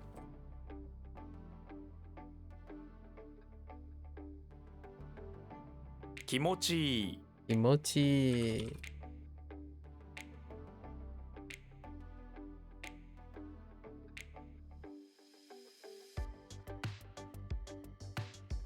文字通り Mojidori.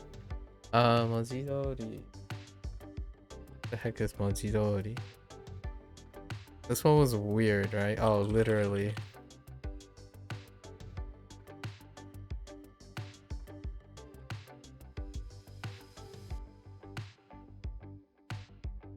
What? Oh, think.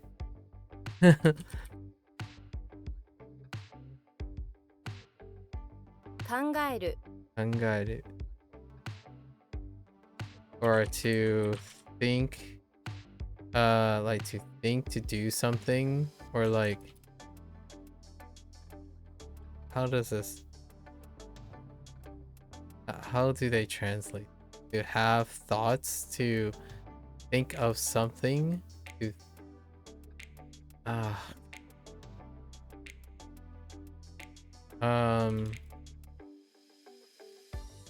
to remember, to have a thought, to remember, I guess, to remember. What? Wait, hold up. Kangaeru. To be, to have.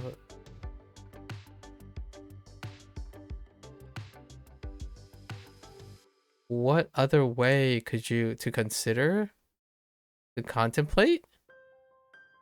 What do you want? To think of something, to think about? What? Oh my gosh, just to think about. To think about something, to consider something. Oh, I had to consider as well. Oh, I could. Okay, I'm gonna use to consider from now on. Oh, but to contemplate. Ah, okay. All right. 病気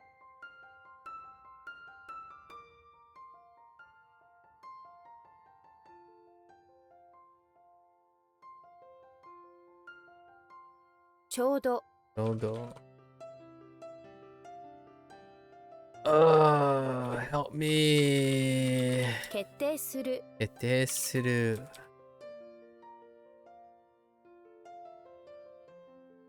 Send help.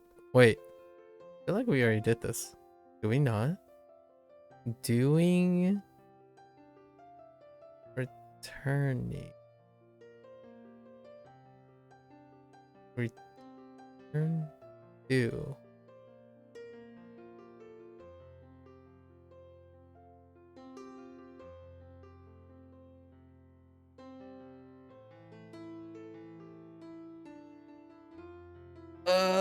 Nan desu ka?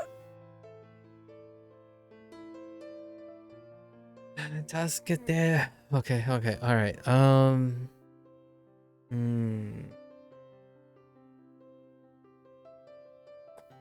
No, dame.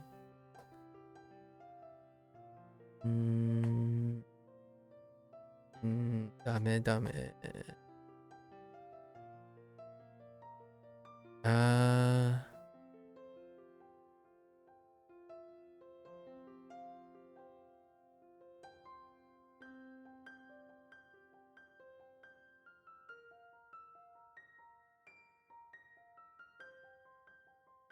So that's Kae.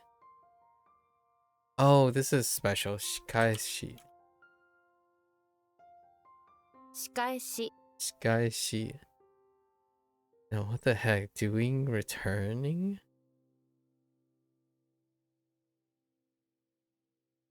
Just returning.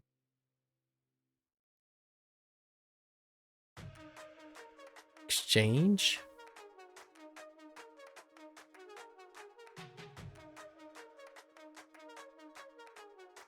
The heck is this nonsense? Yeah, I don't remember this one. Well, I'm having trouble with this one. So what is this? Doing return. Gee. So could be an adverb or adjective, or probably adverb.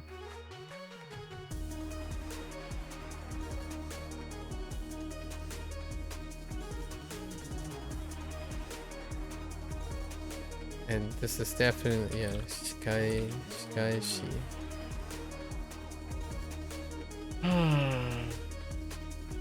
What do you sound like? Oh, that doesn't help. Shikaishi shitainai.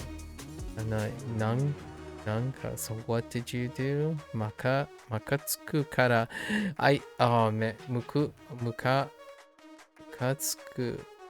Mukatsuku kara. I mean, kara.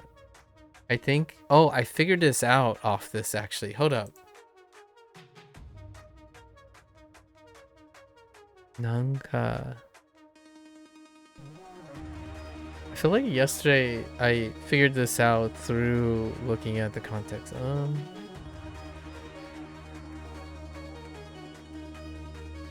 Return doing.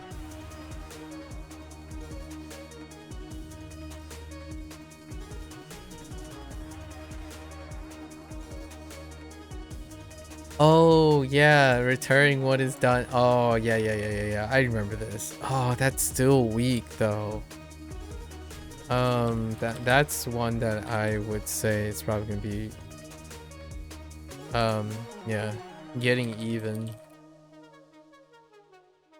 Yeah, I typed revenge for my catalog. What are we up to now? We're up to 9 things that are kind of weak. 6 too long. Too long.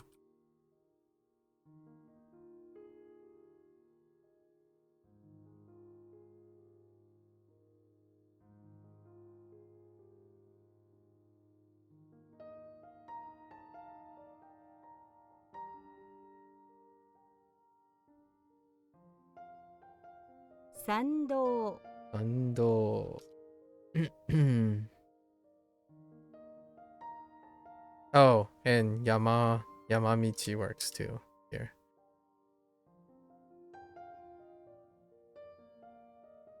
Oh, wait.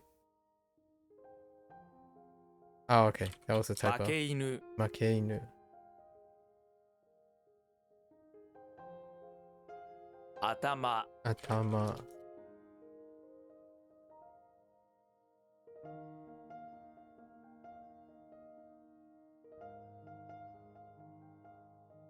Nyusho. Yusho.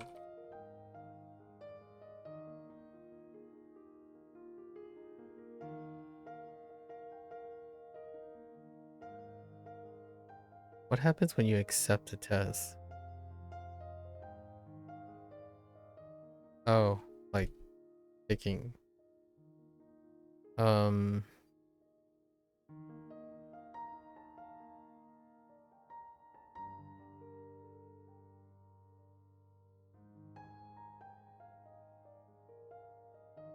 What? Oh, that was a typo. Oh my gosh, typo. What? Oh, that is what I typed.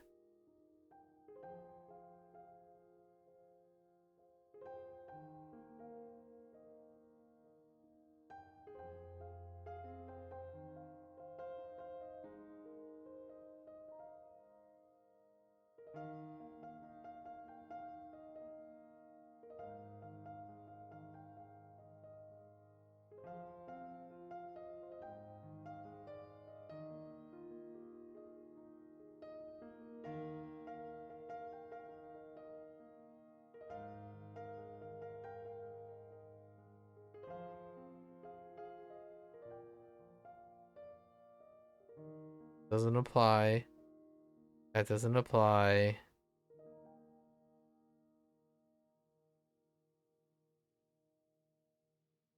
Oh, I've been typing the wrong thing from my head.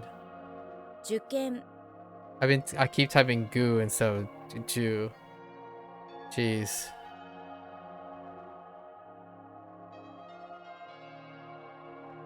西 生物学 生物学 Biology 乗り物乗り物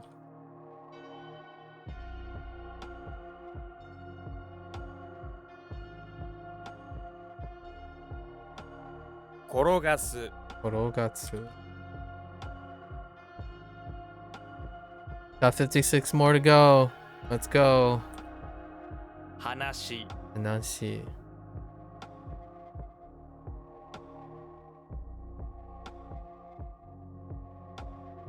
要点要点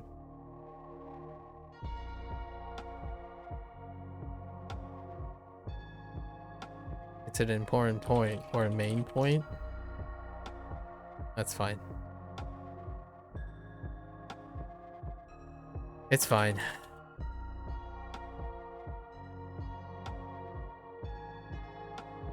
発売発売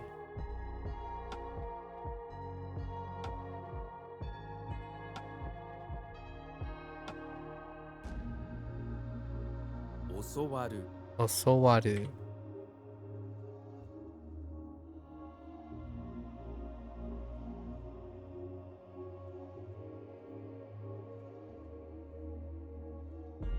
実験実験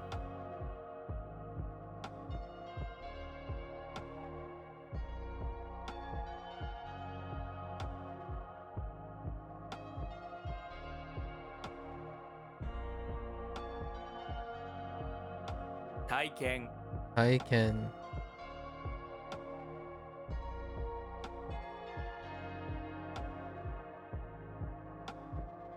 世界世界思い思い Oh, I forgot to refresh to have the context. Yeah, it's fine. These should be all review, right? Like review, so we're good. From our these should be old ones.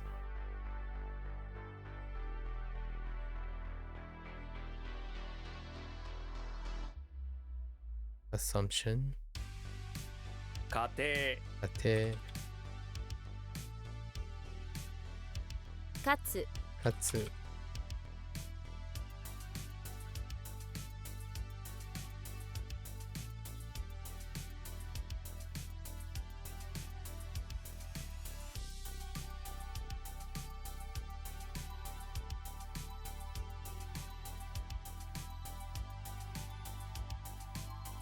必勝一生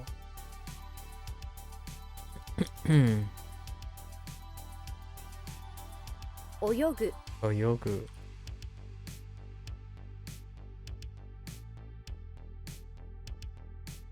Huh.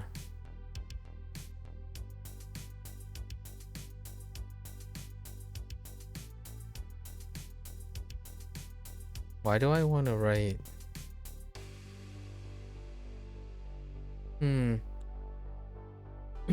Nope. 二重20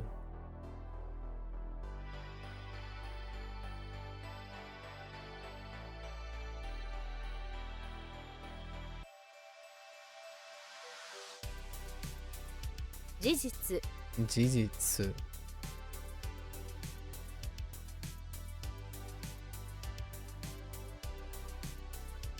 Okay. Oops. 近道近道近道でしょうか毎度毎度ちょっと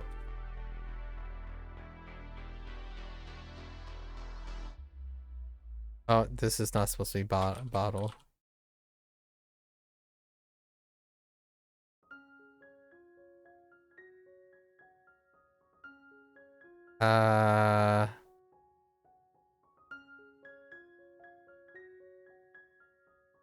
役場、役場。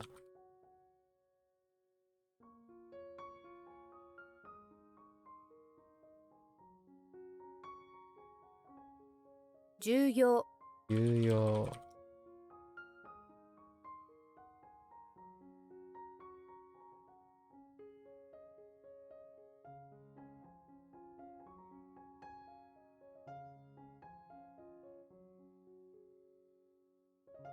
勝負勝負。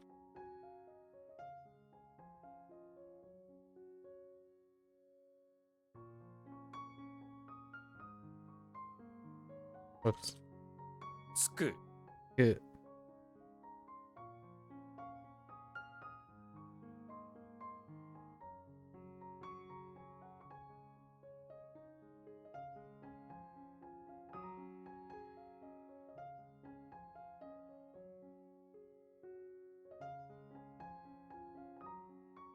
Jitsu. 実。It's truth or true. Don't even at me. Wait, I didn't add true to that? What? I guess I'll add it when I get back around.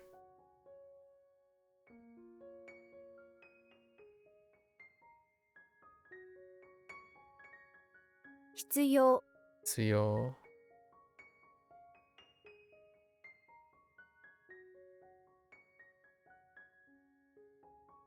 Oh, this one, yeah. Oh, I got so triggered by this one. Ushino.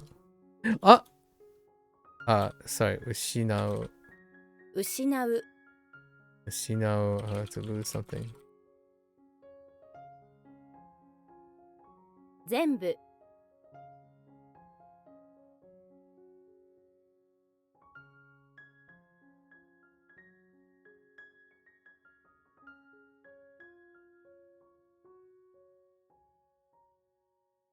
Yeah. Oh, whoops. I read that incorrectly.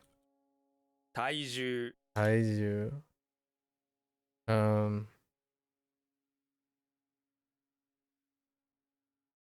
The heck is this? Oh, right, body weight. All right. It's a body part.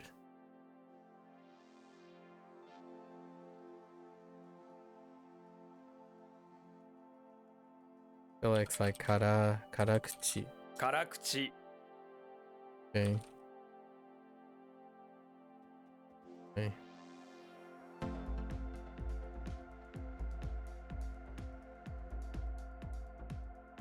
何度、 Ando. How many degrees, I suppose, works. 1番目、 1番目.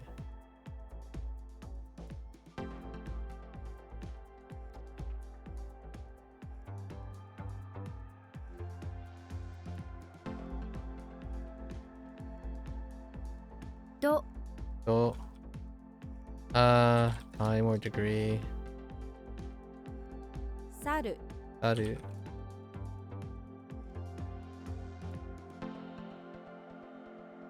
いる Iru. Oh, this is Kimeru. 決める Kimeru.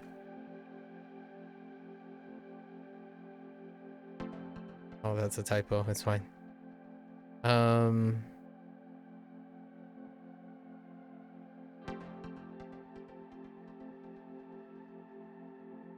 Tsuryoku. 実力、 Itsuyoku.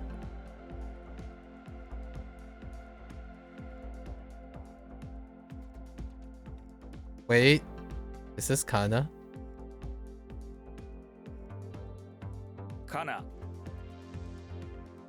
Okay. Tsuki-tsuki? 次々、 Tsuki-tsuki. Tsuki-tsuki. Tsuki-tsuki is one after another.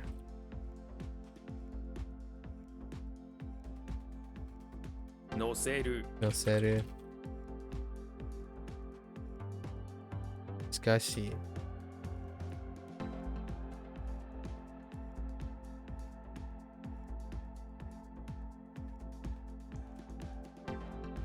Kinjo. Injo.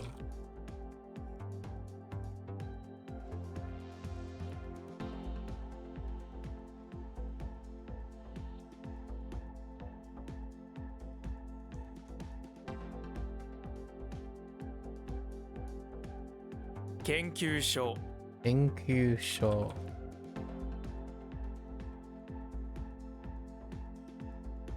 Wow. 受ける Ukeru.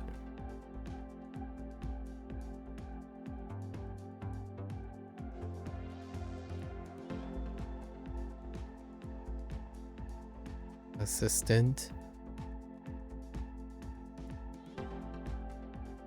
助手 Yoshu. つく Tsuku. Whoa. Okay. All right. We really hit the afterburners though today. All right. So I have quite a lot of weak ones today. They took too long. Those took too long. Everything else is pretty automatic for the time being. In fact, I don't even think about the. I think around 96% of them. I don't even think about the mnemonics anymore. They've most of them turned over already. All right.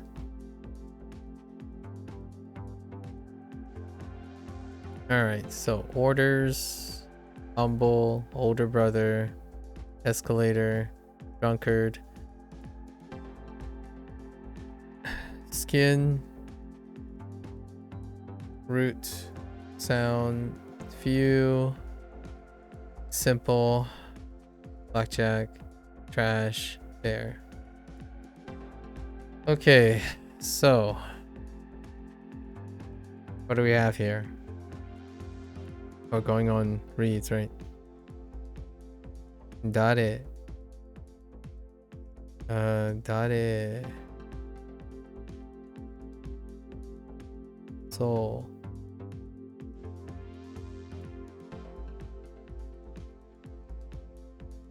Son of a dingus. Naka. Den. Ko.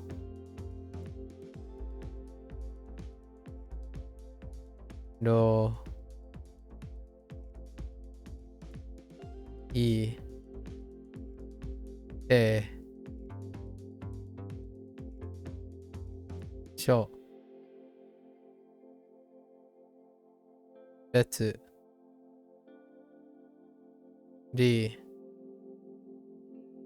Do.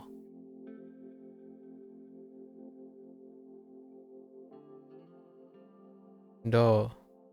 Gun. Ho. Chu.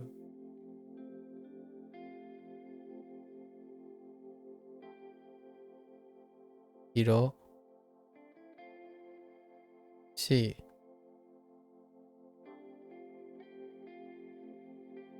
Yo. Ho.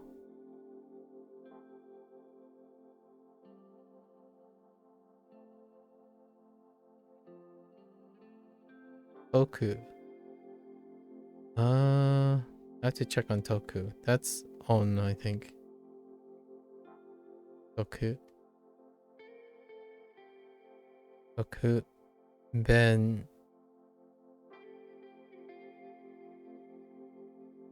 Do. Mi. Alright, let's go over lots of stuff.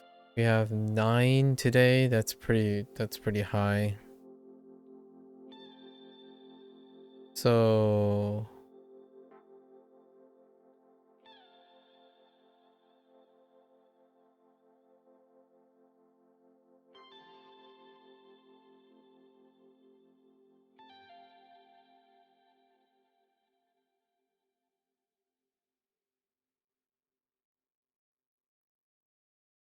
Omowazu.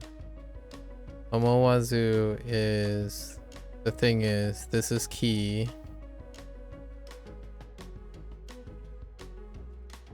Unintentional.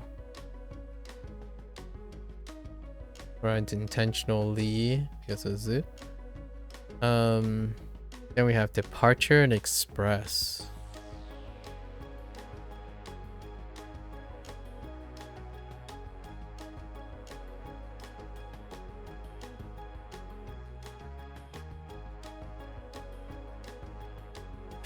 Which departure? I don't know, a bee sting.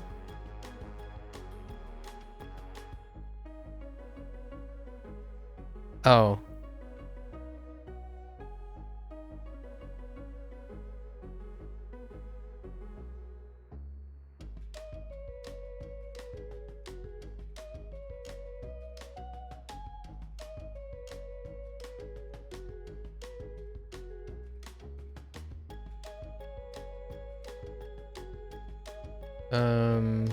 Express.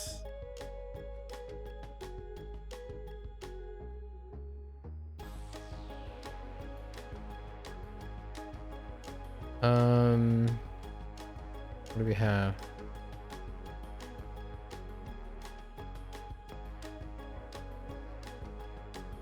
Hot.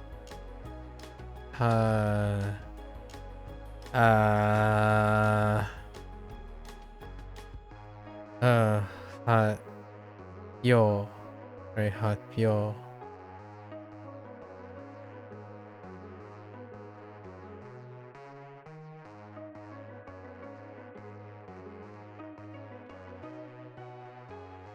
And what happened with hot pyo?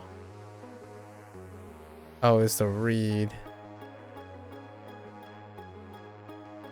I think I had a typo, and I didn't know I had a typo. When I was typing byo or hyo, maybe hyo was the. This was probably the part that I got hung up on. Exit and departure. Okay. Oh no, wait. This is an announcement. Oh wait, it is. Just kidding. And then we have exit. Exit and departure.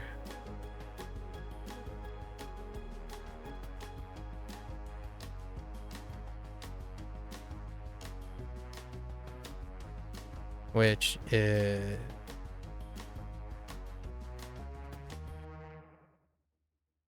shoot.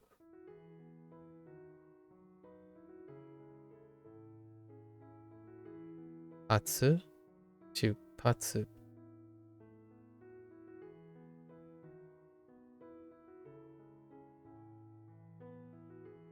And this might also be the same. I kept typing the wrong thing, maybe? I don't know how I... Yeah, so this is departure. And I think the typo kept happening with patsu. Sick and mu. Oh, this one was a tough. Sick is...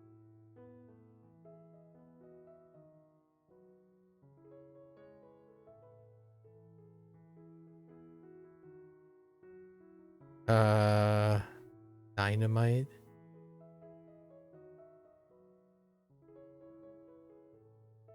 Oh.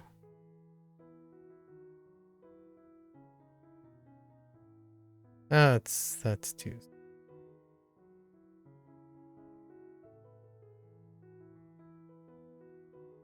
And mu? Now I was having problems with this. So sick.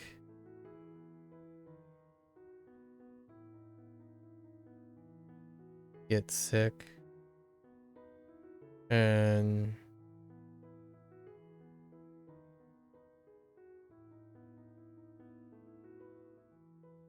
when you're getting sick.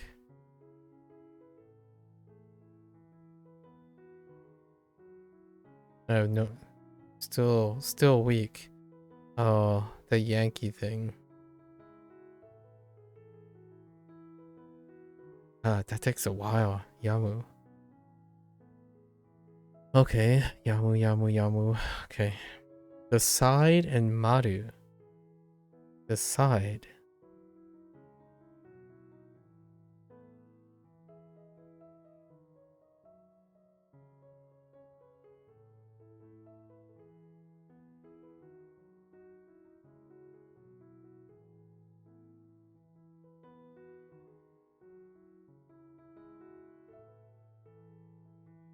Was it...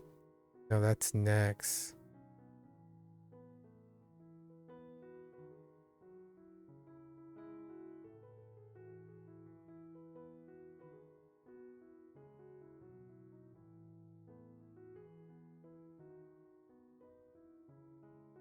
Is that the side?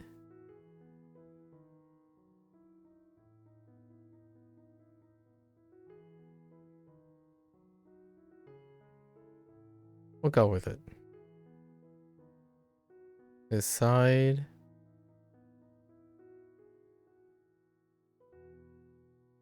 It looks... Yeah, it looks fine. This side, and I forgot Ki. It took a while to get to Ki. Imaru. This is to be decided.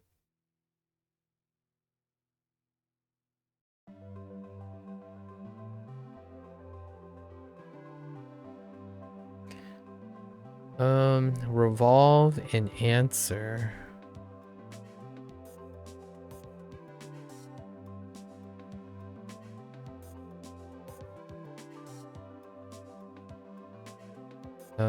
Answer.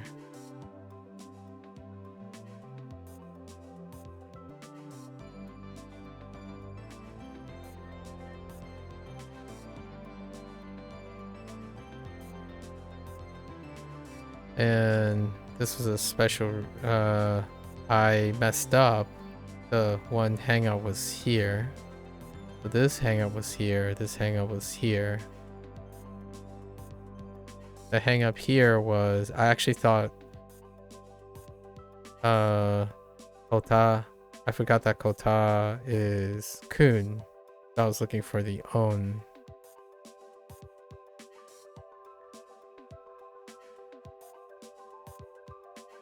This Kaito.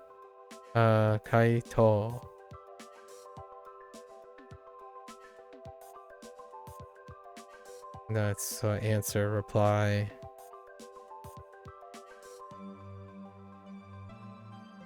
Okay. Number tag. Oh boy. Okay.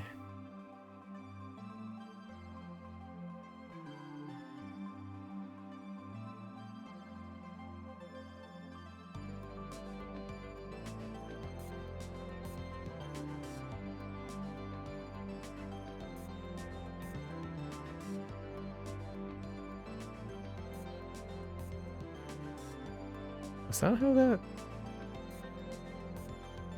I might need help on this one. Oh yeah, I'm gonna need help on this one.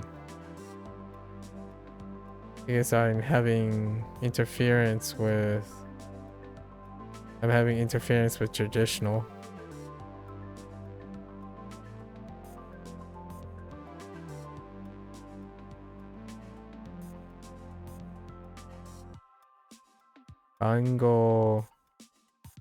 Bango Fuda, which I typed like multiple times and constantly typing the wrong thing. Had me secondhand guessing myself over and over again.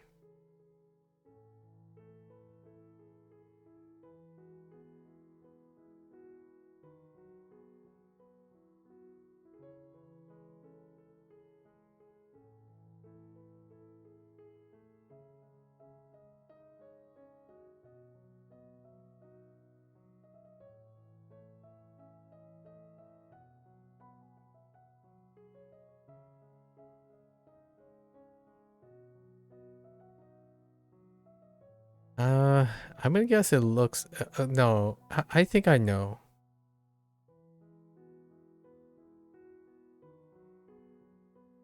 I hope it's this one. I don't know if it's this one. It's probably just this. No, I think it's different.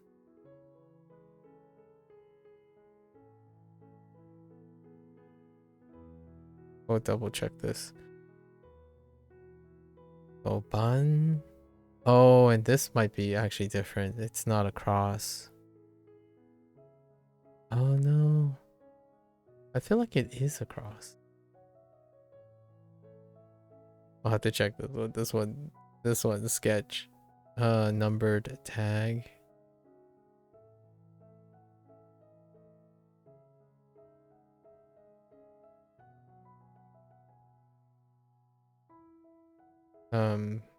So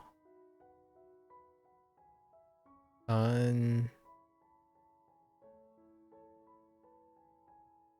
go da. I think it all started with the da, missing the da. Group and neck, right? Which group? It's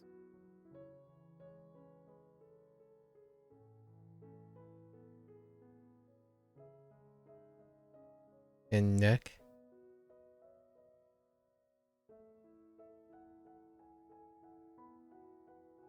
And it's because this is a onyomi, right? So,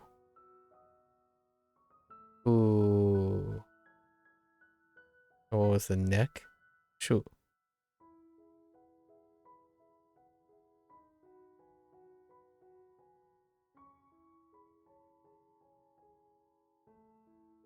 Radical. We have doing, return plus she. Doing.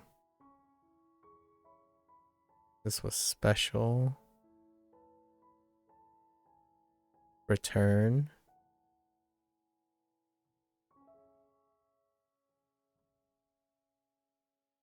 She. Which is she.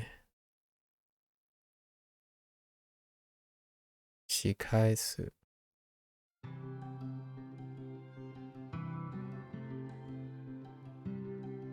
Oh no, shikaishi. Shikaishi is getting even. Revenge. Returning the favor. Alright, alright. We gotta go a couple times, so let's go look. Let's call it.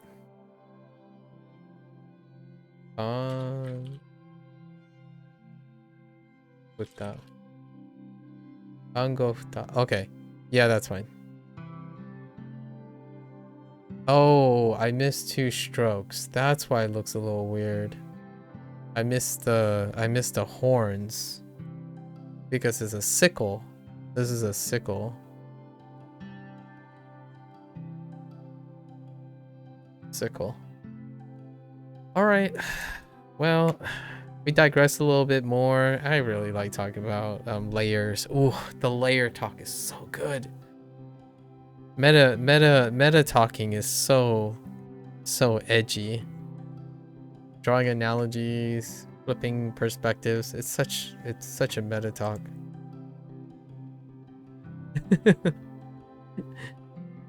Blair responded to Procall's post. Blair's like, rice and water, my beloved. Yeah, the beginning. The journey. The beginning Japanese journey. Gohan. Gohan to mizu. The beloved. Okay. Yeah. That's a wrap for WaniKani today. If you're gonna watch this later, arigatou gozaimasu. And as always, you are welcome to, drop your little hot takes. Feel free, like discussing. Love the banter. Or feel free to stop by, drop a question, something to discuss. Right. Ask the question, stay for the conversations. I'm gonna get up. Walk around, stretch a little bit, and I'll be back for Hanza Hero. Until then, for those who are only interested in Japanese, minasan mata ne. Right. Thank you.